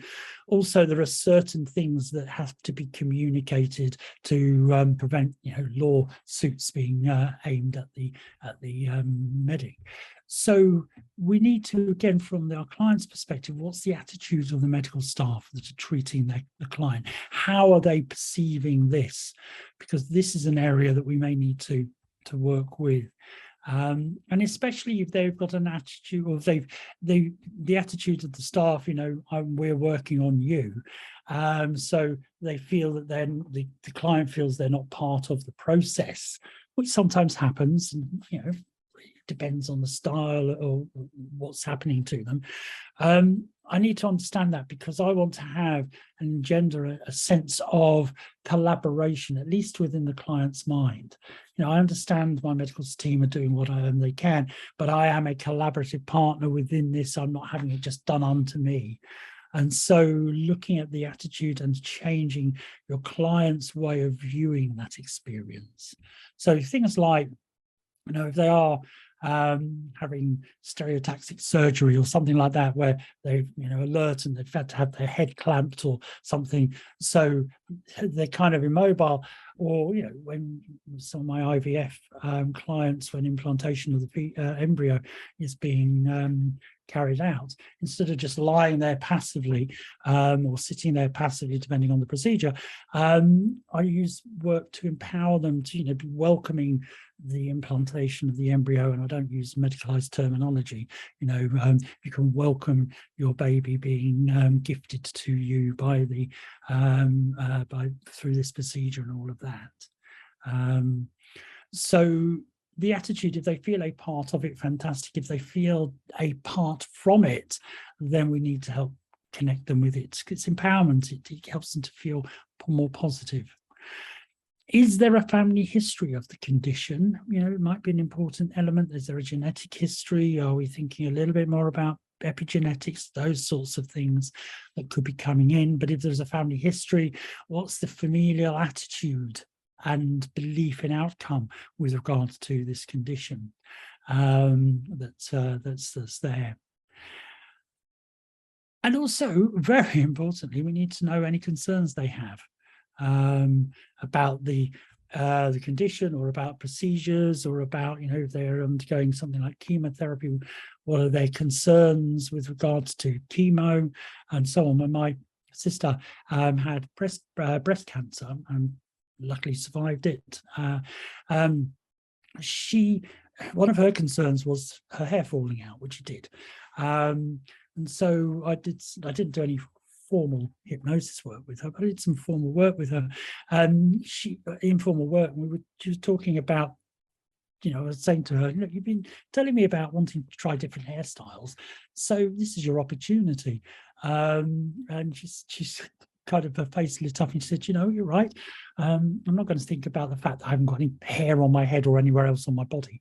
What I'm going to think about is the fact that I can try the various different wigs on, different styles, and then I know that when I'm through this and my hair's growing back, I've trialed what will look good on me. So are there reframes you can bring in? Address the concerns as much as you can, or empower them to talk to the medical team. Obviously, we need an immune system image, get that. Client's disease image, we need to get that, both at the conscious and unconscious levels.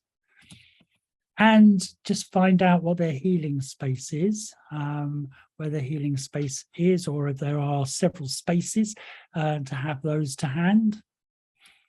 And then any beliefs and that they have that are negative, and create positive affirmations to challenge those, or if there are some really strong positive beliefs in there, take them and again have the affirmations, but also you've got a lot of suggestions there that you can use for direct suggestion.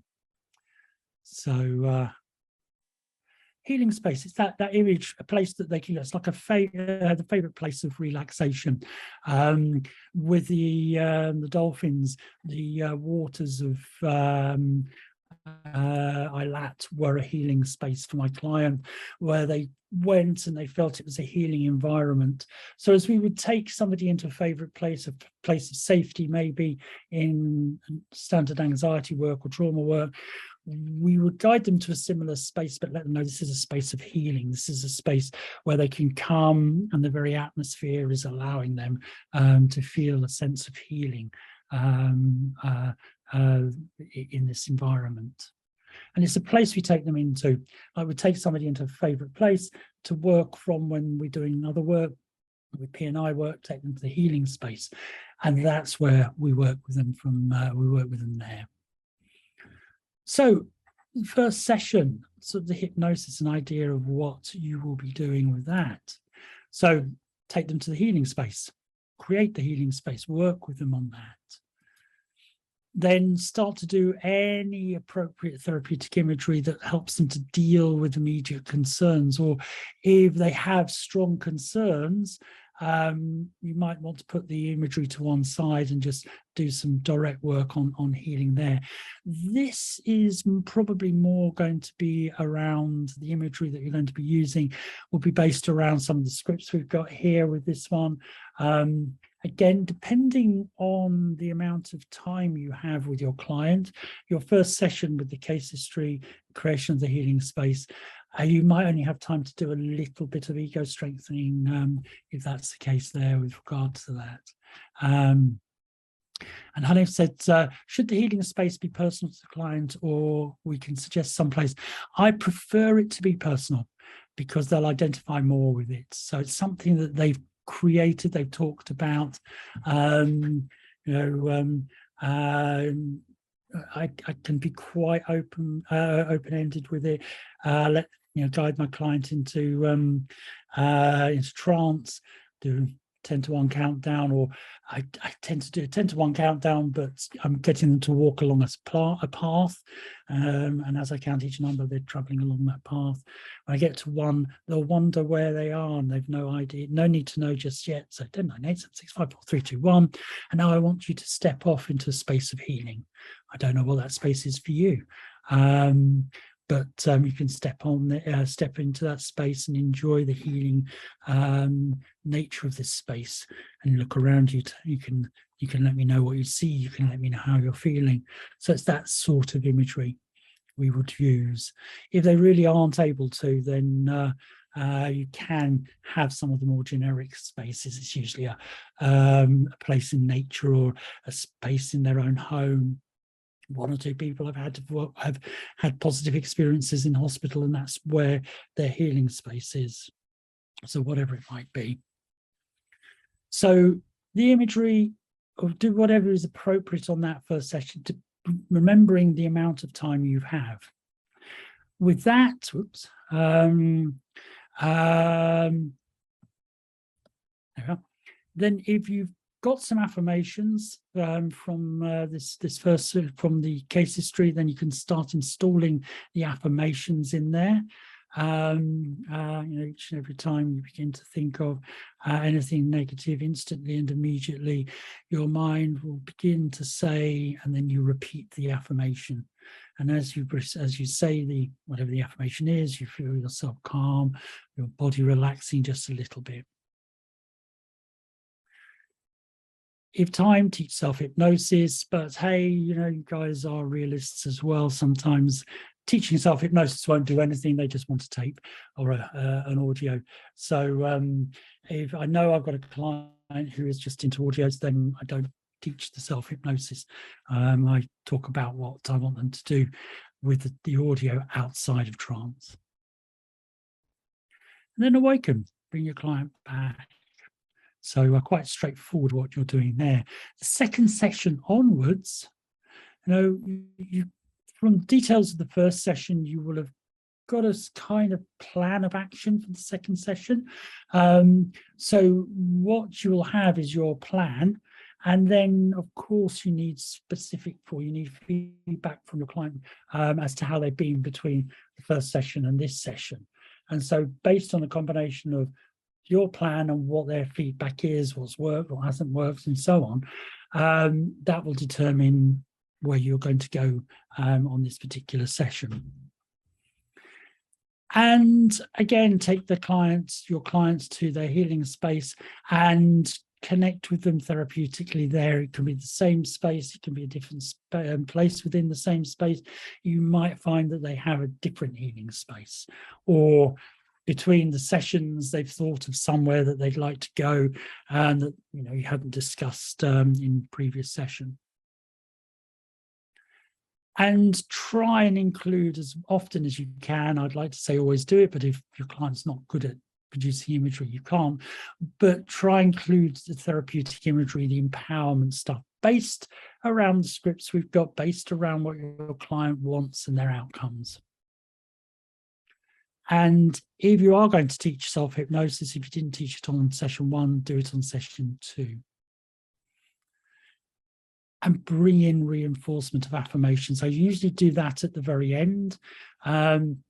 So what I like to do is I try and put in this kind of distractive amnesia for what's been going on in that session. So induce, deepen, take them into the healing space, do the work there, guide them out of the healing space, tell them, you know, in a few moments' time, I'm going to wake you and you're going to hear me count from 1 to 10. And as I count each number, you become more and more awake, blah, blah, blah, blah, blah. Just before I'm getting to that wake counting up area, I'll say, but before I do, what I'd like you to remind your unconscious mind is, and then I go in with giving, reinforcing the affirmations that are there. The therapeutic image, how would that look like? Now, I just would like you to imagine there in front of you that image of that castle. And as you're imagining that image of that castle, which is the image that represents their tumor, just find around you that there is the most amazingly efficient team of demolition experts. And you know that castle you have no need for that castle anymore. And your demolition experts, which is the imagery for the immune system, the demolition experts have a very defined plan of how to remove that castle, and you may not be aware of that plan. And I'd like to suggest that perhaps you do not even need to have an awareness of what that plan is, but trust your demolition experts, send them in and begin to notice them as they're beginning to take apart that castle. You know, perhaps you're enjoying the fact that they're able to destroy this unwanted and unnecessary element or unnecessary image. And so, you know, you kind of just go on and on and on with that. But some of the scripts will also have that imagery.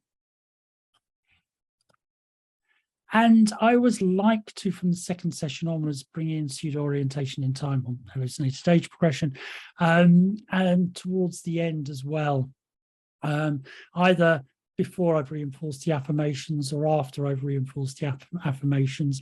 As I say, I tell them I'm going to wake them and then I do something else.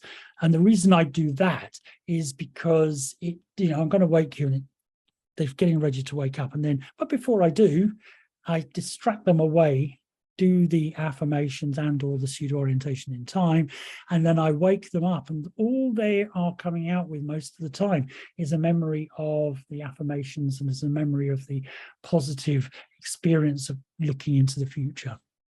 So that's why I do it that way. I don't say you have to do it that way, but that's the way I like to do it. We also need to remember that we might not just be working on the condition itself. Excuse me, you might be working on other things. You might be addressing different elements. Obviously, pain, whenever we're working with any form of disease state, pain might be an issue. So you may need to bring in your pain control or pain management approaches there. Again, realistic here with end of life. What I always do is with pain management, ethically, you should be leaving a little bit of signal discomfort in that area of their body, just to make sure they're aware that there is something that needs paying attention to there. But also, if should it change, the sensations will return to that area. But with end of life, what I try and do is I try and, if possible, remove as much, if not all, the pain as possible, as I possibly can for them. So that they have a really as comfortable time as possible during that phase. We might need to address self-esteem for several reasons. If you've got somebody who's presenting with psoriasis or any form of skin condition that's visible, their self-esteem might take a knock. If they have a condition that has debilitated them, either the condition itself or the treatments, you might find with chemotherapy, or if they're taking steroids and things like that, you know, they may not have the energy, might not be like, you know, the other people they see around them. They might have put on weight because of the steroids, that sort of thing. Then their self-esteem may have taken a knock, and you need to be really good to work on that. And as part of that, you might find they've developed relationship issues. You might be sexual issues or emotional behavioral issues that have an interplay with their sense of self-esteem. So there might be anger issues that are coming in. They might not feel attractive to be able to engage in sexual activity. Their pain might be holding them back from enjoying sex, might be making them angry, so that they start lashing out unfairly to people and so on. You might have issues with mobility and exercise. And again, this is where you need to be in contact perhaps with the medical team, the care team, or your client needs to be open and honest with regards to what they've been asked to do. And if, you know, the care team is saying, well, you really should be doing this type of exercise and being mobile, a little bit more mobile, and with pain conditions, sometimes that's a big challenge, then we need to be able to work with that. So reframing why they've got, you know, they're being asked to do this exercise, why they're being asked to and do what they're doing, encouraging them to become more mobile and less sedentary, so that we give a rationale for it. If there's pain, we work with the pain management, ensuring the unconscious mind is always looking after them, that sort of thing. And there may be weight control. There's challenge if the weight is there because of steroids. That's the one thing to remember. But if it's an element that comes in because of sedentary lifestyle and there is the opportunity to exercise, well, we can work with getting rid of helping them to manage their weight through exercise, also through healthy eating, perhaps encouraging them to go and see a nutritional expert, nutritionist or nutritional therapist, in order to give them appropriate dietary advice, or taking what the medical team have been giving them as dietary advice, getting them motivated to follow that. The more weight you have, as we found out earlier yesterday, the more of an impact it will have on your immune system. And if they are smoking, if they are drinking, if they are taking drugs, then recreational drugs, again, without preaching to them, putting into a context why they've been asked to stop smoking, stop drinking, or cut down on their drink, and not to take recreational drugs, giving them a rationale why. Linking the rationale to saying that, okay, if you give these up, you have a much better chance of having a positive outcome for this, you know, the course of treatment that you're on. So you might need to be working there as well. If they're taking drugs, you've probably got some trauma element. I mean, let's rewind that. They're taking drugs to cope with their condition, recreational drugs to cope with their condition, then you might be dealing with trauma there. But also bear in mind that in places around the world where cannabis, for example, is not legally available, stepping far away from the rights and wrongs of drugs of abuse, the fact is that drugs like cannabis, they do have an effect, a strong effect on helping people to manage pain. They've got an effect on stopping tremor in a wide variety of neurological conditions. Parkinson's and Guillain-Barré syndrome and things like that, MS. Some really interesting YouTube videos of people who've gone in with, they can hardly stand up and they smoke a joint and it just completely changes them. So it has a medicinal purpose. Obviously, do not encourage illegal activities. The penalties in some countries around the world are very severe including the death penalty, if you're caught encouraging that or trafficking drugs.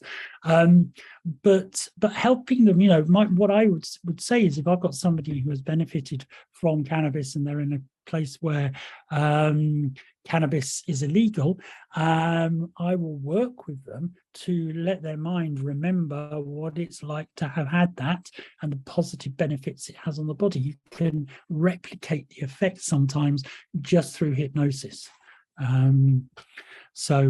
Yeah, drinking and smoking and taking recreational drugs, they will impact negatively on the immune system. However, as I say, sometimes the drugs like cannabis actually have a beneficial effect on pain and on tremor and things like that.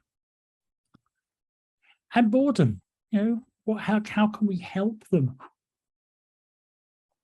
to overcome boredom? So doing some work with the unconscious mind or in a conscious state. If they are immobile or have limited mobility, then maybe helping them to find positive online communities that they can become a part of, perhaps encouraging them to take up a hobby or learn something on an online environment, or so on and so on. But by dealing with those, you connect further in with their experience of positivity. And there are, these are just a few of them. There are many other areas out there that you might be connecting with. So let me just stop the share some of the scripts. But before we do, let me just, any questions so far?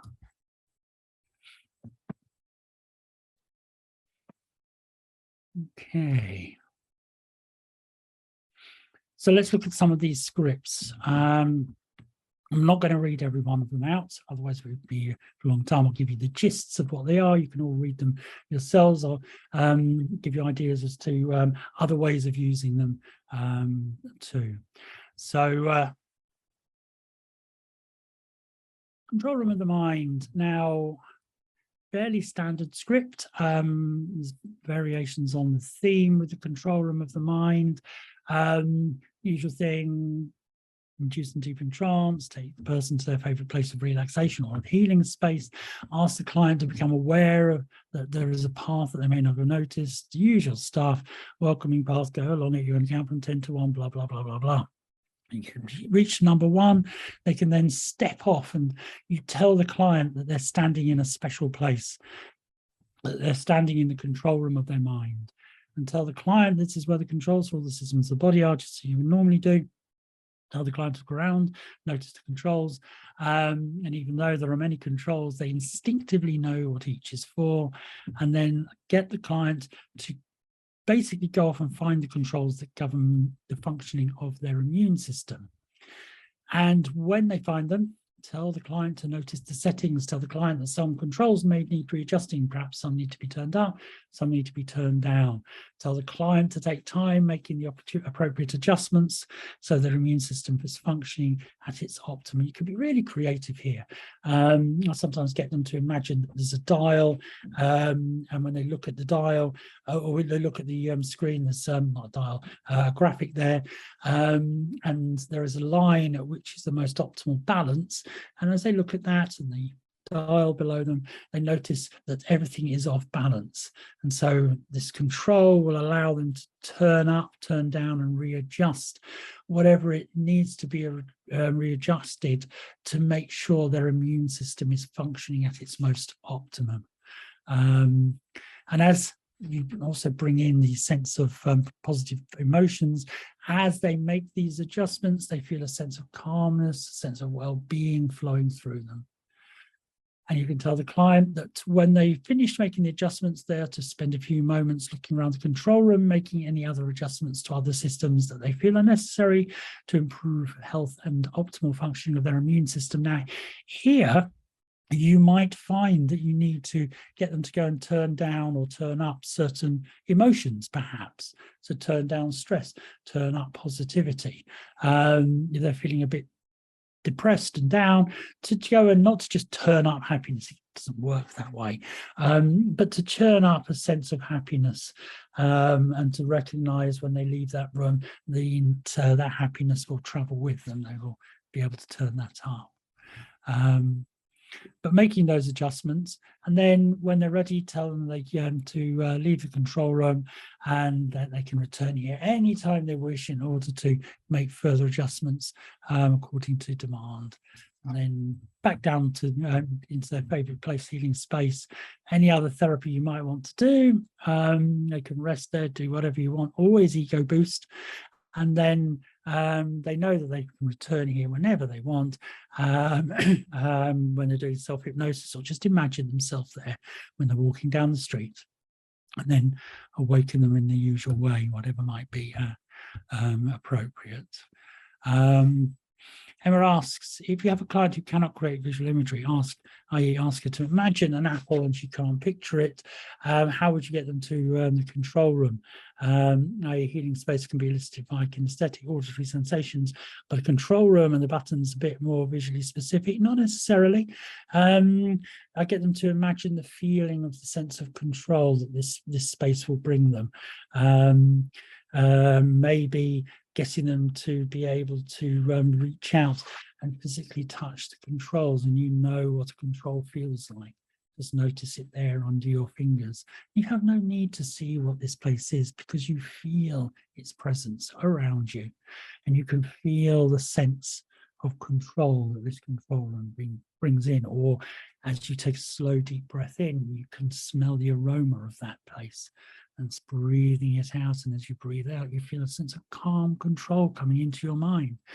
Breathing in a sense of healing, of control that this room will bring. Breathing out and relaxing, and in whichever way is appropriate for you. And I don't know how you will know how to do this, and I don't know how your unconscious mind will allow you to do this. But what I would like you to do is find the controls that then you just go with that.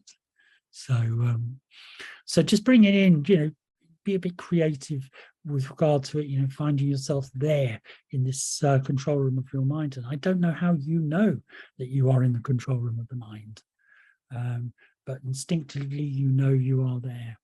So yeah, and Nathaniel says, it reinforces that, just work with their submodalities, and their modalities of representation. Okay, so that's the control room of the mind. Now, working with medicine. Control of the mind is all about empowerment. It really is about empowerment. Oh. Sorry. My Alexa seems to be whittering away at me in the background for some reason. So working with medicine. Now, this is the one area where clients will feel disempowered about. Medicine is prescribed. They might have a good experience on it, but also they might have side effects and so on. So we can do an awful lot of work with regards to preparing them for taking medicine and enjoying medicine. So the script we have here is very much adaptable. We need to know the medicine, we need to know the effects, what are beneficial to them, if any. Hopefully it's always going to be beneficial. What are the side effects that they will be able to do? What is the purpose of that medication as well? So getting as full an understanding as you can. And once you've got that full an understanding, then you can use this type of scripts. And I'll give an example as well of something else with regards to anticipatory nausea in a short while. But I will read this one out. And you know that you're taking medicine to help you heal, to help you recover from whatever the condition is. You know that this medicine is helping too, and you described the effects. So this is what it's supposed to do: reduce inflammation, destroy the cancer, etc. And your body can help it to do this, help it to bolster your own natural healing processes, help it to eradicate whatever the condition is. And I wonder if you can imagine, just imagine this medicine flowing into your body, traveling to where it's needed. And as it journeys to its destination, can you imagine how it prepares itself for the work ahead? Imagine this medicine becoming so effective, working in harmony, working in balance, working with whatever terms you want to use with your body, helping to create a new balance, a new working relationship that effectively allows your body to heal. Now I want you to imagine, to see, to feel, to become aware of this positive, harmonious relationship between body and medicine. Imagine them both working together, working in unity wherever they're needed within your body. Become aware of how the cells of your immune system and the molecules of medicine combine harmoniously together, healing, renewing, rebuilding, helping to get rid of anything that is detrimental to your health. Then you just continue using imagery there. Now, with this script, where you're perhaps working with something like chemotherapy, something that's kind of sledgehammer approach, and there is collateral damage, and that's what the problems are. So with chemo, you might have nausea and diarrhea, a little less so nowadays because they've improved it, but it's still there. Hair might be falling out, that sort of thing. There I would address that as well, and in a very curious way, and understand that by working with this medicine, there will be some collateral effects. I don't say the word damage. There will be some collateral effects. And you notice that perhaps your hair is falling out. Perhaps you notice a sense of nausea or discomfort. And I'd like you to know that this is perfectly natural. It may seem a strange thing to hear, but this is perfectly natural. It just shows that this medicine is doing its job for you. And in a very curious and contradictory way, you can allow yourself to welcome this medicine, acknowledging that you understand that, and then talk about the chemotherapy element that comes in there.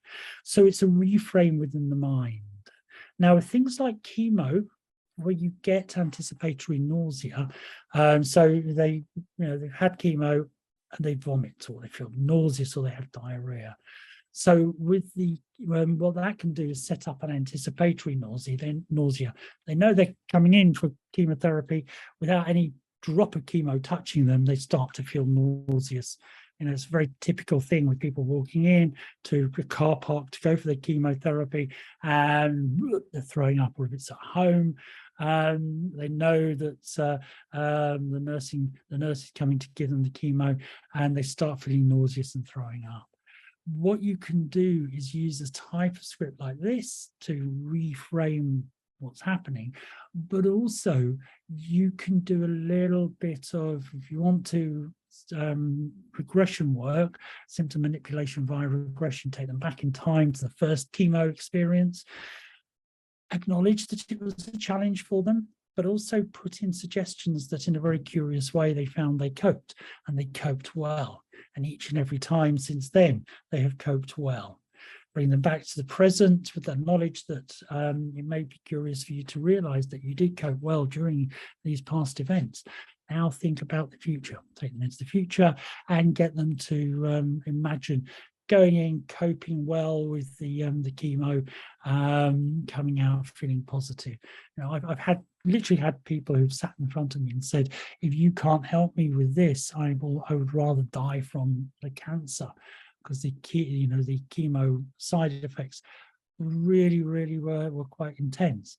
And by doing this type of work, one particular person who has literally said, if you can't help me, I'm going to stop the chemo, I'd rather die.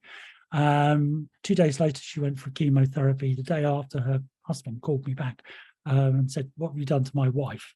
And I was like, oh my gosh, what happened? He said, you've changed her. I said, okay, what do you mean? And she said she got up in the morning for her chemo and she was bright and she was chatty. Usually she's hanging over the bathroom, over the toilet, wanting to throw up. We got to the hospital and she's out striding over and striding in to see her consultants and the medical team. They didn't know who this woman was that came in, and she took her chemo and it worked well. And now, and this is what I really want to moan about, is she wants to go shopping with my credit card. So just by doing some empowerment work with altering perception of the past totally changed the perception of the here and now. The other work you can do with something like chemo or other forms of therapy like this is when they're going in for it, teach them self-hypnosis, not just a tape, but if you want to, you can have an audio recording, so that when they're actually undergoing chemo, when they've got the cannula in and it's being put in, pushed into their body, they can go into hypnosis and they can welcome that there and then. As the chemicals are going in, they're welcoming the drugs into themselves. Empowerment all the way through with that. And Maya, just I think I've just answered that for you. Yes, definitely. So it's something that can be done in the hypnosis session with you, but absolutely, if it is empowering them, what are they going to be doing with chemo? They can't go anywhere really. So get them to go into trance, relax into it, welcome it into them.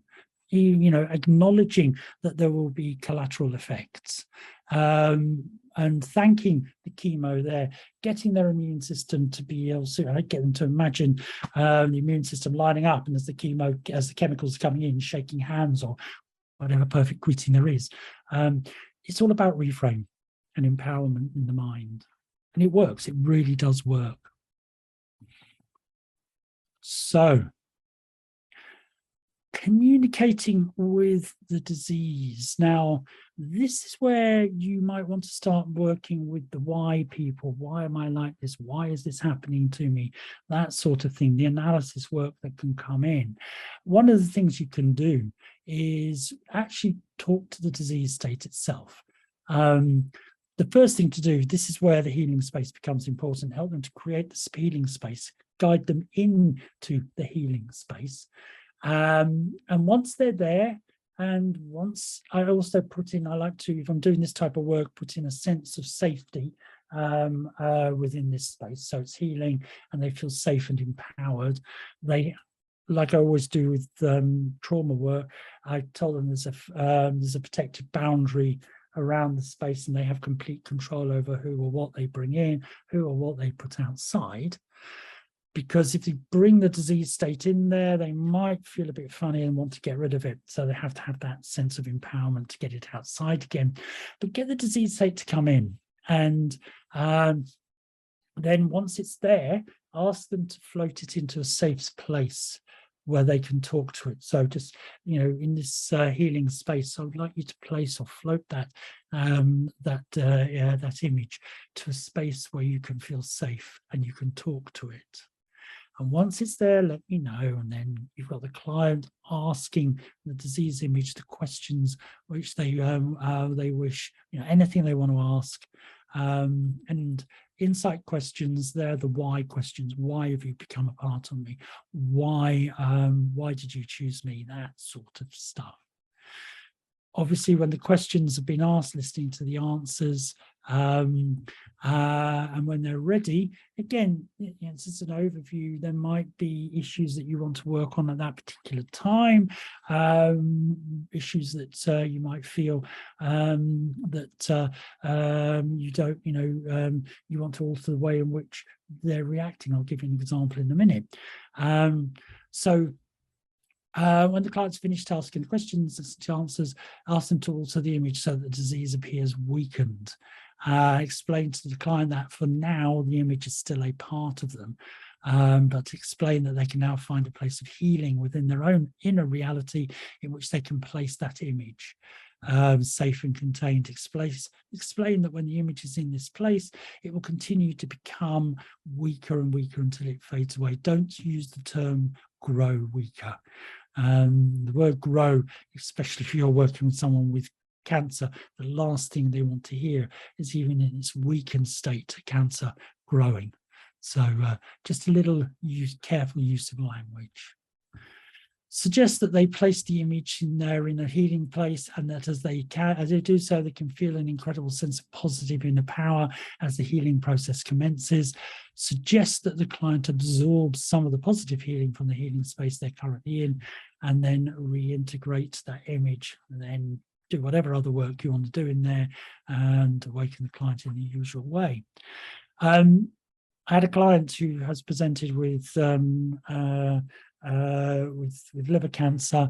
I was taking chemo, and the effect of the chemo meant that his esophagus was ulcerated. And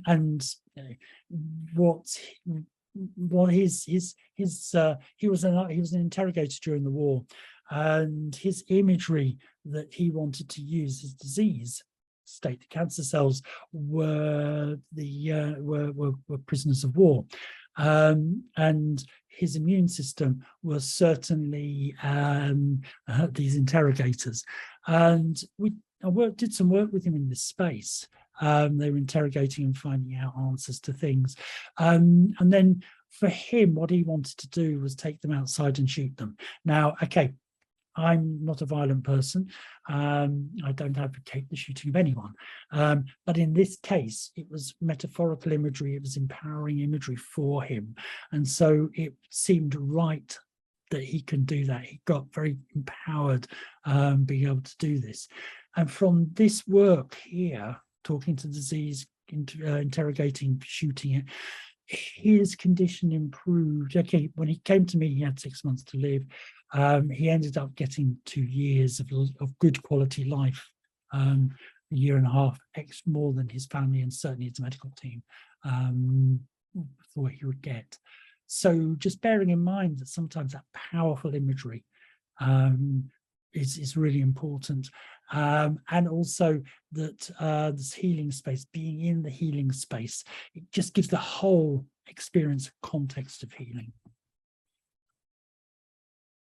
Religious imagery. Now, be very careful with religious imagery, and this one's about angel healing, just simply because, you've got to understand the religion, and I always talk to my clients about any religious imagery they're wanting to use, but also just be careful. Things like angels often imply death, and angels are coming to take you back up to heaven, sort of thing. So you just got to be a little bit careful with regard to this. If your client's talking about angels and whatever, then you can explore their concept of angels, and if you feel it's right, you can then have this concept of angels coming in. So you kind of set the scene about angels and singing sounds of harmony, as they're singing praise and glory to God or whichever deity. Then there's a golden light, or whatever light is appropriate for you, coming down in a special space, starting that healing, but bringing in the concept of love and hope, and then becoming aware of beautiful people around you. And these are the angels with the radiating of light, looking in joy as they, as these people are there helping you, gently moving their wings or whatever, and you become aware that one of these angels is reaching out to touch you, and you feel a sense of calm as this angel reaches out and touches your whatever place it is that the condition is, and as you're touched by the love of an angel, you can feel the angel's healing energy spreading through you, and so on, healing, and then when it's done, basically the angels return to where they came from, leaving behind the healing energy and healing the inner world, etc., etc., etc. Very empowering for somebody who believes in that type of thing. But you can take that concept in this script and adapt it all the while to other scripts or other approaches, rather, to use with whichever religion you're working with. And then cancer. This one is another one. This one is about the imagery of going in and looking at cancer. You think about the cells that's causing you cancer, imagine them in your own way, what they look like, where they are, and so on. But we're empowering the client over them and reframing the way, they might be talking about power of cancer, the powerful cancer cells. Well, here we're talking about noticing that these cells are actually weak and confused, without intelligence, without a sense of direction. They're deformed, they're helpless, weak and confused. And you'd be surprised to know that these cancer cells are unable to repair any damage that's done to them.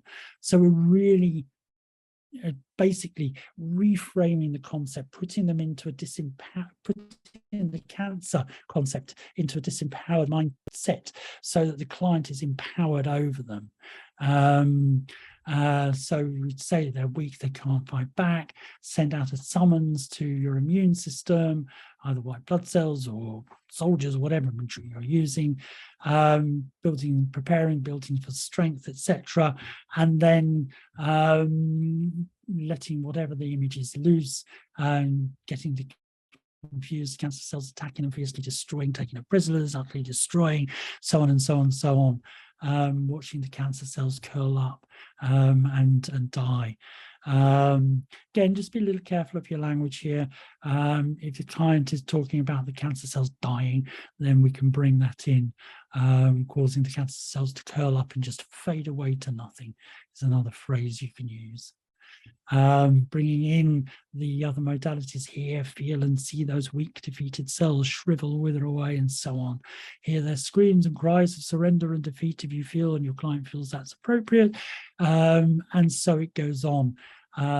Basically, you're taking this concept of strong cancer, putting it into concept of weakness, disempowerment, confusion, lacking intelligence, and then destroying it with your in your mind with this imagery. Other ideas you can bring in here. You can starve the tumor, get them to imagine cutting the blood supplies. Is quite direct imagery, but going in, cutting off the blood supply to the tumor, so the tumor is beginning to starve, and it begins to wither and die as the supply of oxygen and nutrients is cut off and fades away. Or you've got a demolition squad that goes in, as I mentioned earlier, the unwanted structure. The immune system is the demolition experts. They send in the demolition experts to destroy the structure, and then landscape experts come in to tidy up what's left. Type of imagery there as well.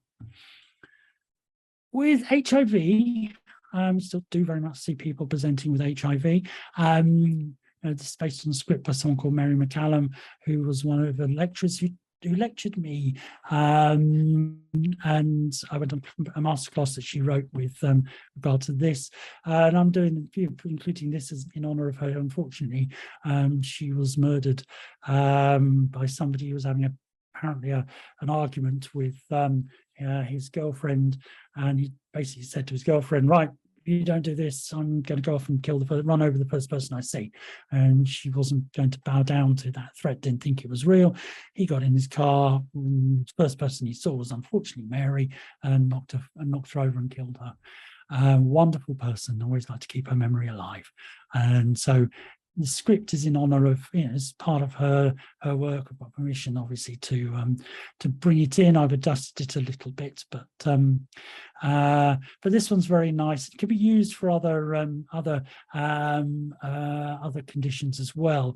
So, I'd like you to imagine that there's a tiny replica of yourself in your hand, becoming smaller and smaller and smaller, that it can enter through the pores of your skin, just going into the pores of your skin. So taking yourself inside, and this tiny you has an important role, benefits your health and well-being.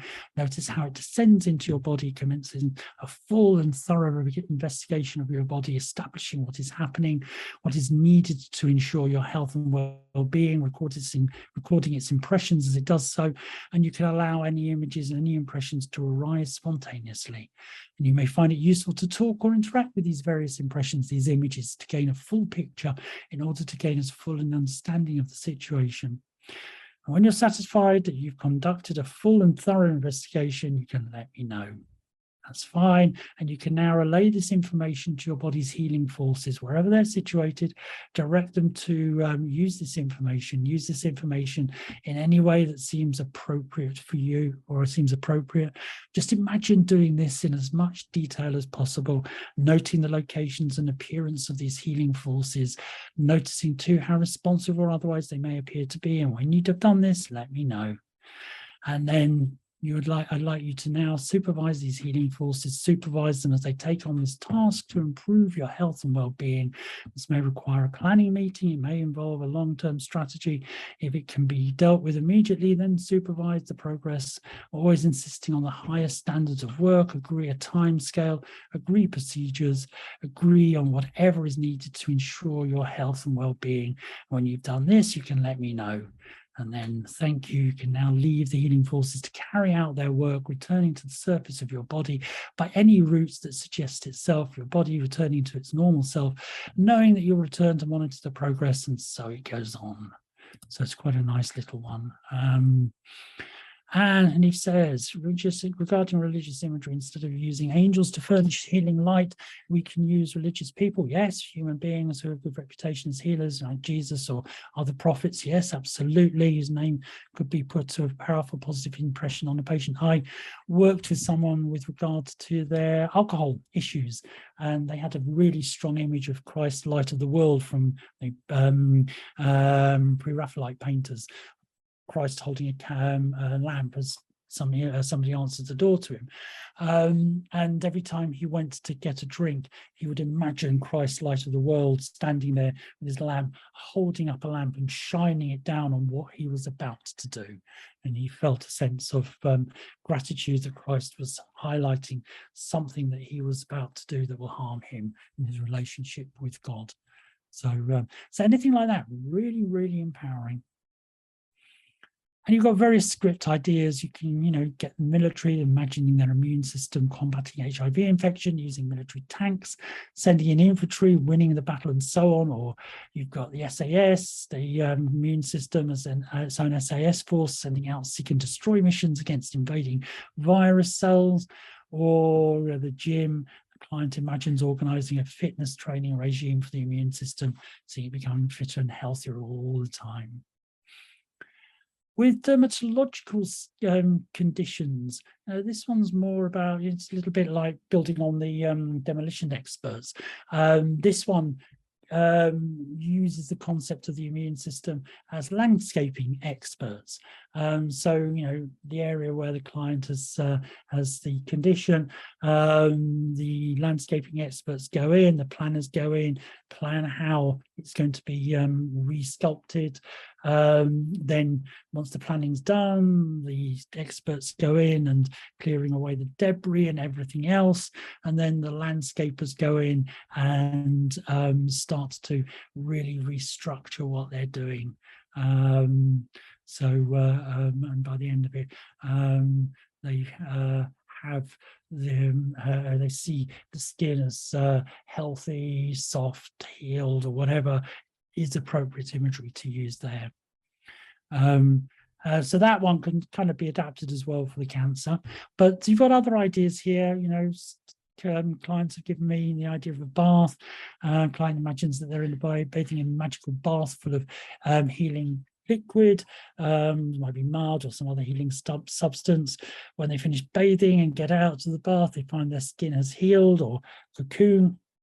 I imagine being wrapped in a healing cocoon, and when the cocoon falls away, the skin is fresh and healthy underneath. And of course, control room of the mind, very useful with stuff like psoriasis, where the cells are being produced far too rapidly, going into the control room and turning down the cell production so that the surface of the skin starts to look normal, healed, etc. In the control room of the mind, you can turn down inflammation, you can turn up healing processes, all those things that need to be done there. Or I had somebody who had been to two people, one person who'd been to the Dead Sea, and they're going into the sand, which is full of the healing salts, imagining lying in the sand. I had somebody else who went over to in Tenerife, Los Cristianos, where there's also healing sand, volcanic sand. And so they imagine lying in there, and part of their self-hypnosis was to imagine that each and every day. And with autoimmune disease, this is comes out of something I really liked from Jeffrey Auerbach. Kind of rewrote it myself, but and this is a nice one. Basically, it talks about, again, becoming small, going inside yourself, protected in this case by a transparent, sturdy bubble. And and then you go into your own body, into your bloodstream, traveling to the area that needs healing, traveling safely, comfortably, fully protected, etc., arriving at the destination, seeing what you can see, the area of damage, and watching the immune system at work and noticing the white cells, what they're doing. And if they are any of the white cells disturbing this part of your body, remember the autoimmune disease is where it attacks your own body. Disturbing any part of your body, as opposed to subduing invaders or protecting and healing, they will need to be educated, and you need to know and reframe these cells are well-meaning and simply become over-enthusiastic and misguided. And you may want to have a dialogue with these cells to find out why they're doing this, to find out how to curb their enthusiasm. So once again, they can work in harmony and live in peace together. You can send out a message to a wise, experienced and healthy white blood cell, or one that understands the importance of not harming whatever area of this body is, and just watch and listen as the wise, experienced, healthy cell explains effectively to the misguided cells how to recognize what to attack and what to protect. And just watch these cells come to new understanding and leave whichever area is being affected leave in peace, allowing that area to completely heal. And a very nice one here, we've got the control room of the mind again, turning down the overreaction, but also the build room, getting the client to imagine sitting at a conference table with the components of the immune system, discussing ways of toning down the over-enthusiastic elements of the immune system and sending them out there to do their job. Fiona, yeah, no, thank you. I know you've sent me a message, so I will be answering that next week. So look forward to seeing you again. And the bibliography, right? Well, that's basically where we're up to. Bibliography. If you're into metaphor, Ruben Patino's Metaphoria is so good. It's all about metaphor. A lot of it's written in the form of a metaphor, but these are some of the books that I've really enjoyed, some of the articles that I like. And there's that Herbert Benson one that we were mentioning, a couple of the others that are out there. There's some really nice stuff that's out there. So let's stop sharing there. And any other questions that you might have? I want to guide you into a nice trance in 1 second. Just bear with me as I'm finding the dolphins. Right. City. Hi, Peter. Thank you very much for the very interesting lecture today. Because you keep on talking about how we are using images and metaphors. How about people who are not really in that line, like, more onto direct suggestion and whatnot? How do you do that? If you want, then left brain, I mean. Yeah, what I do is it's how they're describing their condition, how they want to be. I pick up on that language and I use that language.